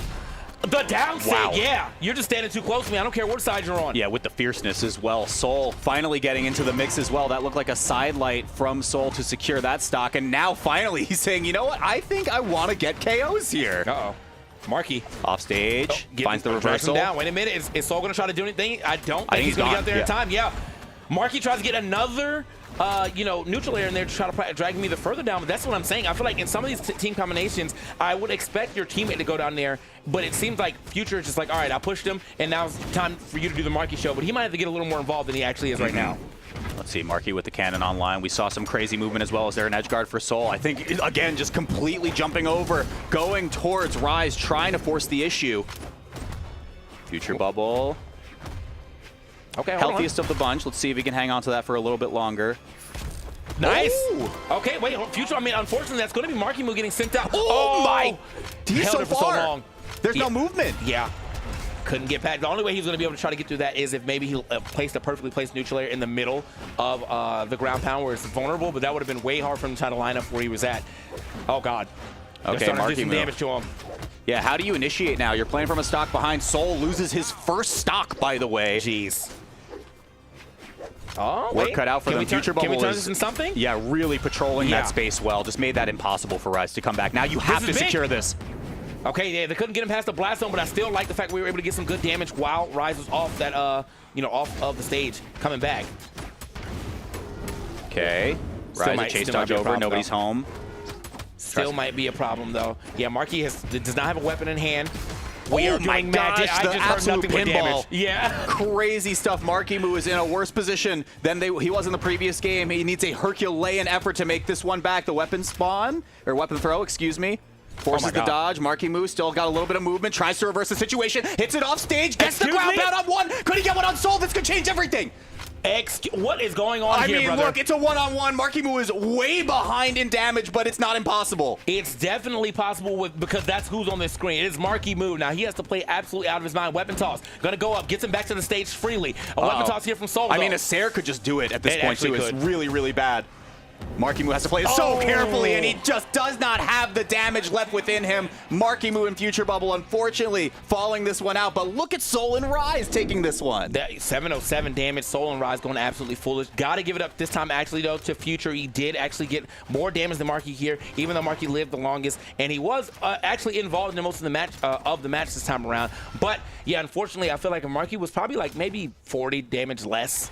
He might have been able to actually pull that 2v1 off, yeah, you know? It looked extremely close. I mean, even if you secure that stock in the double edge guard, I mean, totally different story potentially, but was not in the cards. That was elimination side as well, which means Marimu and Future Bubble, I believe, fall at 7th? 5th. Or 5th? If we're at, we're moving into the top 4 now. So that does mean Rise and Soul have fought their way over to the first side of our elimination semis, but we do have to find out who fights them on our second side of elimination semis in our next match. Regardless, though, man, just very good gameplay from Soul and Rise. Loving to see what I was seeing. I definitely liked the little off-stage battle that was developing between Rise and Marimu. It felt like there was beef there. Yeah. Like, I need to talk to both of them and be like, what's going on? Like, you guys want to talk about this? Is everything, do you need a mediator for all I of this? don't know what was going over there, but they were definitely, there was that moment where I saw Soul just being like, yeah, it's going a little crazy out there. Yeah, it's going a little foolish over there. Okay. But either way, we got our next match coming up. It's going to be Experience and Fakey going up against Hexo and Guichibu. All these names you should know for sure. So we're going to get right back into the matches real soon. Excited to see this one too. You know, I think I'm more of a newer team for my eyes, at least. Hexo and Guichibu, and then Experience Fakey too. I'm used to seeing Experience Zen, but it looks like we got a new team on the horizon. Yeah, we had said in the pre-show actually, it's such an interesting development that the breakup of Experience Zen kind of spawned all of these really, really good teams. So we have like Balloon Boy and Raidish, Hideway and Zen, and now of course Experience and Fakey as well. Their rap sheet consists of one doubles tournament, of which they won. It was the Spring Championships. They got the gold medal right there. Hexo and Guichibu have been doing consistently well, but is it enough to beat this new powerful team that exists? Oh, potential mess up here. We're going to have to get that restart going. I like whoever's got the KO the KO effect. That's my jam. That's the one I use. I like that one a lot. Yeah. But yeah, we're going to get this out the way real quick, and then we'll actually start this one up. I don't know if we're starting on Mishima Dojo actually, or if this was like a misclick and we're just going to get another stage going. Yeah, looking at some of the results on Hexo and Guichibu's side, because we didn't really get a lot of a chance to talk about them in their previous set that we were casting. 9th at CEO at the midseason, a 3rd place at the Spring Championships that Experience and Fakey won. And then, for the most part, I would say average placement of around like 4th or 5th, which is pretty darn good. The other ones were a 7th at Max Mode and Winter Championship, and then a 4th at a Moose Wars is what I see on record, but that one was in 2024. Okay. Yeah, and I mean, look, we're seeing them already trying to get this 4th place spot now, but definitely want to see whoever can push it even further, potentially maybe even to a 1st here. Might be a crazy loser's run, but it is always possible. Let's see where we're actually going, because it seems like we were not. We are going to Mishima Dojo. We are going there. Okay. I wonder what the issue was. That doesn't matter. As long as this issue doesn't happen again, we're good. Let's get into our first game. Mishima Dojo will be the pick. Same teams, same everything. Let's go. I'm interested in seeing how the triplats function for Guichibu and Hexo in particular. So that's where I'm going to be focusing at least the beginning portion of this game one on, just to see kind of how Queen Nai interacts with here, how Hexo with that interesting signature kit also interacts with the platforms underneath. Of course, a lot to say about Experience and Fakey, but let's get into this. Oh, okay. Yeah, that's actually, I mean, that's a pretty good point too, especially with the SIGs that we are using. There's definitely a lot of I'm going to harass you while you're on those platform SIGs from both of the Qatar sides of things, or of the Guichibu and Hexo side of things. So we'll see how that goes. A lot of downers coming out from Hexo. Yet again, he's also harassing with that neutral layer. Love to see that being done as well. Oh, gets launched way off the left side, though. Guichibu caught in no man's land. Experience just trying to play the perimeter, denying Guichibu back towards the stage, but Hexo keeps getting batted away. Swings it again, loses the first stock as a result of that rinse and repeat for about 3 times. Okay. Fakey. My man trying to ends up getting back to the stage for sure, but as of right now, everyone's hurt and still on their first stock, so about to start seeing some stocks drop. It's going to be Guichibu going to be losing that stock, unfortunately. Wait, a second stock could have been taken by Hexo for real quick. Luckily, he's able to get out of that situation, but he's still getting put right back into it. Experience. This Taro's getting a little scary. Yeah, and I mean, look, the existence of these static platforms that exist just mean that some of these confirms that we're finding specifically off the top could happen even earlier. Fakey just says, actually, I prefer the bottom blast zone. I think I'll just get an edge guard. Experience says, why don't I get one too, actually? Let me go in the mix. Fakey secures it finally, but it feels like the two of them are just trading who gets to get the glory on either of these stocks. Yeah, I'm not sure. What, like the blue team looks so disheveled right now. Nothing really seems to be like going their way. They finally get the stock here onto Experience and getting that first stock on Fakey as well. But yeah, I mean, they're only down to their last. I know these are high defense legends, but it may not matter with big Taros on the screen. So, oh, big damage. Hold on. Tries to get a little extra. I like that little break up there from Guichibu. Yeah, and you did see Experience was winding up for the Sair, which would have certainly pushed off stage at that damage threshold. So very good on blue team to at least interrupt. But again, the question remains, they're running out of time at this point. Guichibu way downtown, bounced off the top of the stage, and Hexo goes off the left blast zone as well. It's going to be 1-0 for Fakey and Experience. That's what I mean by, like, the game is just not going in their favor, because even getting that bounce off the ground like that or off the stage, worst position to ever get hit by a recovery. One position you don't want to be in, and that just happened exactly to be where you are. And then on top of that, like, just overall, I feel like there were just not a lot of chances for them to really start to establish any dominance with how great Fakey and Experience were playing. Yeah, I agree. It seems like we're loading in immediately, so I wonder if it's a run back or maybe we change the scenery a bit. And I was going to say, I think Mishima Dojo maybe was not it. You were giving a lot of opportunities for the red side to just get KO confirms early, and it didn't even matter because they were mostly getting edge guards in that first game. Okay, here we are getting into our second game. Demon Island, see if we can get a little more fighting going on, maybe a little more edge guarding going on as we can kind of see. Oh, that is real rough. Guichibu has to save. But it was just delaying the inevitable. Guichibu trying to just salvage what happened off the left side there. Experience out of movement, so it will be a traded stock, but that was a disaster situation to start us off for the blue side. Listen, man. Yeah, I mean, look, I'm glad that they're able to get it back into the mix, but if I was a betting man and I just saw what happened in this blue team, I would just believe that money is gone already. Like, I believe my points are gone because, yeah, they're just not looking as polished as they did in the set before this, while Experience and Fakey are definitely looking super polished. Hey, look, all told, though, Fakey's at a very high damage threshold at the moment. Guichibu is looking for the confirm with the Qatar recoveries earlier to push to around like 170 in the red, approaching deep red as well. See if they can get this one onto Fakey, maybe force a 2v1 towards Experience. Oh, but the save came through and he actually flipped it onto Guichibu. Experience, what are you on, man? Bro, now Hexo trying to create a little space right now, getting these down airs involved. Very good move to be thrown out for sure as a Blasters player, but couldn't even get the follow-up there on the neutral sig. They're just not in sync like they were a set ago. Meanwhile, I feel like the sync meter is just going up and up for Fakey and Experience. Oh, yeah. Okay, double hit comes through. Hexo, not a weapon in sight, tries to fight this one unarmed, at least try to secure the edge guard. But look at the damage. I mean, the bravery of this man to go in those positions. It's going to be the stomp comes through onto Hexo. Okay. Off stage now. 2 1v1s. This is big. That's going to be they got both. Okay, maybe it's the 2 1v1 strategy. If we're not in sync, but we could just be better than our opponent, let's just split them up. Yeah, very, very possible. I mean, like you said, I think the sync meter for Experience and Fakey is just off the charts right now, and you need some way to provide a disruption to that. Guichibu tries to extend towards Experience, a bit of a tunnel right there, as Fakey breaks that one up. Off stage, expecting Guichibu to pass the ball over, but Fakey, big punish in response, makes this a one-stock situation onto Hexo. Guichi needs to hang on, but it's not going to be for long. I feel like Guichi almost lived that, but maybe just didn't try to come back because they were off the stage, so it didn't really matter. Just want to get back to stage as quick as possible. There's a lot of damage here onto Experience, almost losing that stock. Does manage to get back to the stage, but only for a little bit, pushed right back off. Fakey is trying to create some space here for Experience. Another piece. I love just that. 2 picks. I love that. Yeah, secure up. The stock, right? Yeah. It doesn't even matter if you hit your teammate at this point, but Hexo is definitely the one to look out for. Going to secure it. Guichibu did not even need Hexo to close that one out, and they evened it up 1-1. Wow. That was a great turnaround because the beginning of this game, I was scared. I was like, what's going on here? Hexo was having a hard time making anything happen, but then Guichibu and Hexo just kind of act, well, one, I think them getting those two stocks in the 2 1v1s definitely kind of brought the momentum way back on their side. And then they actually cleaned up that team combo as well. I'm not sure if anybody needed to get hit after the neutral Sig, but regardless, they got a team combo to finish this thing off. Let's get back into it. Third game. Yeah, I 100% agree. I think at the end of the last game, I got a little scared. Hexo, what are you doing? Dog, brother, you don't have a weapon. Oh. He did all that unarmed. He's not stopping either. He was trying to go towards experience, and Fakey was just denying him. Crazy start. I mean, look, it seems like some momentum has certainly been regained if you're Hexo and Guichibu. Absolutely. All right. I think that's one of the other things, too, that's always, I kind of said about like experience, too. Sometimes, like, when you're able to break his confidence, like, you can definitely tell it in his gameplay, but I don't think it's broken just yet, but you do. It's a very big, stark, like, difference in his gameplay, For sure. and you'll see it, you know? Yeah, mental game's so important when it comes to these long, extended runs, especially in the elimination side where it all counts. Guichibu off stage, fights his way back. Down Sig.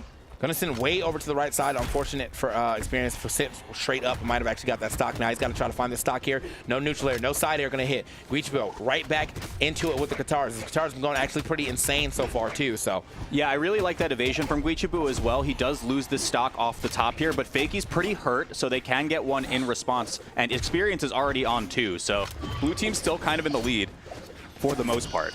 Yeah. I was talking about how insane Katars went. I had to look at the last game. He did 500 damage on them alone, and then 70 on the spear, which is probably just that sidelight neutral sig that he hit for the stock. So, bro, it's definitely, if you see the Katars in hand, just know he's going to start cooking. Okay, and Fakey crashing on with the spear nair. Just says, get off me. Hexo presenting the signature, which was something we really didn't see in previous games as well. I think there were only a handful used on his side as well. Yeah, 2 from the last game. So that could be a difference maker. Tries to go with the propeller if you're Fakey. Ground pound, but Hexo is there to pick up the pieces. Oh, okay. Quick toss. What a punish, though. I think you need to save if you're Guichibu. I mean, look, they're doing okay for the most part, but that evened the game right back up for Fakey and experience. Yeah, I mean, that was just a crazy interaction altogether, man. Getting that toss like there, or that chase dodge into the recovery to get off the stage and then immediately getting punished, but not going out to get your teammate after that, I don't know, bro. I don't know. We'll see if that ends up coming back to bite him, as we do have an even game, but a lot of damage here on Guichibu. Fakey hurting a little bit, but not enough to really threaten the stock just yet. Yeah, Guichibu crashing down with the dive kick, gets wrapped up in the signature and does lose the stock, so now blue team has fallen behind. Fakey has been hanging on to this stock for what seems like a very long time at this point. Oh, okay. Couple of extra hits here from experience as well, too. Big Taros, Sayers, and Nairs coming through. Oh, okay. Guichibu was positioning for a follow-up hit, but he didn't have a weapon in hand, so it was a little bit awkward what kind of string they were going to go for after Hexo initiates. Right. Bro, Hexo is throwing out some downers right now. He wants one of these to hit for sure. Guichibu ends up finding that stock on to Fakey. Oh, this could be a problem. That's going to be the stock, and they still could make it happen. It's going to be a team combo. Yeah, don't get in the middle of him. He's got to find his way of fighting it from this side, and if he does cross over, has to turn that into a stock immediately. Side air. I think this is tough, though, especially with Fakey on bow. You have to get something like that, but you'd rather hit Hexo, right? You don't want to hit the tank Queen Nai. Oh, yeah. I just don't think it matters at this point in time. They're all kind of heavy. So, unless we get a well-placed sig. Oh, wait. This could be big. Oh, my God. The down air. The zigzags, and it was enough to just take Guichibu out. Hexo's really, really hurt. This could be a 2v1 turnaround, especially with the spear. He gets the weapon toss into the unarmed recovery, and Fakey converts the 1v2. Unbelievable. I mean, right there, I like what Hexo was trying to do, because in that situation, you knew that that we were going to get attack out from Fakey. So he tried to, like, maybe I can get in there in time, hit this slide charge neutral sig, but was just off the mark, ends up getting split up. Yeah, unfortunately. I almost got both of them with that down air, too. But clean with it. Oh, yeah. 2-1 experience Fakey. Are they going to go ahead and take it right here as we swap over to Small Fortress Alliance? Yeah, and this is a tough one, right? You brought up the mental side of the game, especially as it pertains to a player like experience. But, like, for most of that game 3, Hexo and Guichibu were in the lead. So it's just a really, really tough game to lose if you're these two players. Let's see if they can pull it back together to make a game 5 happen. Oh. Okay. Oh, my gosh. off the top, not enough to go ahead and push anybody past that blast zone just yet. However, Hexo has taken a lot of damage. He's going to have to play this one a little closer to the chest. Might not get a chance to. Oh, the interrupt, I think. Experience messed that up, I think, Yeah, but it doesn't I'm matter. pretty sure it was side air time. Still got the hit regardless, but yeah. Guichibu off stage, tries to cover the horizontal, gets bounced off the stage. Guichibu back up top. Hexo fully committing as well, but no one can seem to find it until Experience just falls into the blast zone on his own. Hexo, I think, actually ended up pushing Guichibu too far away from the stage, trying to get that hit onto Fakey. And now big damage. Tries to finish it at the top, just in case. Speaking of getting pushed right back up to the top with that neutral sig, Guichibu is always ready to try to get that punish. Okay. Guichibu tries to make the string happen. Maybe get a couple dodge reads in there. Hexo, the Nair City. Uh-oh, reversal hit, but yeah, no weapon in sight, so Fakey, it's a little bit awkward to position. I think you wait for Guichi to come back towards the stage. You saw the ground pound try to happen unarmed, but now they get the 2v1 for at least a moment. Oh. Off to the other side. Another one. Unfortunately, that's going to be onto your teammate, and now they got a little split up here because of Experience. He sends it again. He's like, you know what? I'm sorry if I keep sending you over there, but I'm at least getting some damage on somebody, and even a stock with that last Sair. That's right. The Taros effect is in full swing. That Sair does confirm the stock. Look at how much damage Fakey is at. Already approaching deep red. That's nearly 250 at this point. Hexo trying to get in the mix there. Guichibu finally just pokes that one off the left side. Gets Fakey off his first stock, but they are so far behind, TK. Oh, yeah, indeed. And now...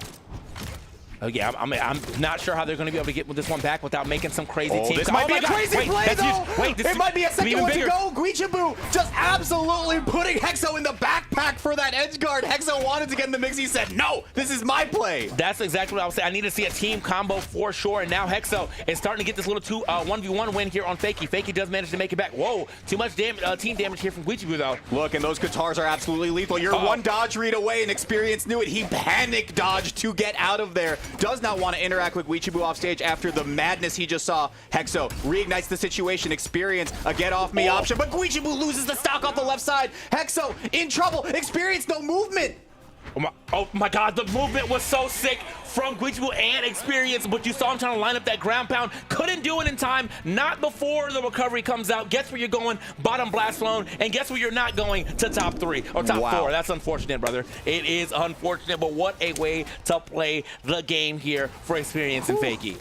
That was so scary. I feel like Experience and Fakey probably should have lost game 3 also, or game whichever one it was. And then, you know, we could have been talking a game 5 situation, but man, that was a crazy set for it to only be a 3-1. Yeah, oh my gosh. I almost thought we were going to see a game 5 with the way that they were able to play that last. I mean, as soon as I said, man, they got to make something big happen, they did make something big happen. 2 quality, or like a full team wipe edge guard, and then, yeah, just unfortunately, they weren't able to turn that into the W. A lot of damage coming out after that, but if you're looking at the damage numbers right now, which I can see, yeah, there was quite a bit of damage on the side of the red squad. They got 569 and 507, whilst the blue side got 342 and 375. That just means that obviously the reason why that game is so close because they managed to find those early stats. Right. But when it came to damage per engagement, they clearly were not keeping up. Yeah, look, I mean, Experience and Fakey marching their way into the top 4 of this bracket, probably meeting the expectations of a lot of people's predictions coming in here. But Hexo and Guichibu really impressed me today. I was very, very happy with that set. Yeah, so with that, we have our top 4 all lined up, which means up next, you're probably going to see, well, you're going to be seeing the winners finals because we got to get our top 4 going. Zen, Hideway, at the break. Guys, thanks for hanging out with us for our birthday. We very much appreciate y'all. I'm going to give you one more outro pose. We'll be right back.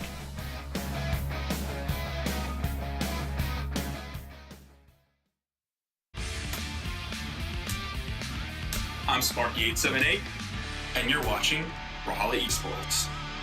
And you better keep watching.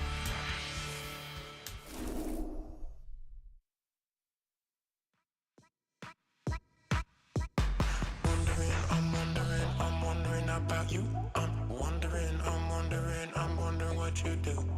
I'm wondering about you. I'm wondering what you do. You on my mind, I'm wondering what you do. I'm wondering what you do when I'm not with you. You on my mind, I'm wondering what you do. I'm wondering what you do when I'm not with you. I'm wondering what you do when you need someone to hold you. I'm wondering what you do when you need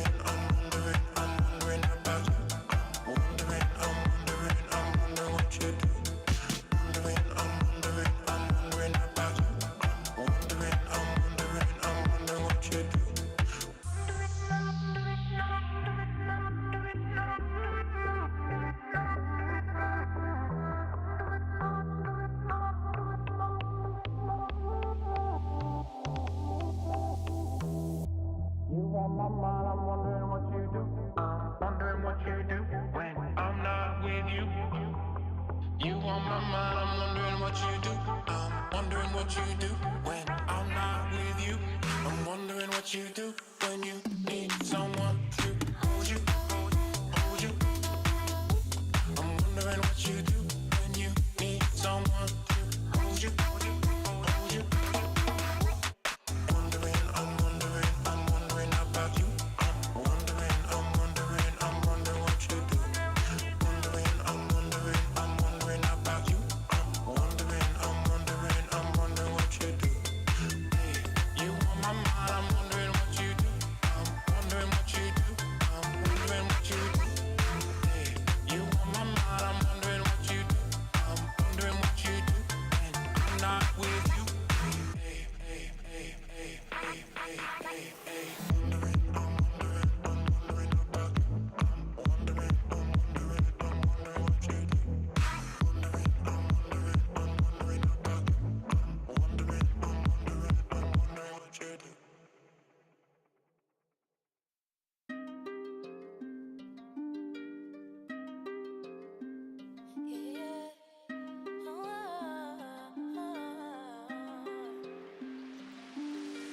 Walking down the street, I be feeling cute. All these eyes on me, but I don't know what to do. I'm seeing all the signs, like everything's aligned. Now everything's aligned. It's easy.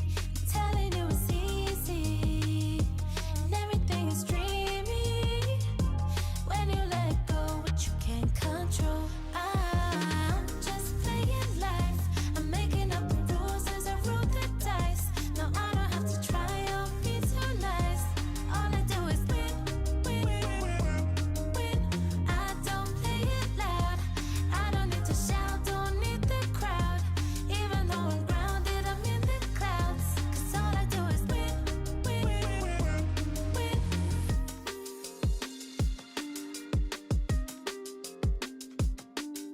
I'm skipping to the beat like everything is blessed. Got angels telling me you don't have to stress. I'm staying in my lane and I do it with finesse.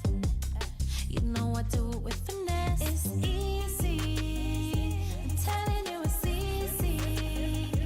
And everything is dreamy. When you let go, what you can't control. I'm just playing life. I'm making up the rules as I roll the dice. Now I don't have to try or be too nice. 'Cause all I do is win, win, win. I don't play it loud. I don't need to shout, don't need the crowd. Even though I'm grounded up in the clouds. 'Cause all I do is win, win, win.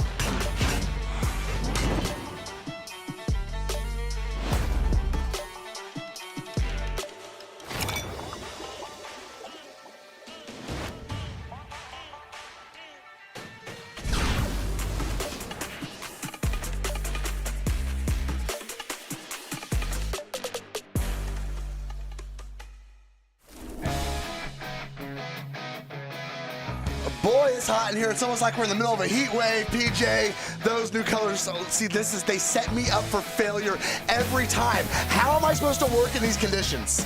I don't know. I have a thought, like I have like smart words coming out of my mouth, and then they just jump scare me. See, that's why you're bald, right? So the thoughts are like really close for us, and they're trying to visualize that. And you don't have any hair to block it, so it works out perfectly. I am never commentating again without a hat. Nah, don't, come on, man. It's never happening. Bald and beautiful. There we go. All right. All right, they can't get me any more. They can't get me any more. We are locked in for this top four. Oh my goodness, somebody get him off the camera. Okay, take a look at our... Take a look at what we got going on here. Yes, it's going to be Zen Hideway versus Balloon Boy and Raidish. And you guys already know my thoughts on this, so I want to check in with PJ and see what you think about this matchup. This is the one that I kind of predicted to be happening in Elimination Side Finals, if I'm being honest with you, but it makes sense that the top 3 of my predictions are all here in the top 3, and I think everybody kind of expected this. We have Zen, Hideway, Balloon Boy, and Raidish, some of the top teams in North America, and I feel like right now this is the moment for teams to start pulling ahead in the conversation on what the GOAT team is right now. We talked a lot about the breakup between Zen and Experience and the aftermath of it, and 3 teams were created of the breaking of 1, and now we're here, and we're going to see who's going to be taking Summers as we're in the top 4 things. Man, I need a Raidish to get that 2's dub. Yeah. He has just been on that podium, just like he just needs one more step up. And today could be the day. They have this huge hurdle that is Zen and Hideway that is in the way, and see if they can knock them down to elimination. But this could be a Raidish's day when it comes to 2v2s. I mean, I'm definitely hoping to see that, especially after Balloon Boy had a 900 damage game earlier on in the stream. We're here in Winners Final, ladies and gentlemen. We are in to decide who will be making it to the Grand Finals through the winner side of things. We got Hideway and Zen on the Ulgrim and Kaya on the other side. The Red Raptor, the Devil Jin, very high-octane team comp. We got the Battle Boots and the Bow to start off that ground game for the blue team. But Hideway, with the Rocket Lance, has shown to be a very, very strong pick in this meta, especially versus teams like this. Yes, his Ulgrim is a very, very good indeed. Interested to see how he decides to utilize that kit here in this set. All right, Raidish running across the stage here, trying to get Zen in his grasp. He's just kind of being left out of all of the commotion over on the left side. Hideway's going to go get the Sarah in, clear blue team off the stage. Going to catch the landing on Raidish. Balloon Boy's going to get caught in the 2v1. Oh my goodness. Wait a second, they chomped him up and spit him out, bro. Red team seeing through the immediate strategy from the blue team. You see GC Ensig from Zariel to try to create some space, and then Raidish will land right in front of it to try to get some room back on the stage. The red team see right through it and punish with a 3-piece on Balloon Boy, having no dodge. And the red team kind of already showing since the midseason they've been practicing, but Balloon Boy has been practicing his dunks as well. The Ensig takes it off the side there, and Balloon Boy and Raidish with a slight, very fragile stock leader recovery onto Zen for some extra credit. But Hideway knowing he's in that stock tank position. Balloon Boy trying to scoop up there with a GC sidelight. The ground pound comes out. Hideway flips it with a downer though, and that's going to be a stock traded away. The Nair takes it off the top, and Hideway holds on to his first stock. Everyone else on their second. I don't know what Balloon Boy was cooking there, but he went awfully low and got punished for it. All right, he's going to set back up. We got the bow in hand. Going to try and go do 1v1 with Hideway here. Hideway catching the D-Light. Going to swap back over to Raidish. Going to interrupt his attack against his teammate. Zen going to lift him up in the air with the recovery. Hideway chasing down. Misses with the dare. Raidish is going to punish it. He's going to take Zen and his teammate for a little bit of a ride there with the sidelights there.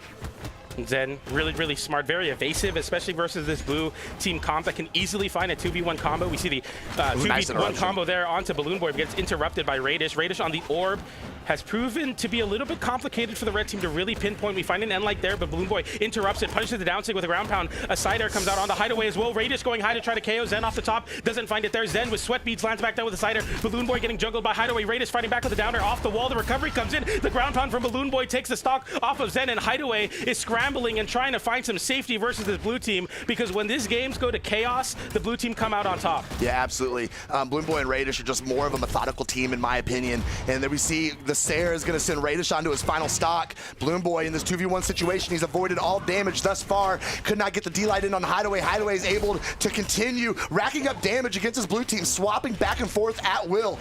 Ooh, nice Sarah against Balloon Boy. That's going to send him out of here on his final stock, and is starting to dissolve underneath blue team right now as they are watching this lead get taken away from them. Balloon Boy unarmed back on stage. Breakdance is going to be easily punished. Zen kind of broke up his own teammate's combo there for a second.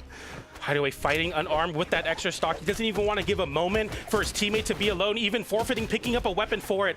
The blue team get right back on their business though with the battle boots. Hideway avoiding that recovery. He gets a sidelight, sending Raidish away. The 1v1 from Zen and Balloon Boy as a Nair comes out again from the Rocket Lance, and Hideway holds on to this stock. The blue team are scrambling. They get the recovery there. He still holds on, and now the blue team getting a sidelight there. Raidish looking for a big reader recovery onto Zen. The red team are trying to keep Zen in this game. Hideway tries to interrupt with a downer. Oh, no. The team combo. Hideway with the sider was so clean. That was exactly what they needed to. They needed that to connect, and it did not fall for him. Okay, Balloon Boy again trying to let that signature fly, and he can't find it. Raidish, he's going to be up there menacing on the soft platform, trying to catch a Sarah in the air. Hideway, the Nair's going to go ahead and whiff. Raidish punishes for that. The Sarah right in his face. Zen jumping around, trying to stay out of this 2v1 situation, and he does. Hideway's back on the field.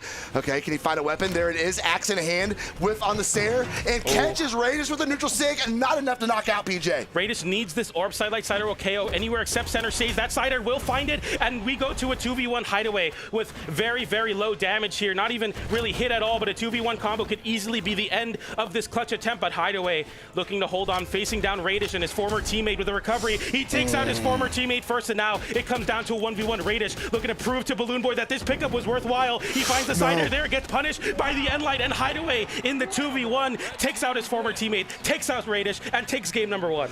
That's okay. We got a set, PJ. This one is going to be this one's going to be good. Sorry, I can't talk sometimes. That happens. We see Hideaway and Zen go ahead and take a game number 1, but it came down to that last interaction. It was so close. Raidish, though, got in that 2v1. He didn't quite have what it took. I really was wanting to see that 2v1 situation, and once Hideaway shut that down, it became a lot more difficult for them to get that dub. If they would have been able to set up a team combo, get rid of that healthy stock very, very quickly, it could have ended up a lot different. But fortunately for Brawlhalla, we play best of 5s here, PJ. Absolutely. Which means that we have a lot more of this set to play, and we're going to get right back in to game number 2 and see if Raidish and Balloon Boy can tie this thing up. I call back to the mid-season interview where Zen said, I've been wanting to play with Hideaway since he 2v1 me in experience, and Hideaway showing the 2v1 prowess on this Ulgrim as the blue team scramble to find their momentum. Once again, the Battle Boots and Gauntlet players, they're looking for something big. The N-Sig is a great way to get some damage. Then we immediately target swap over to Zen. The N-Sig almost KOing off the side. Raidish is pushing forward. He is not happy of the result of the last game, but he gets knocked away, and the red team sees control of the stage. A GC down Sig trying to catch something high. The recovery comes out as well, but nowhere near KOing Zen. Getting sent away. Hideaway off the stage. The red team are split right now, but Zen taking so much space, and he fights back, and he works out, but Raidish gets the big ground pound there. See, blue team so far, I mean, they need to shut down Hideaway. Hideaway was allowed to do almost 800 damage last game, 791 to be exact. They need to figure out a way to neutralize Hideaway on this Ulgrim and take him out of commission. And it seems like they're trying to get the pass over. That Neutralite is going to rack up some more damage. Balloon Boy being sent over to the right side. Can he get back up on stage? He does. His teammate falls, catches the D-Light into Neutralite on Hideaway. Hideaway, though, getting the best interaction, going to send Balloon Boy out of here. I mean, we saw the Terros pick from Hideaway earlier, but this Rocket Land seems to be the weapon of choice for him so far. Finding those stray hits, getting the interruption with that sidelight there, literally interrupting a Zariel N-Sig to keep your teammate alive. Raidish finding the side air there. It wouldn't have KO'd, but it would set up a crazy team combo like the one you're seeing there. The down Sig sends Zen into the red now, approaching the red at least. Raidish with an orb online, looking to find some control for Balloon Boy to burst in with those gauntlets. He finds a whiff punish there, but Hideaway immediately reversals. The defensive game from Hideaway has been so clutch versus this blue team. It's why he's holding on to these stocks for so long. D-Light side air, Raidish with an interruption. The red team swap over to Balloon Boy, now picking it over to Raidish, but the blue team members, they're getting out of these big strings, but they're taking a lot of poke damage in the process. Absolutely, it is racking up. I mean, we talked about it earlier, death by 1,000 cuts, and it's coming into fruition right here. Ooh, that side Sig is gonna take a Balloon Boy off of that second stock. Raidish being the healthiest on the blue team right here. Okay, see if he can get back up on stage. He does. Zen's gonna go ahead and whip the side light, but Hideaway there to clean it up, gets the stock on Raidish. All right, Hideaway and Zen are both on their second stock, still have that advantage. See if they're gonna be able to get any extra credit off of it. Balloon Boy left completely unarmed. Okay, there's the weapon drop, gauntlets in hand. Ooh, nice recovery off that orb from Raidish to send Zen out of the equation there. The blue team, they're down to their last stocks. They know how much this red team could pump out damage, and they're trying to avoid it as much as possible. Little team damage there, but Zen doesn't even follow up. Raidish getting the side air center stage, finds the KO. Zen in the 2v1 now, but the blue team with so much damage racked up, they're playing so respectively around that Zen, and now Zen goes off stage. He puts himself off stage, recovers high, punishes Balloon Boy, but Red Raptor is able to take it off the top. Raidish now chasing Hideaway, going for the chase dodge, up, exhausted recovery. Hideaway dodges right through that, though. Those tricks will not be working out here in Winners Finals. No, but he definitely gave chase. Hideaway, I mean, there was no chance for an offensive play there at all. He had to stay out of the way of Raidish's onslaught. Okay, Zen with the Sayer, comes back up, tries to catch a piece of Raidish, does slap him away with the Sayer one time. Ooh, that neutral nice Sig is going to ring true, and it's up to the Balloon Boy this time. 1v1 situation, nope, getting shut down and sent out off the left blast zone, and that is going to put Zen and Hideaway up 2-0 in this Winners Finals. Hey, I'll give it up. You know, I put them at third place in my predictions. I didn't think Zen and Hideaway were really that good in terms of they're in the PR number 1, number 2, the seed. I thought it was going to be very, very close, but as I get informed, we got to look at the damage. What was the damage? 611. 611 from Hideaway. Jeez, man. The Ulgrim pick was so smart. I mean, swapping off of the Terros, picking up a Rocket Lance, and it is absolutely steamrolling. He has equipped 39% of the time there, but the amount of interruptions he's getting, the amount of utility you're getting in the space department as well. it looks like a really, really good team comp And for them. it's really interesting because I'm taking a look at the team damage as well on red team, and they won, but there was also like 220 damage shared between the two of them on team damage. They definitely were not afraid to put hands on each other, that is for sure. But we were going to settle into Demon Island as Bloomboy and Raidish try to turn the tides of this very difficult winners final set for them. Yeah, team damage can be a good thing too if you're hitting your teammate out of combos. See that there with the side light into down air. Hideway looking to create the space with no soft platforms, realizing that that immediate jump height is going to be very important for this team comp. Side light down air sends off stage. Balloon Boy isolates the 1v1 on Zen. And they actually handshake to go for 2 1v1s. Balloon Boy going for a big edge guard. Zen looking to flip it there with the weapon toss, doesn't get it. Another sidelight, and Hideway with the rocket launch is just so problematic. Every time the blue team try to get something started on Zen, there's a rocket launch player right there to immediately punish. Zen gets the punish there, hits his own teammate. Zen rides the momentum, gets an unarmed sider, and KOs off of it. This rocket launch is a problem for the blue team. Problematic is a very nice way of putting it because he is literally everywhere all at once, punishing everything. The blue team tries to spit out.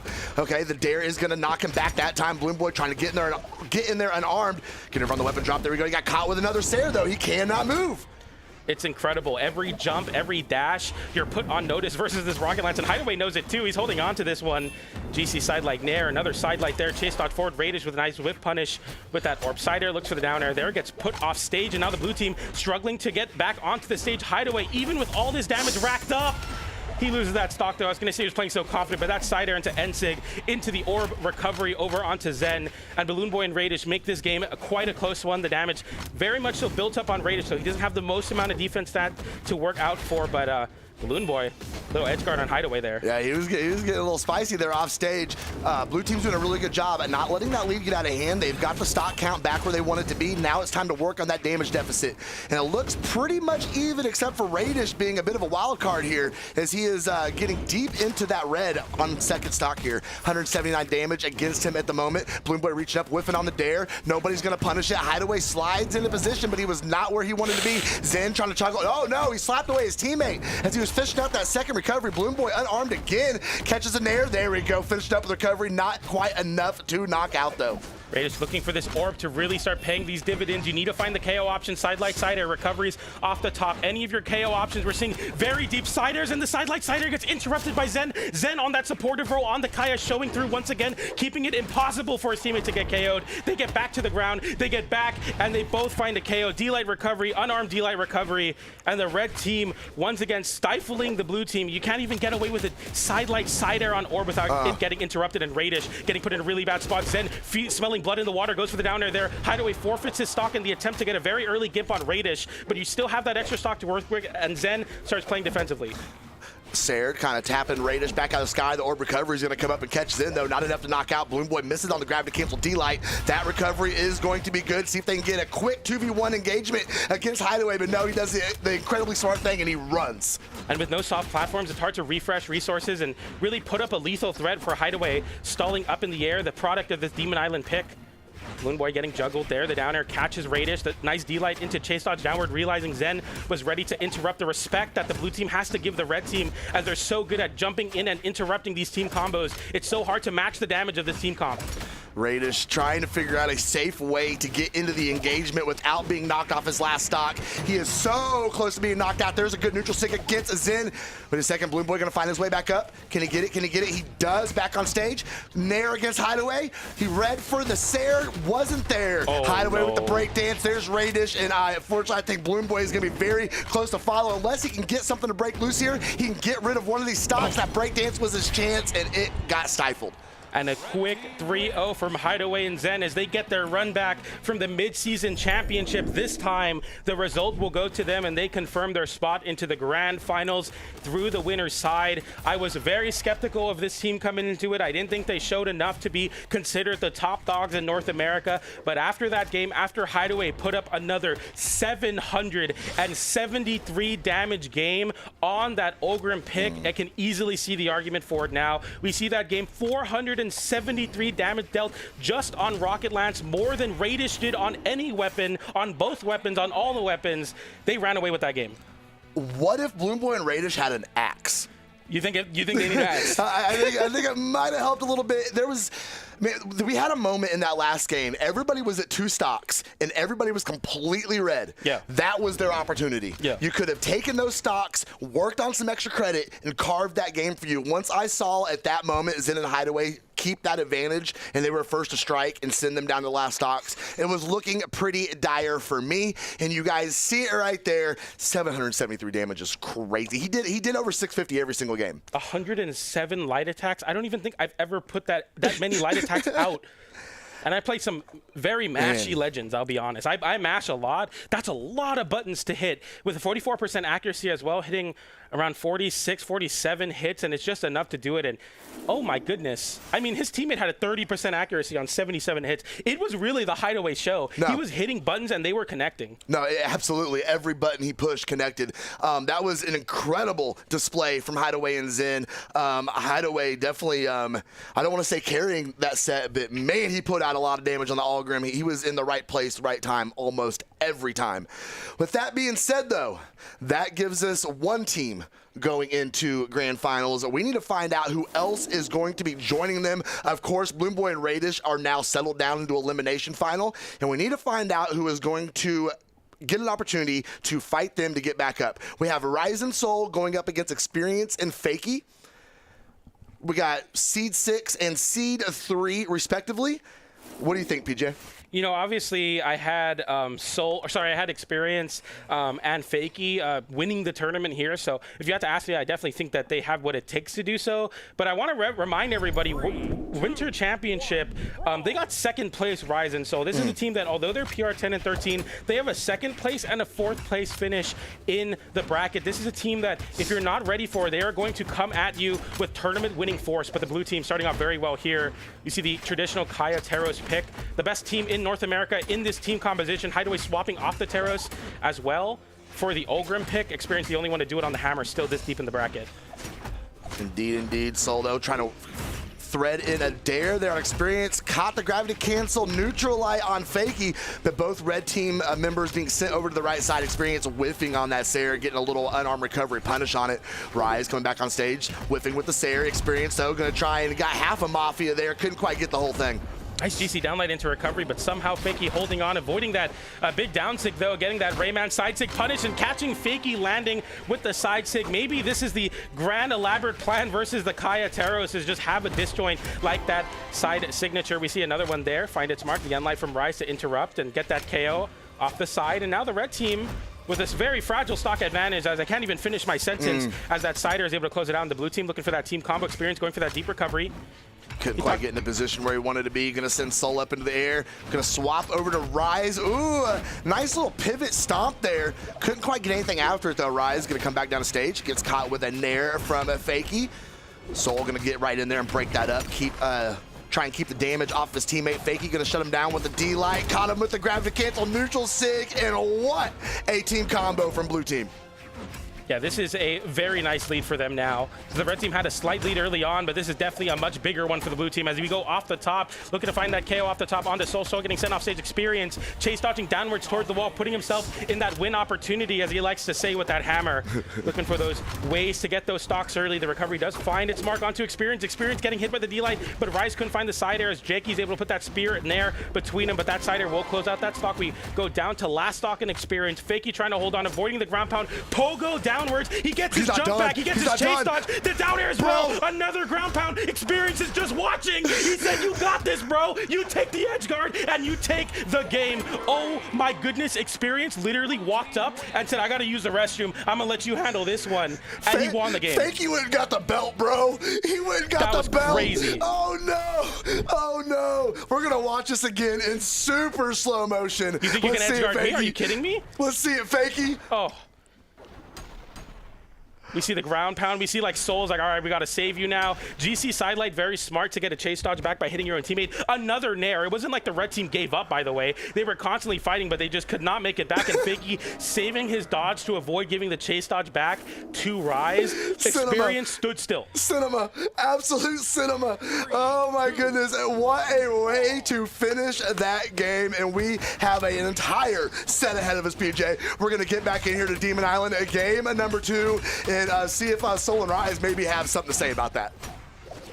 Yeah, they're definitely going to be taking their attempt here to Demon Island as you see the immediate start of the pogos come out, but Fakey comes out on top, hits his own teammate in the process. The red team able to split up the blue team members. We even see a weapon toss from the side of Soul, but he picks up some gauntlet sidelight into recovery, disarms Fakey, the N-Sig. Nice whiff punish. Experience not quite on time to find that punish, but that will be on time. The side sig is able to find the whiff punish onto Experience, and now once again the blue team down a stock early in this game number 2. Yeah, they are down early. This is actually a really good start for red team here if they can try and extend this, but we see blue team go ahead and take sits up and clearly stocks out real quick, evens everything back up. That's going to be the stock off of Soul, and just like that, blue team has carved their lead back out.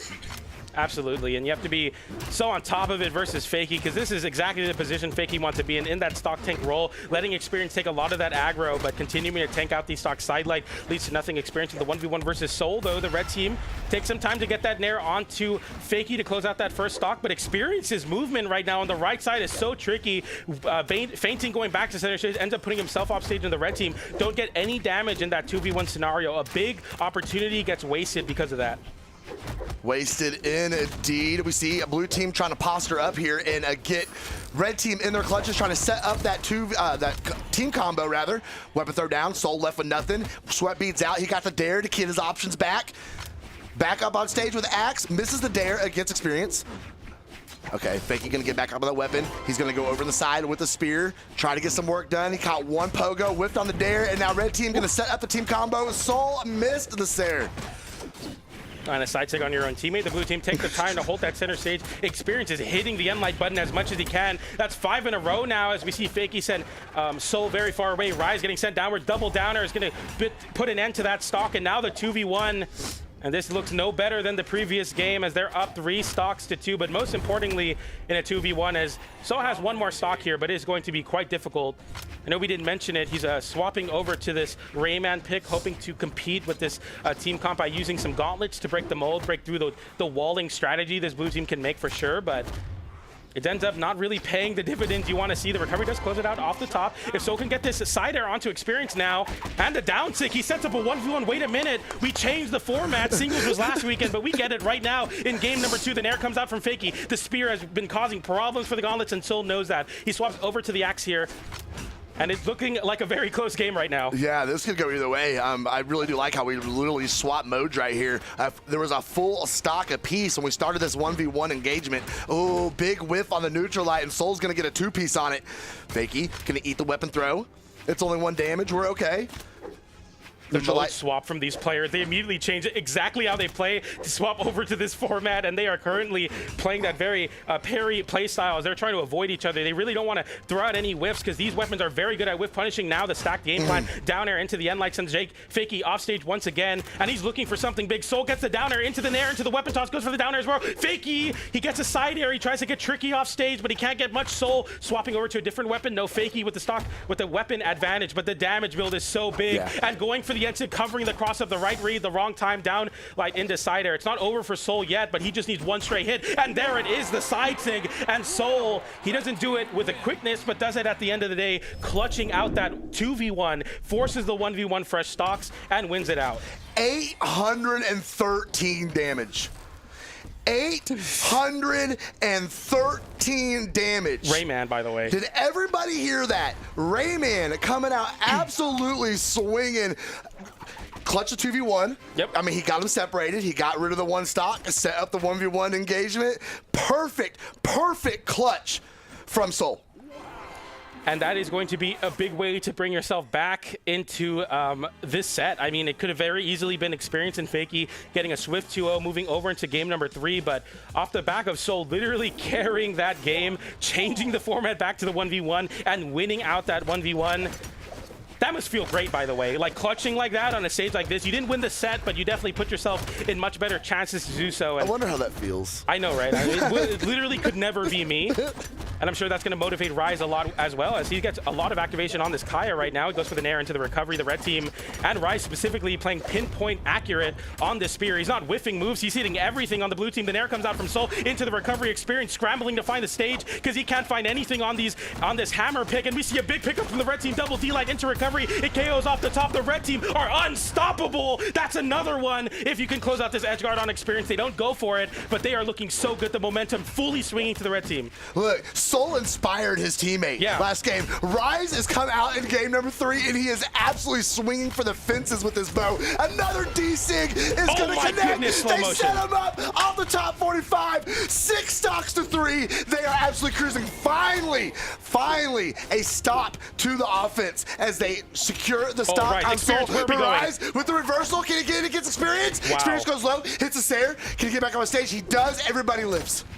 So clutch from experience to live there after getting hit by that very deep pogo. We see the red team getting right back to where they started with these team combos. The Cider sends experience off stage. The red team honing in on experience. Fakey looking for his opportunity to break in. Now is the time. The GC D-Light into recovery sends the red team off stage. The Cider is big. The GC side light to try to refresh.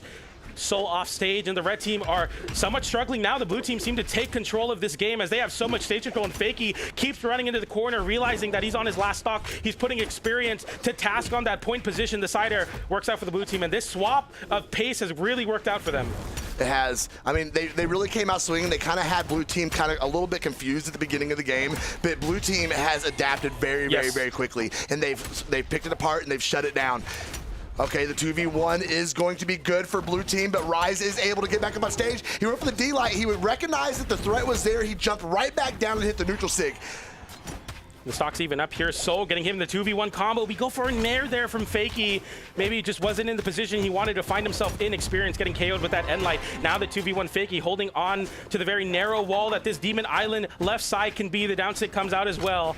You see experience walking forward, once again taking that point position, trying to take a lot of the aggro away from Fakey, because if the red team can hone in and make this a 2v1, it will be over.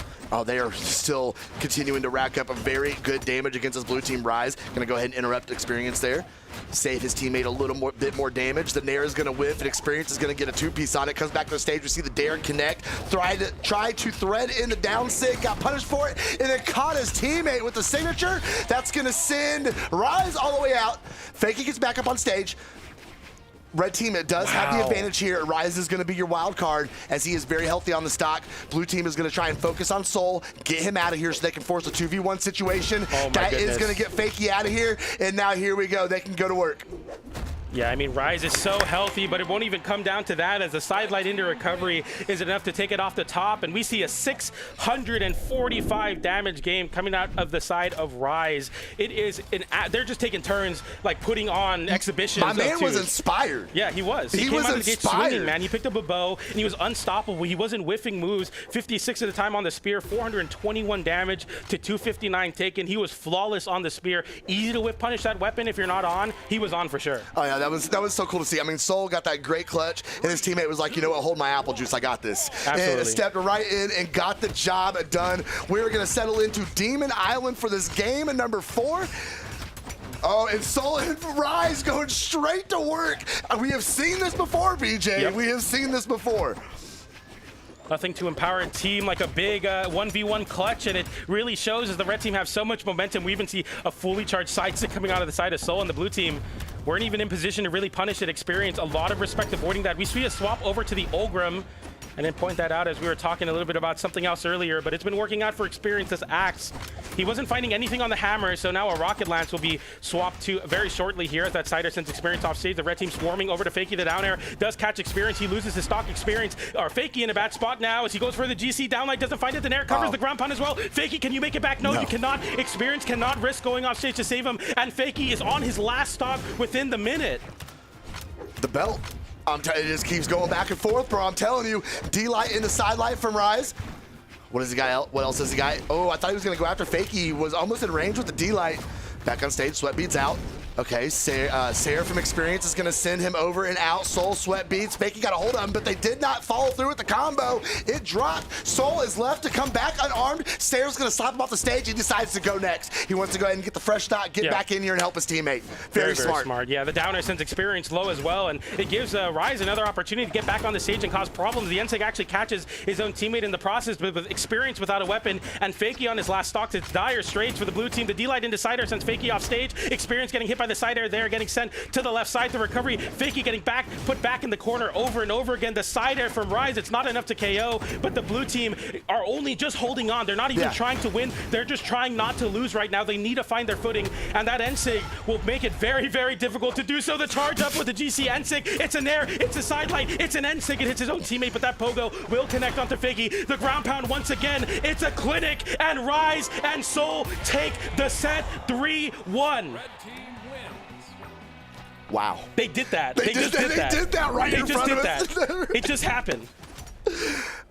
That was crazy. It didn't even look close. At the end, it didn't even look close. The last two games, it was Rise and Soul. After Soul was able to clutch that 1v1, it just all changed everything for them. The Rayman pick worked. A lot of people in the, were question marking, is this Rayman pick going to work? We haven't seen it yet. It worked out there. Rise and Soul, you have single-handedly made my predictions today so wrong. So wrong. So wrong. We're going to take a look at these stats. 166 damage on Fakey. Fakey didn't even show up. He couldn't play the game. They couldn't play the game. It's an unplayable comp there. It's a comp diff. It could be whatever diff it is. It doesn't matter. Shout out to diff. We got Rise and Soul, though, 508 damage on the Kaya. Soul won the one game. He's like, bro, it's your turn now. And he turned up. The last two game Rise doing clearly the most damage in the entire set. That was an absolute pleasure to watch as they move forward there with, I believe, an upset. Oh, yeah, that was an upset.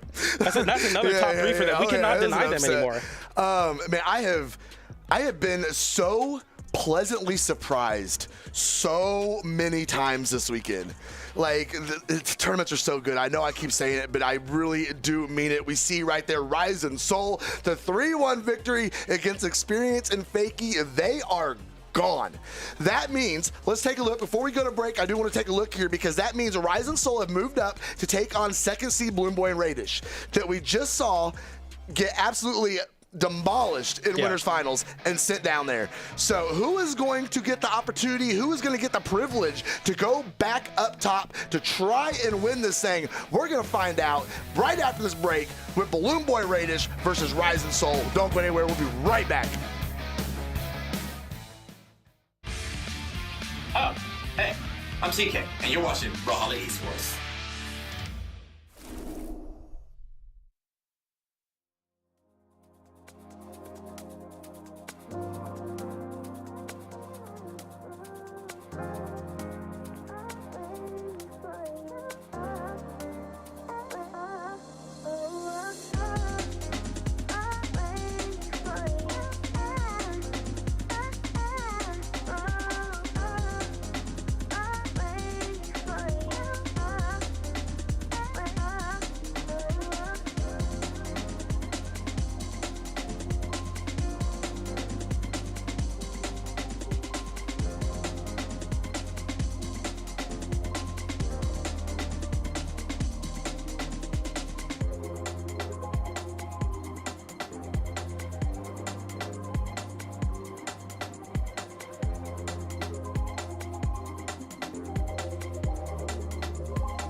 Welcome back, everybody, to Summer Championships. We're here in the top 3 of North America, and with Rise and Soul beating Experience and Fakey, we will be crowning a new champion team here for the Summer Championship. We're in the top 3. I'm PJ, joined by Slow Motion.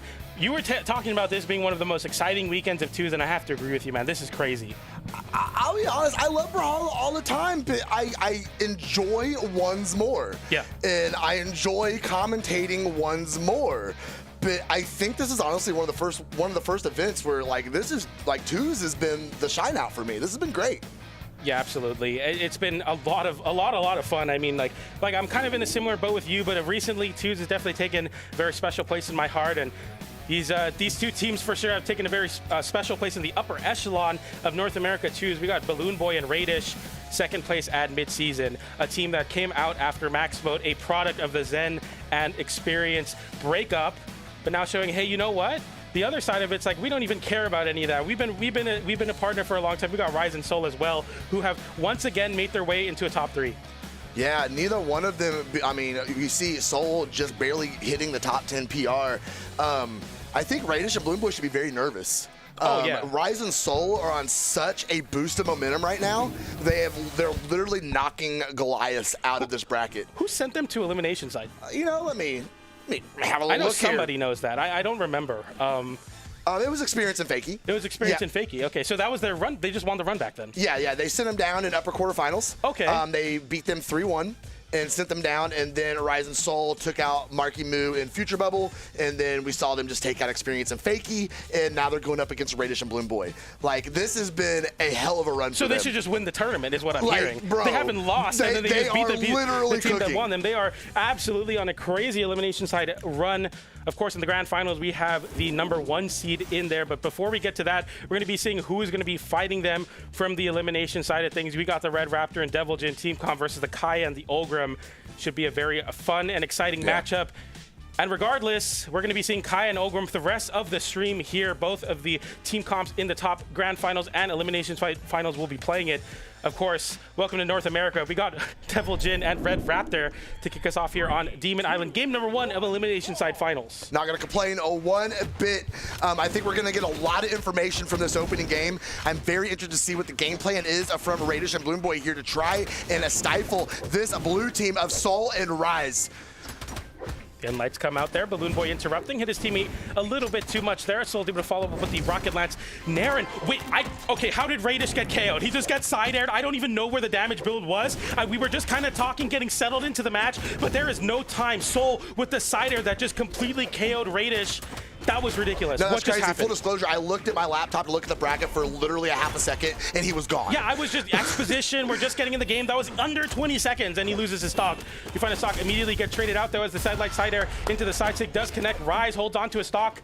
I was going to say for not much longer, but that high defense on that Kaya is the reason this Kaya pick, one of the many reasons it's so strong. That Cider will find the stock from Raidish, who finds 2 KOs there, essentially 2 KOs after getting KO'd very, very early. But now the red team having a slight lead with the lead going over to Balloon Boy. And with the Balloon Boy numbers he's been putting up recently, definitely the person you want to have those extra stocks on. Oh, yeah, for sure, for sure. I mean, it was unfortunate the Raidish fell so early, but it seems like they have got control back on it now, as they do have the stock advantage. Balloon Boy trying to add another one to it. Rise, are you coming back? Sweatbeats came out, but he was able to grab that very, very small ledge of Demon Island.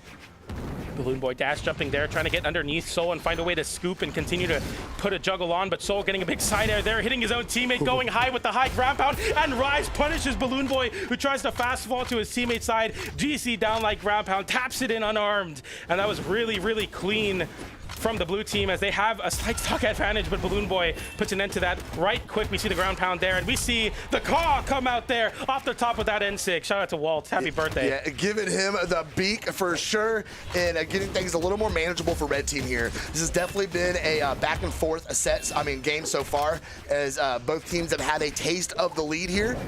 Raidish coming over the top, gets caught with a Sayer off the spear, gonna come down with a falling side air. Okay, so he's being very careful. He's trying. He realizes he's on that final stock. He's trying to extend it as far as he can. Balloon Boy's getting tossed all the way to the left side. See if he can get back up on stage. He does. Feed back up on the ground. Tries to go up unarmed recovery. Can't find anything. The side light's going to clear out Soul. He gets the weapon. Gauntlets back in hand. And he goes to work on Rise. He misses on the ground to cancel neutral sig. And gets pogoed back down the left side of Demon Island. The red team with Balloon Boy having that extra stock, and you see Balloon Boy definitely playing that point row double side light off the gravity cancel into the recovery, punishing the read, and now Balloon Boy and Raidish having the 2v1. And even if Raidish loses this, I'm pressed to believe that Rise is able to find the clutch here. And Light sends off saves Raidish and Balloon Boy. Balloon Boy holding forward, but puts the side stick out to force Rise to take another repetition on the wall. The ground pound comes out, nice dodge, gets baited out the side air from Balloon Boy, avoids the breakdance. D-Light into the side air, into the down sig, letting his teammate get involved as well as Raidish and Balloon Boy take that game with a 3 stock. We talked about momentum. We talked about how great of a run Rise and Soul are on, but Raidish and Balloon Boy put an end to that really, really quick. Yeah, absolutely. Balloon Boy favoring the gauntlets that game, 251.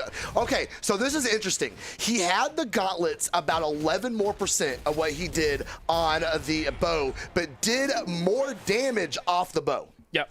So he was definitely working both parts of his kit. There was only an 8 damage differential between his 2 weapons. That's crazy. So he was using his entire kit that game, and that got it done. There was 88 team damage coming off of Balloon Boy that game. So he did put a little bit of damage on Raidish, but it worked out well for him just the same. As we get ready, and we're taking it to the dome. We have not seen this stage very often today. Yeah, this is a very volatile stage, being a biplat, and one that has very high soft platforms as well. It makes it very scary to go here if your team isn't taking advantage of those high juggles. We see Rise getting onto his business there. The Nair sends upwards, and we see the big recovery. The Nair continues for Rise there, and Soul gets in there as well, and that's a lot of damage. I was talking about those juggle states, and the blue team will definitely take advantage. Nice interruption. Oh, not a great interruption, actually, but Raidish looking right his wrongs there. GC side stick, the motorcycle comes out. Balloon Boy looking for that GC end light. No stocks get traded, but Pandemonium so far, and the N-Sig comes out again as well. Little power up there with that N-Sig. The side light sider doesn't KO, but Rise in a bad spot. Soul having to bail him out there, even unarmed. He forfeits the weapon away, though. He has yet to pick up a weapon on his second stock. Oh, Pandemonium's a good word. This has just been a straight scrap here at the beginning of game number 2. We see Balloon Boy going to go ahead and clear that stock off of Rise. Raidish still holding on to his first stock. This is different than we've seen so far. He was the healthiest on the map. Now him and Balloon Boy are sharing a very even stock. Soul being the most damaged on the map with 54 damage against his second stock. Balloon Boy's going to get a 2-piece on him. Come back up with on the Sayer. Soul, wrong direction on the neutral light. And now Balloon Boy's gonna be able to push him over to Raidish. Raidish kind of hovering over on that right side, trying to rack up any damage he can. Side light, but Rise said no on the Sayer.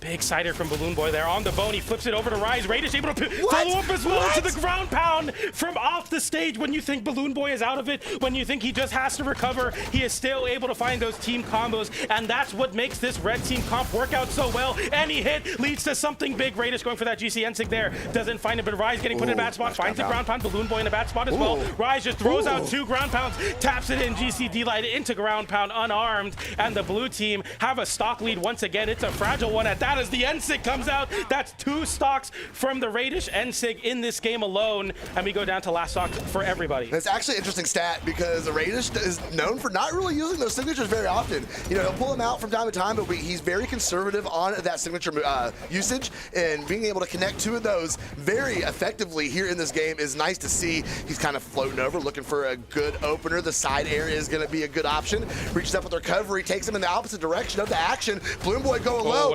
Ground pound that low on Miami Dome. Oh, he misses it. No. That's a big deal. And I see that from Rise. He goes for the weapon toss. No pressure. He doesn't hit the weapon toss. He wanted to pick up a bow there. He forfeits the edge guard. That could have been big. The recovery does hit Balloon Boy. The blue team getting some return on investment to Rise's weapon there. He picks up another spear. The recovery gets dodged there. Balloon Boy taking the unarmed to the rocket lance and winning that out. The N-Sig gets punished by the blue team in a big way, though. Raidish without a weapon has to pick up a pair of battle boots. Soul getting right back into this with the weapon toss. The sider to try to close out a stock. Balloon Boy holding onto the wall. Raidish stuck in the air as well. And that recovery, is it enough? No, it's not. Oh, Oh no, he used an option with that dare. Rise did not go down to punish though. That's gonna send Rise up. Can he get anything unarmed? The side light is gonna come out. That's gonna be the stock off of Raidish, and it's all up to the Triple B right now. Can he get one of these blue members out of here and convert this into a win? Or is Soul gonna shut those dreams down? Great dodge. Okay, that's gonna be a stock. No, it's not. That side air might be good though. We can play this. It's team damage. It's a team KO. It's that simple 1v1. Balloon Boy now having the stage to Rise. Rise without a weapon, and the blue team could have fumbled it all. The side light there doesn't go for the recovery. He knows that if he misses a recovery and Rise is able to act, he's able to get a recovery in retaliation. It often does come down to this 1v1, and Rise, after taking out his teammate, then takes out Balloon Boy with a D-light into recovery. Would have been one of the most generational fumbles of all time, but instead Rise clutches up when he needed the most. The vibes would have been so bad. Oh, we're gonna take a look at it right here. This was an amazing interaction. The Sayer's gonna send him over. Oh, and he's like, what do I do? Where do I go? Where do I go? Yeah, and then just literally blessed from Brawlhalla. The weapon throw falls out of the air and knocks his competition out of the way. Unfortunately, he could not convert that into a dub, but man, they tried to give him a blessing there at the end. I wonder if Balloon Boy, he hit the side light off stage, if he could have just went for recovery. But I think Balloon Boy hesitated. He knew that Rise had a dodge. He didn't want to get reversal because he was unarmed. It's an easy reversal for unarmed when Gauntlet whiffs recovery. But I think there it was chaos. There were nerves. That's the time you go for the non-true side light recovery. We didn't see the action from Balloon Boy, and that's something that Balloon Boy often goes for. He likes to live his life on the edge, but I think he felt the pressure of the moment too, especially when you're in that 2v1 clutch. And we go to game 3 with a very different storyline. What could have been, what is now, is it's 1-1. Yeah, I know. I think you and I both, after game number 1, we kind of gave up on Rise and Soul a little bit. And they definitely made us pay attention yet again as they are taking stage control here in game number 3. And Soul's going to go ahead and just brush Raidish out of the way without Rocket Lance, send him all the way to the left side. Raidish comes back over, tries to get the engagement, but Soul keeps him off of Rise, as Rise is able to put pressure on Balloon Boy. The sweat beads out, but he makes it back, but his partner cannot say the same. What a punish. Balloon Boy's getting dumped too. Weapon throw comes out.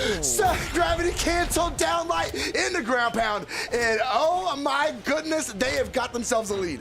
He taps it in once again. Rise always somehow ready to get that GC downlight recovery, no matter what the edgeguard sequence is. And the red team, after taking very big positional mistakes in the first stock, now have to pay the consequences of it. They are struggling to find these stocks onto Rise and Soul, who are constantly throwing out this damage. The red team, without a weapon on Balloon Boy, puts their lethality much down. Balloon Boy finally picking up a pair of gauntlets, gets the side air off of Raidish's orb side air. Soul getting sent low. Rise throwing that weapon toss up, trying to create some space for his teammate. They both make it back, but Soul loses his weapon in the process. But still, once again, they're on their first stocks. The end light will KO one, doesn't KO the other. Rise getting a big downer there. Balloon Boy off stage. Raidish looking to weapon starve here, cycling over to a fresh orb. And Rise is playing so well right now, not getting KO'd. As I say that, D-Light into N-Light, but the red team taking quite a bit of damage. Yes, they took quite a bit of damage, but I like the patience from red team. They were a stock behind. They knew they needed to confirm those, and they kept the damage at bay. They were very patient. They were very slow about it, and they locked in and worked out those stocks. So we're going to see if they're going to be able to continue that. Rise, though, with the side light, going to take Balloon Boy off the left side of the stage. Raidish up with the Nair, can't get anything. Side light off of the soft platform is going to get punished, sent back over the left side. Raidish going to get a piece of Rise, but Soul immediately interrupts it and sends Raidish back out of the play. D-Light into side air, that will find the KO. Now the blue team, they go over to Balloon Boy here, who's stuck on the left side of the stage. We give a lot of respect, though. He wants to weapon star Raidish here. Gets a side light there. His teammate hitting him out of his own combo. The down stick gives him some space into a recovery. Nice damage onto Rise. Rise with the weapon pickup, though, after the weapon toss down. Picks it up off the soft platform. Gets the Nair. The recovery almost off the top for Raidish, who's looking to find this KO on Rise with a quickness. The sider sent Balloon Boy off stage, though, and he gets the follow-up as well. The blue team and red team members are split up, but the red team is able to come out on top of the positioning. They're looking for that KO option, but they can't pinpoint the blue team just yet. Raidish is doing such a good job. He's not taking any damage. Well, he's taking 2 damage. He's ate 2 weapon throws on this last stock, as he is trying to be a great support for Balloon Boy as he's holding on to the stock. You look at the score line, you look at the stat line, nice. It is a very, very even right now between these two teams. That Sair is going to be huge for red team, though. Rise takes him a couple seconds to get back into the game here, but he gets a Sair on Balloon Boy. Raidish. And a big extended combo on Raidish, but the ground pound cannot meet up. Raidish with recovery, get back up on stage. That's going to take the stock, and now there's a 2v1 situation. Raidish, Balloon Boy, the Soul's going to run. He's going to stay out of the way. Rise comes in, confirms the stock. stock, gets a hold of Raidish. Soul dipping down. Can they get him? He's being elusive as well, waiting on Balloon Boy to get back into the game. And Raidish with the orb now looking for the whiff punishes. We see the side light there. Balloon Boy picks up a pair of gauntlets, and the blue team are running towards Balloon Boy. They're looking to hold the center stage control. Balloon Boy breaking through with the side lights, but he doesn't get the follow-ups after. And the blue team's lead is slowly dwindling as the red team look for some big moves in the air. The recovery comes out from Raidish. It gets whiff punish, but an air comes out, punishing Rise's recovery. The side light there, side light from Raidish. It's scrambling. It's pandemonium. Soul getting the side air there. Raidish getting sent off stage without a weapon. Now Balloon Boy is the target for the blue team. They're in their crosshairs, but he fights back with the gauntlets. Here we go. Raidish, interrupt that, brother. He went over to go help his teammate, but then just stopped dead in his tracks. Balloon Boy able to stay relevant, be able to stay in the game. Gets a hold of the side light. It's going to catch both the blue team members, but Rise is going to reverse it, get the Balloon Boy out of the way. Ooh, dropping the washing machine, but Balloon Boy did not follow for it. Chases Soul up in the air, catches a signature. It's not going to be enough to knock out, but Balloon Boy might be in trouble. We see some downward pressure coming from blue team. Maybe a pogo. Stair doesn't catch. Can Balloon Boy get it done? We saw him falter in the first time, but he's pretty much in the exact same position we saw last game. Okay, recovery, good. 2 recoveries, but it won't KO, and the blue team having the weapon advantage. Another little bit of blunder there as the blue team hits his own teammate. That's Soul's rocket lance hitting Rise on the head. Another bow hits Soul's back there, and it's so unfortunate because they definitely want to close this one out, but they also don't want to give Balloon Boy a chance, and they won't give it there. The down air into side air closes it out as the weapon starve is exactly what the blue team needed to go up in the set. They're 1 game away from moving over into grand finals with another upset under their belts. And that, I mean, that game, very, very close, very, very back and forth. But I feel like when the blue team get control of the stage and the red team members are separated, the amount of threat and the amount of safety they have, because the red team need to be so on top of each other to actually KO you, they're just so happy to constantly split up. Even if they're taking trades that are losing in damage, as long as they're together and the red team are apart, you can't stop the blue team. No, you can't. You absolutely cannot. I know I did not have this Rise and Soul elimination run on my bingo card for this weekend, but I am definitely here for it. They are now 1 game away from sending Balloon Boy and Raidish out of Summer Championship and getting the opportunity to go back up top and battle in Grand Finals. We are going to settle in here right now and see if they can get it done right here in game number 4, or if Balloon Boy and Raidish can dig deep, find something, and take us to a game number 5. I definitely want to see it for sure. The closest set we've seen in both the scoreline and also in vibes. I feel like this is so back and forth here. Balloon Boy fighting back down with the gauntlets once again, somehow always finding activation without a disjoint versus this spear and this axe. Nice little team combo there, N-Sig into Cider, the pickup with the N-Light there, but it gets interrupted by Soul, so we don't get the down sig from Balloon Boy. But that type of damage swing is exactly what the red team needs to get back in this set. The N-Sig comes out, the N-Sig from Rise as well. No connection on those signatures as we get a little bit less of that Fiesta combo style from the red team. The blue team holding onto the soft platform for dear life, getting hit by a recovery there. Another recovery from your own teammate, and they are struggling to find some spacing here. They are, but Raidish is going to go ahead and get that neutral sig in there. We see the team combo. Is able just to barely get him in that neutral sig, and that is going to go ahead and send him out. And this is about the best start we've seen for this red team since the set has started. That's going to be a stock off the top, though. Raidish is going to go ahead and lose his. Balloon Boy well into knockout range here as Rise getting all of that. Going to send Balloon Boy all the way out and see if he can get a good finish up on the landing here. Going to send Balloon Boy back up. Still cannot get this knockout on Balloon Boy's first stock, though. Oh, and I mean, I don't even know how he's able to do that. Balloon Boy able to find a team combo in the middle of juggling another team member on the blue team. They finally trade out that stock on Balloon Boy, but the extra credit cannot be understated, and that's exactly what Balloon Boy brings to the table.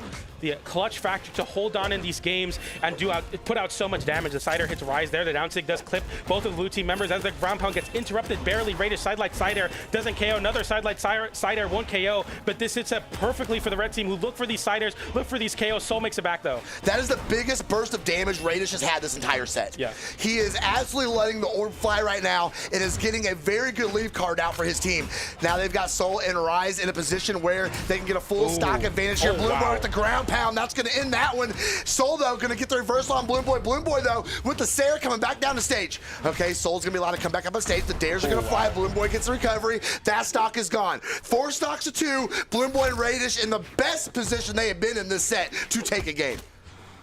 They need to snowball this lead. They need to get that extra credit. They need a big team combo to swing this stock advantage into something big with this damage. 2 Ciders from Balloon Boy won't be all that you could desire. The recovery comes out from Rise off that side like Nair combo from Soul. And we see another KO attempt off Balloon Boy. Doesn't find the right timing on that Lance recovery. Quite a difficult one to find.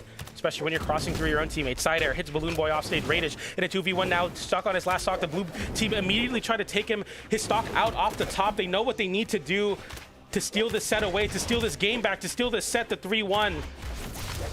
Okay, Balloon Boy with the Sayer, gonna send Soul back off. He's unarmed. He's gonna be allowed to go over and get on that weapon drop, but Raidish is gonna send him up to the top with the recovery. Okay, we see Balloon Boy fighting back. D-Light in.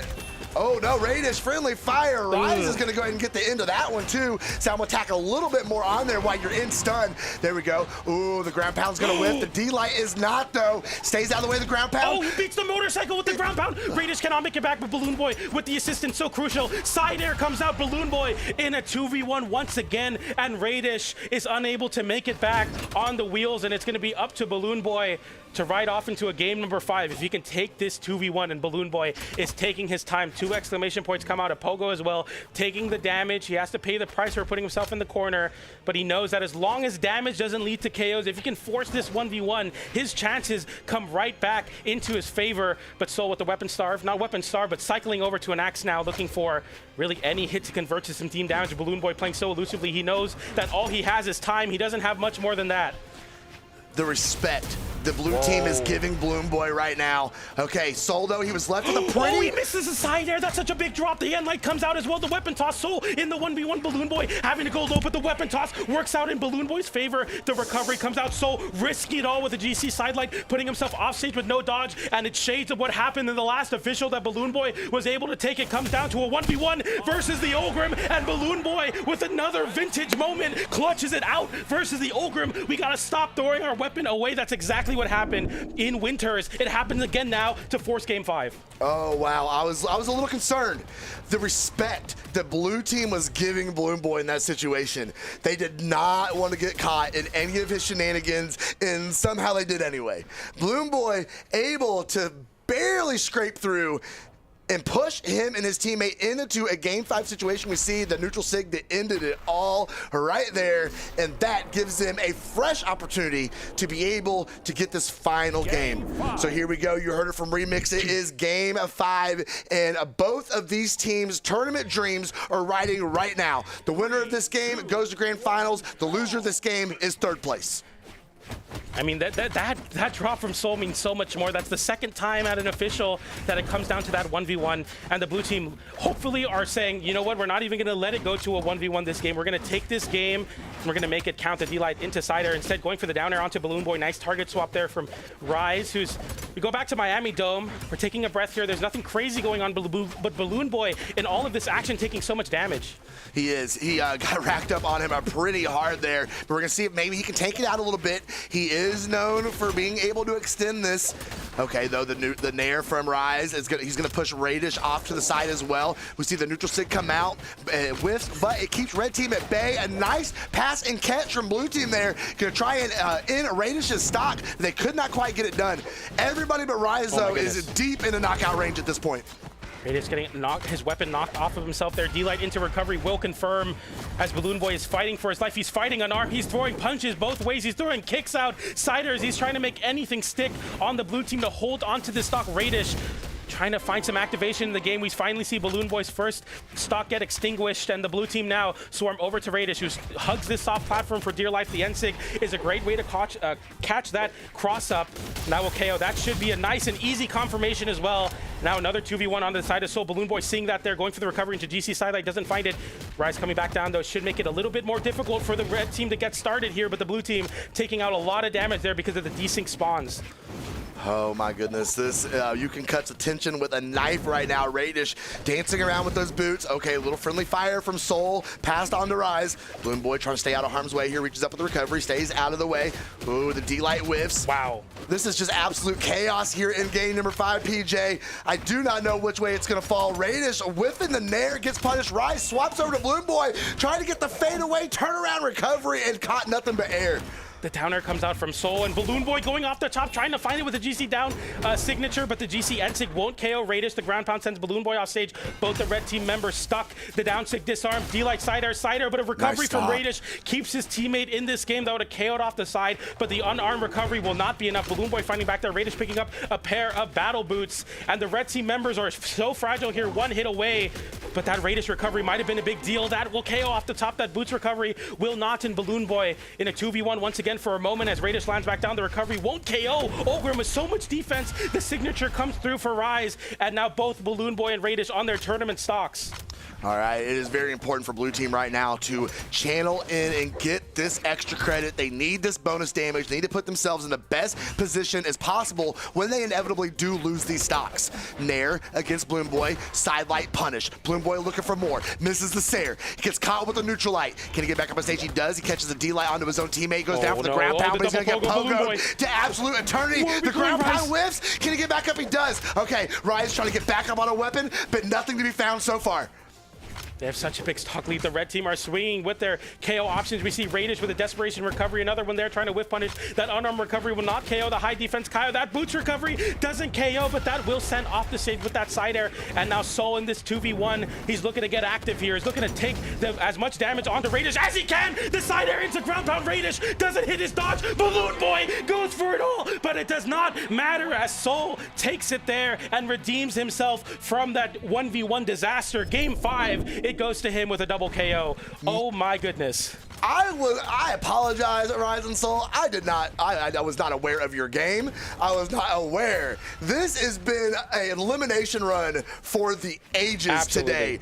The teams they have knocked out, the people they have sent packing, and we just saw Bloom Boy and Raidish being shut down at 3rd place. They are not going to get the chance to go back up top and take on Zen and Hideway and try to redeem that loss they took in Winners Finals. No, no, no, no. It's Rise and Soul. They're going to be moving up, a chance to get back up on winner's side and take this event. That would be an amazing upset and an amazing run for them to remember forever. I mean, it's such a big storyline for the side of Rise and Soul, especially after Balloon Boy clutches that game 4, forces game number 5. Rise and Soul got 2nd place at Winters, losing to Balloon Boy and Hideway, right? And it came down to a 1v1, Ogrim versus Zariel. He threw his lance away. He lost the game. We saw that exactly happen again in game number 4, but game 5, no other way to do it than Rise with a very big side air, waits for Raidish to walk through into the ground pound, then gets the reversal ground pound on Balloon Boy. And Rise and Soul, I feel like for Rise specifically, beating his demons in that game, there's nothing stopping them. They beat the team that sent them to elimination side. They beat one of the players that won the official over them, and now they face down the other side of that equation in Hideway versus Zen. This is such a cool run. It's crazy. This is such a cool run. Oh my goodness. Before we get to grand finals though, as we're getting these players together, I do want to explain something in case you are not familiar with our format and how things work here. You see some W's, you see some E's next to names down there. That stands for winner side and elimination side. Rise and Soul are coming back up from elimination side, which means they will need to win 2 best-of-5 sets to be declared Summer 2v2 champions. Yep. Zen and Hideway, they are already on winner side. They just need to win the first best-of-5. Yeah, this is going to really come down to the wire here as we see the Rayman pick once again make a return here versus the Ogrim and the Kaya. We see no more Rocket Lance on the side of Rise, and I'm really curious on how they're able to make these calls so quickly. Swapping between comps. It's been 3 sets we've watched them, and the comp has been flip-flopped again. We got the Rayman, we got the Kaya versus the Ogrim and the Kaya. Kaya, the MVP of this bracket maybe so far as we get into grand finals. Hideway and Zen on the winner side. The elimination side though, red team has fire behind them. GC side stick trying to get some extra damage. The down stick comes out from Soul. They have great vision. I am interested to see what's going to happen in terms of how are they going to deal with Hideway in this situation. My man was putting out 700-800 damage a game in winners finals. Are they going to be able to stifle that, or is Hideway going to be allowed to continue this offensive onslaught? There we go. That's going to take him out. First stock to fall is Hideway. So maybe that's the plan. Get rid of Hideway. Yeah, absolutely. And I mean, with the Ogrim, you're able to tank on a lot of that stocks, but on the other side of it, Zen is so good at holding on to these stocks. And we see a little bit of a red team skirmish there as we get the pogo onto Zen. Zen unable to make it back. We see Hideway dash jump immediately, putting himself off stage, inviting the red team to try to edge guard him because Hideway controls the left side of the stage, and the red team throwing away a stock there as Hideway is able to get it with a side air off the wall. Literally thrown away to the hands of Hideway. See if we can get in. He's trying to get in on Rise. He was trying to save his teammate there, but Zen got the reversal on his own. Sarah is going to send Rise all the way off and out. He's trying to come back over and get back in. There we go. Ooh, and Fisher came back for a round for another Sarah. I thought he might let the ground pound fly. Okay, Hideway's going to catch out landing again. He is so good at that. And the N-Light comes out there. Nice from Soul to avoid that situation. The D-Light into the ground pound, though, hits his own teammate Soul, taking the worst end of that interaction. And Ensig comes out, almost KOs off the top. The damage is slowly building, though, onto Zen and Hideway. We see the side stick immediately come out, but it doesn't find its connection. And the blue team now, they have a lot of damage built up on both of them. The side air comes out, doesn't KO Soul. We see another Ensig attempt from Rise, but the signatures have not found the mark. Soul flips it there with the down air. Hideway once again inviting them off stage versus him, but this time the red team will come out on top. The spear recovery will send them high and disarm. Oh, the breakdance is going to connect, but Rise with a perfect punish going to send Hideway out of here as well. A very brief 1v1 interaction between Rise and Zen. Weapon throw is going to knock Zen back down to ground. Ooh, gravity cancel break dance in the ground pound, but the pogo and the weapon throw not and this, the not like and this. the Hideway, where are we going? The GC down stick comes out as well. Rise getting the double downer onto Zen, who has to save his teammates. The ground pound comes in again. Hideway has nowhere to go, and the red team take it there on that coin flip interaction. Hideway it was just overheat, bro. He just went for too much. Production, give it back. I just want the last one. You already know. See it. I just want the last one. That's all I need in my life. Oh my goodness. He literally coin flips. I mean, it's such a big risk and gamble, and I can respect it a lot, but the red team were just so on top of it here.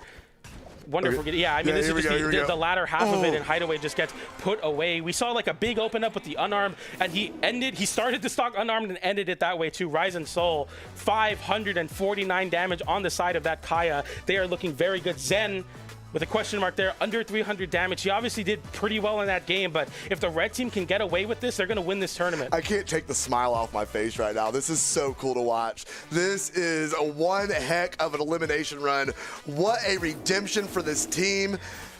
Breaking the seed, getting it done, and they are one game away. They need 5 more, though, PJ.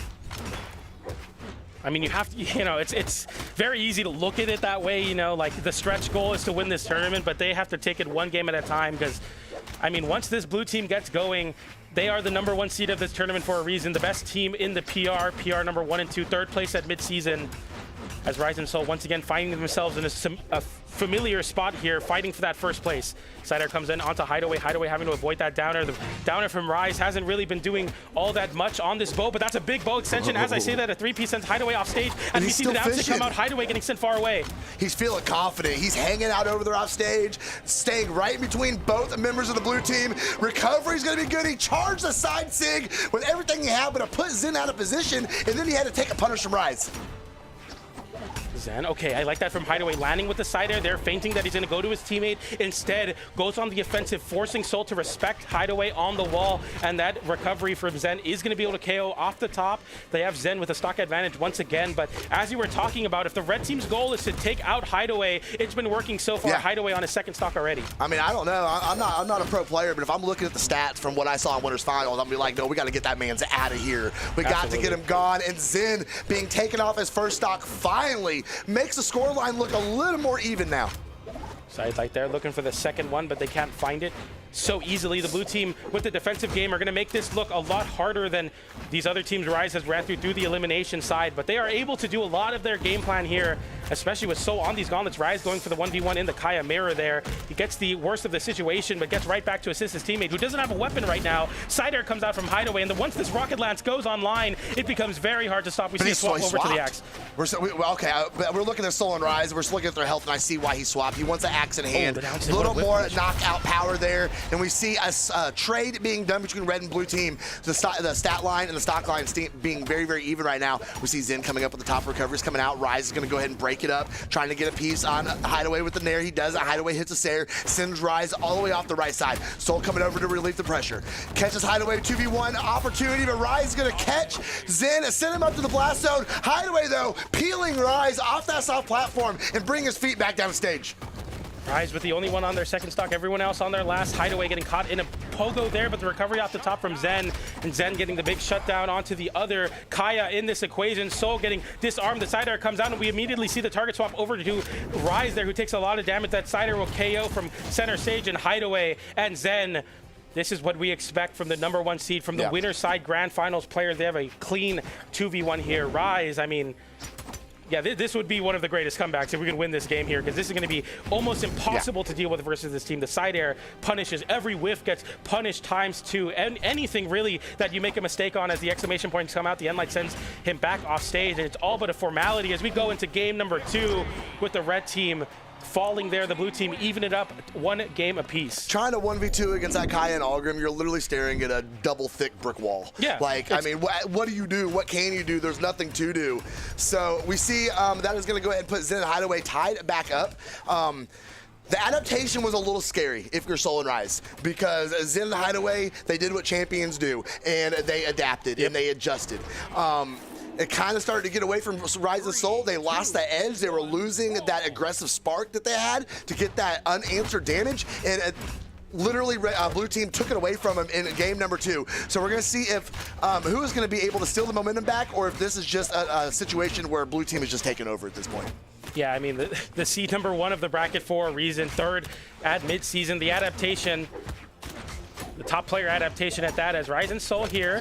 They start off very, very well in this aggression. Zen taking quite a bit of damage, so does Hideway, but both the red team members equally damaged here. The weapons are going to start flying off very shortly here, unless we start seeing a cycle. Side air sends Rise off stage. On the other side, Soul's able to get the side air onto, and then immediately punishes by swarming over to Zen, giving his teammate time to get back on the stage and pick up another weapon. Hideway without a weapon. Now Soul forfeiting his weapon, as we are seeing the weapons get thrown. They're throwing out all the punches. They want to close out these first stocks. They're so important that recovery won't KO, but it's coming very close to that point. The recovery does find that mark, but that's going to be a KO onto the blue team now. The red team with a slight stock advantage, looking to confirm that stock onto Zen, but nice interruption from his teammate Hideway, getting right back into this game with this axe.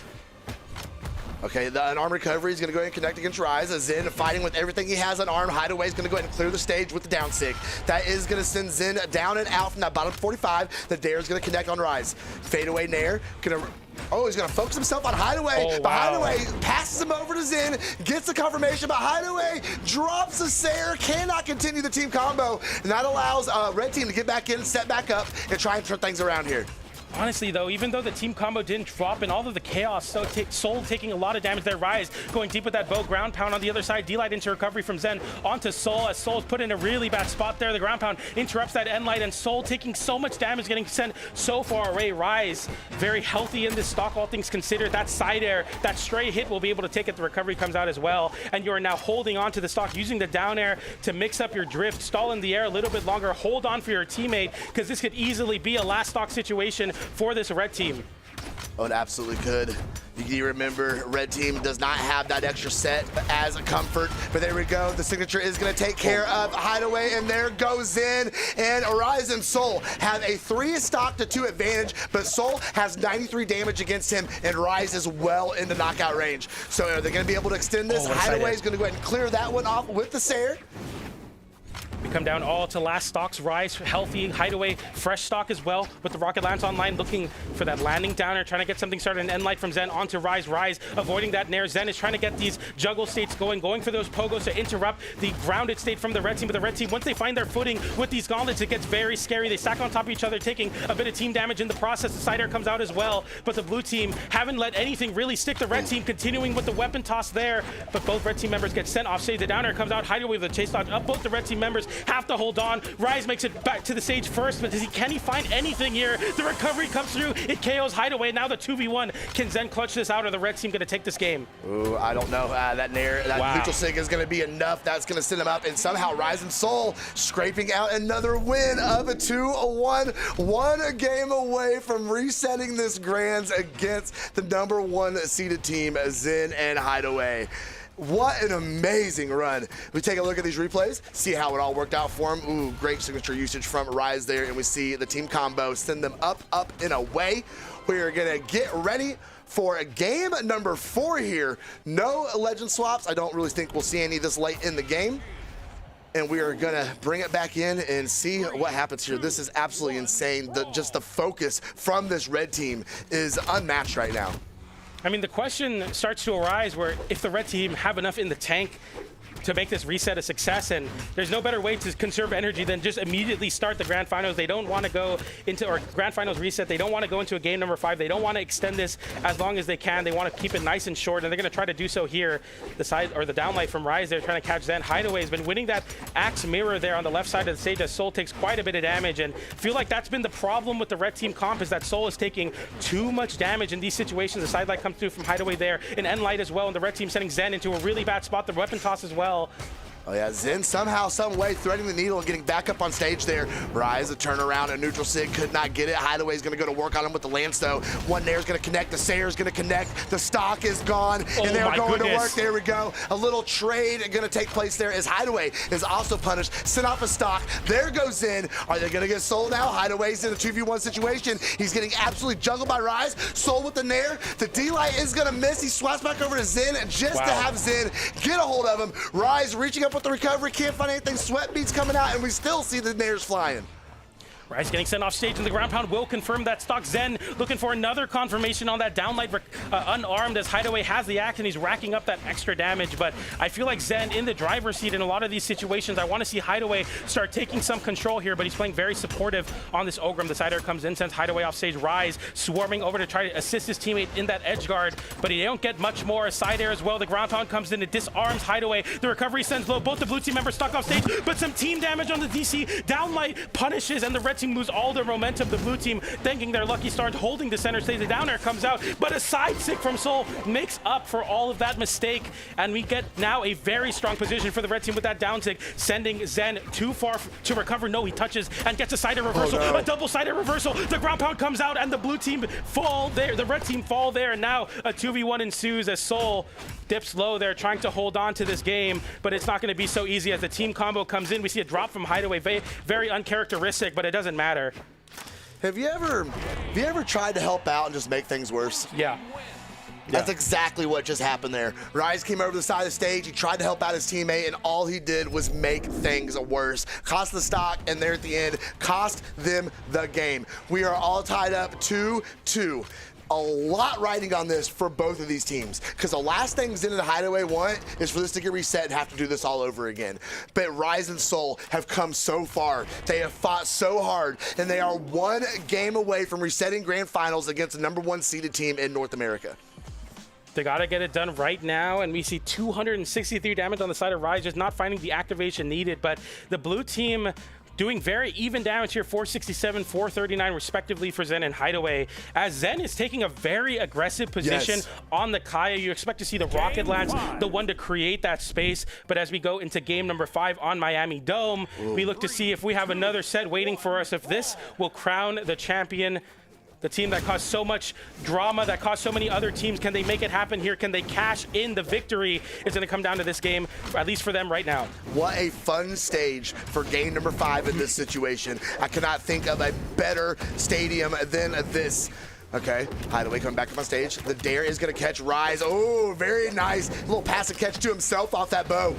Catches Hideway on the ground. We see Rise going absolutely ham right now, trying to rack up all the damage he can, literally flying across the stage, catches Hideway at another sidelight. He hangs out in the soft platform for just a second and then drops right back down into the action. Nice end-tick there from Zen to get the anti-air onto Rise as that soft platform gets very scary with these sliding Kaya bow signatures. The side air does find the mark onto Zen, and Soul getting sent off stage. Both red team members put on notice, though. They have to hold on to this stock. Nice movement from Rise, getting the sidelight there into the recovery, unarmed, but it doesn't KO. The pogo comes out. The very deep recovery. Zen in that pseudo 2v1 as Hideway took a long time to make it back to the stage, but no punishment there. The recovery finally does confirm that stock, but Zen confirming the stock onto Rise. And we're even in the stock count here. Both of the red team members having very deep red legends to hold on to their stock. There it is, the recovery to close that one out. There's the lead. Now can they hold on to it? They have it carved out. They just have to keep extending it. Hideaway's in a bad spot. Bad position. Wait. Oh, Soul kind of dropped it over there, but Zen right there to stare him right back off stage. Sweat beads out, but he touches the soft platform. The side sig gets the extension and the hit and the stock. Soul finally being taken off that first stock, but he's completely healthy still on that second one, obviously.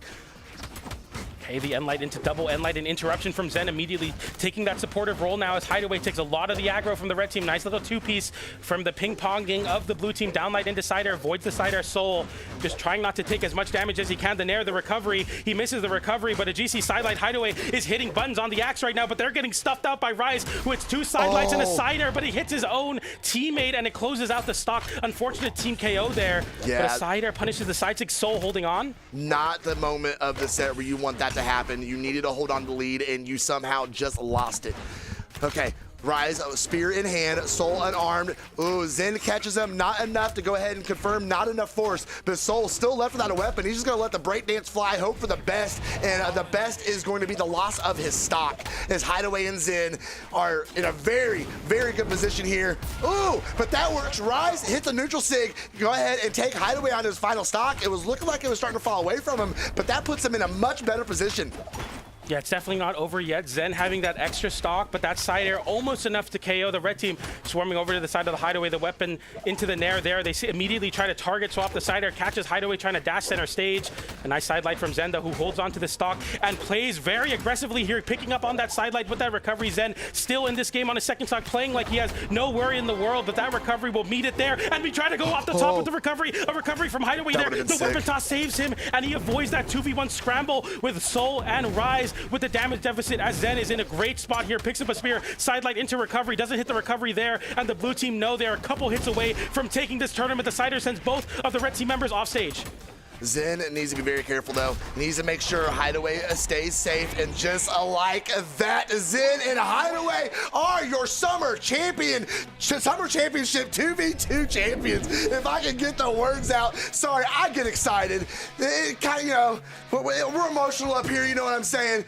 Man, game 5 situation, Soul and Rise almost got the reset. I could taste it. It was right there, but unfortunately could not get the job done. Your number 1 seeded team, Zen and Hideway, get the dub.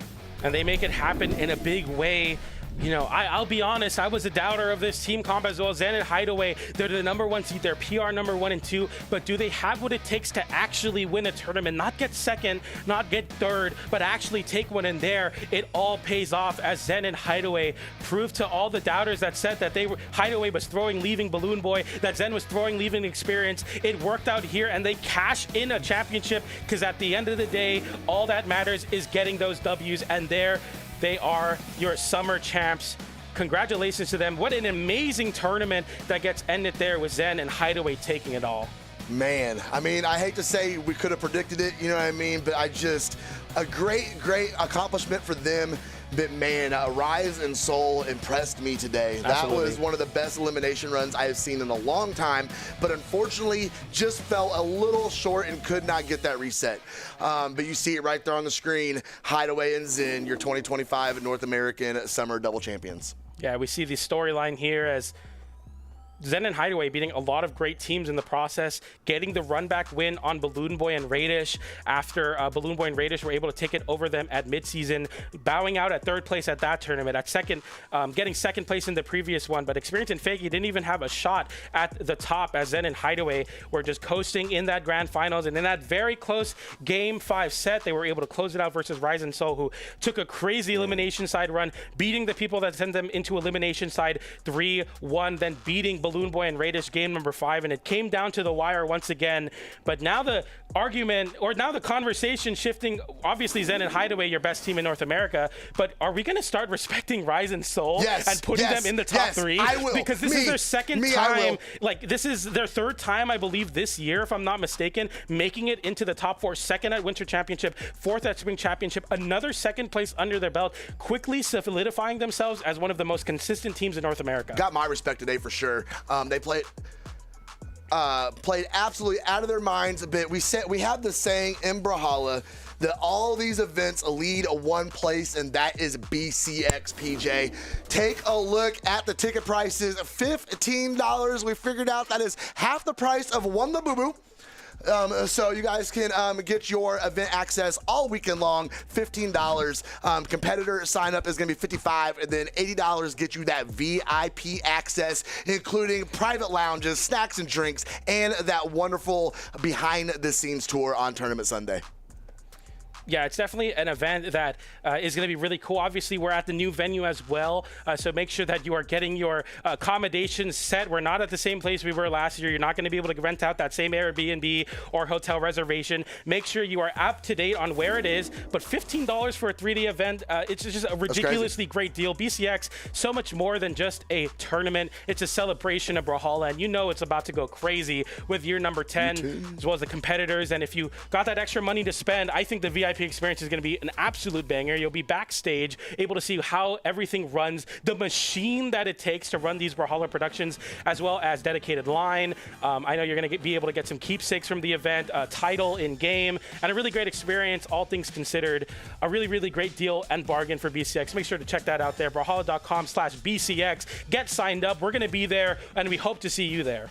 Absolutely, absolutely.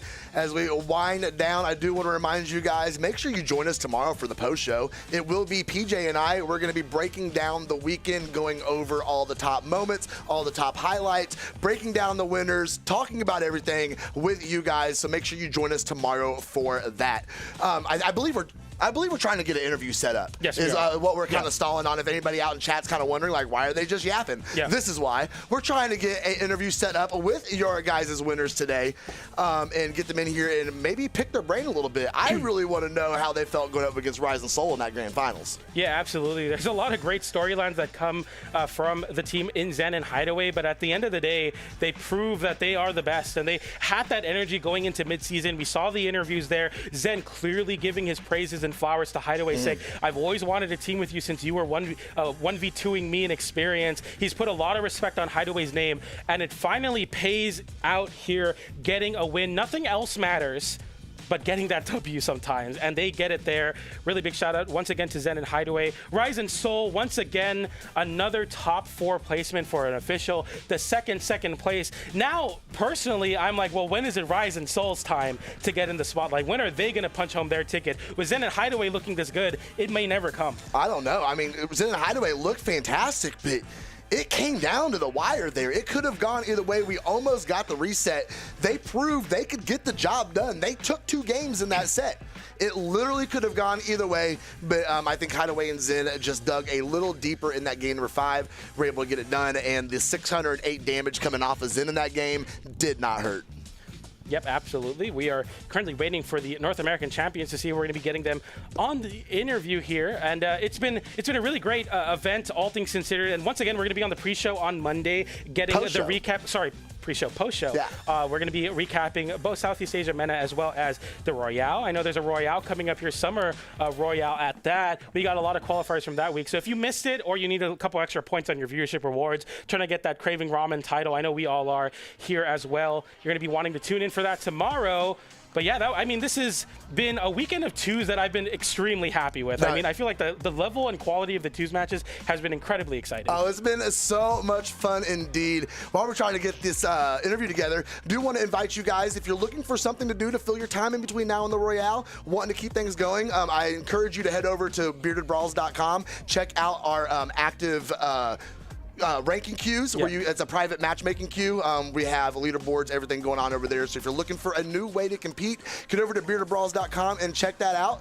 Kind of fills in a little time between now and the Royale. Yeah, absolutely. There's also a lot of great community events that happen between the time of the officials.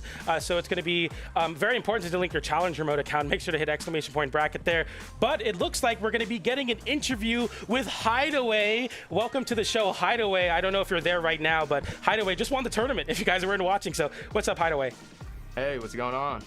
It's hot, bro. These lights be hot, homie. No, congratulations on your dub, and man, the damage that was coming out of you today. Yeah, man, I was going hard. Me and John have played, I don't know, 2 tournaments now, Springs and CEO, and we haven't won one. And today, I decided today was the day that we win one. Oh, you decided? That's how you just have to wake up and decide. Nah, yeah, I did decide it. I love that. I love that. So, you know, we've kind of been talking about, obviously, you guys winning, and we talked a lot about Rise and Soul and their elimination run. How did that grand finals feel? Were you guys getting a little nervous there in Game 5? It was definitely nerve-wracking on my end because they figured out how to get a bunch of damage on me at the start and middle of the game, and then at the end, John was able to control it, or Zen was able to control it, and kind of keep them at a single pace to where we're able to bring it back every single time. Very nice. And that live adaptation that we talk about all the time on the desk, I mean, you're hearing the thought process behind that and how they were able to overcome that obstacle. Very cool. Yeah, I want to talk to you, Hideway, quickly about your Ogrim pick here. I believe you were on the Taros last officials, if I'm not mistaken, also at midseason. Am I right about that? Yeah. Okay, and then we swap over to the Ogrim. What about the Ogrim was attractive to you? I mean, it clearly worked. Like you said, you decided to win today. Was the big decision factor the Ogrim pick? Yeah, it was definitely the Ogrim. Taros was never really my pick. And Taros was really good at the moment, so I decided to stay with him doing 25 damage almost every single attack. And so I picked Taros, but I wasn't able to move fast like I was with Lance, and I'm able to go harder on people and move quicker and bait for my teammate to do something. No, you are definitely very efficient with your Lance. I think everybody can agree with that. The you and Zen matchup is just so interesting to me. You guys are just so dominating. Congratulations again on your dub, and you were an absolute powerhouse of damage output today. That is for sure. Thank you. Yeah, it was incredible watching your run, and I'll be honest, you know, I had you guys getting third place. I didn't know what to believe, but you really said, like, I locked in, we're gonna win today. Keep playing like that, man, because I'm happy to put you guys at the first place in my predictions if you're gonna keep putting up numbers like that, because in games and sets where you were unlocked, it felt like you were able to take over. But I want you to quickly speak on, I mean, how do you feel teaming with Zen, one of the best choose players to ever do it? I want to most notably note, a lot of sets you're doing the most damage, but in grand finals, he steps up, he does 608 damage in that game 5. What does it mean to have the backbone of a teammate like Zen to carry you through games when you need it most? John is a GOAT. I mean, Zen is just nice, amazing. He's an amazing player. I mean, he didn't play the best after or like before grand finals, and that's fine. I was doing 700, 800, but that was me. Like when he got into grand finals, when it was time to win, he brought it back and he did 600. He did what he needed to do. Very cool, very cool. I personally am out of questions. You guys were so impressive today, so dominating, and what a clutch to be able to not deny that reset from a team that had so much momentum behind them in that grand finals. Yeah, it's been a pleasure watching you, Hideway. Hideway, before we let you sign or let you go here, anything you want to say to your fans at home, maybe your teammate? Where can we find you? X.com/HideawayBH or Twitch.tv/Hideaway with 4 Ys. Awesome, man. Make sure you guys go over, drop him a follow on both those platforms. Stay in the know with everything Hideway. Congratulations again on being 2v2 North American Summer Champion. I hope you enjoy the rest of your night, brother. Well deserved. Thank you. You too. Yeah, and with that being said, I always love to get the insight from Hideway there too, especially with the way that everything kind of changed, the story changed, Zen stepping up in that grand finals. What a pleasure, and what a great win for Hideway and Zen, who finally punched their first place there. They started playing in winters and finally get that big official win. That's going to do it for our coverage of the Summer Championships for the 2v2s. It's been a pleasure of a weekend, slow motion. Before I go, I want to just say quickly, thank you all so much for watching. Shout out to my sponsor, Land Hero. Also, shout out to Walt and TK for the birthday, man. That was awesome. I haven't been a part of a birthday like that with cupcakes in a while. Shout out to them. Some of my inspirations to get into casting. I want to give my love over to TK and Walt. Being the best at what they do for this long is a very, very hard job. Big shout out to you guys. Much love from me. For sure. Man, you guys, it's been a great Summer Championship. Thank you guys so much for the opportunity to sit here and talk about my favorite video game with you guys. That is going to do it. That is another one in the books, as they say. Summer Championship is a wrap. We will see you guys at the Royale. You guys enjoy the rest of your night. Good night. It makes it so much better. Is it an FTCD light? Is it a He doesn't even go with it. Oh man, I can't go for a light after this. He already knew, but it didn't matter. I can't get the save. Gets the spike with the slide charge down. Nice try from Marky there. Needs to get the touch. Needs the touch. Needs the save. And Finger Bubble gets the recovery. They just keep grabbing but they can't come back out. Yeah. Hey, look at the time. Oh, look at the time. Oh my God! What is this? Oh my God! Make it go away! Those old cakes. These are. Oh wait, skill whip? Skill. Under what?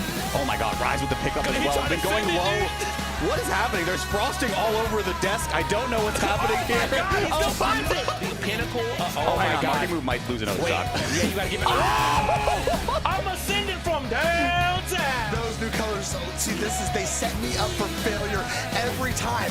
How am I supposed to work in these conditions? I don't know. He gets his jump back. He gets his chase dodge. The down air as well. Another ground pound experience. It's just watching. He said, "You got this, bro. You take the edge guard and you take the game." Oh my! Gonna shut those dreams down. Great dodge. Okay, that's gonna be a stop. No, it's not. That side air might be good though. We can play this. It's deep damage. Getting the double downer onto Zen, who has to save his teammates. The ground pound comes in again. Hideway has nowhere to go. And the red team. Careful though. Needs to make sure Hideway stays safe. And just alike, that is it. And Hideway are your summer championship 2v2 champions. Just another midnight drive to make you feel alive.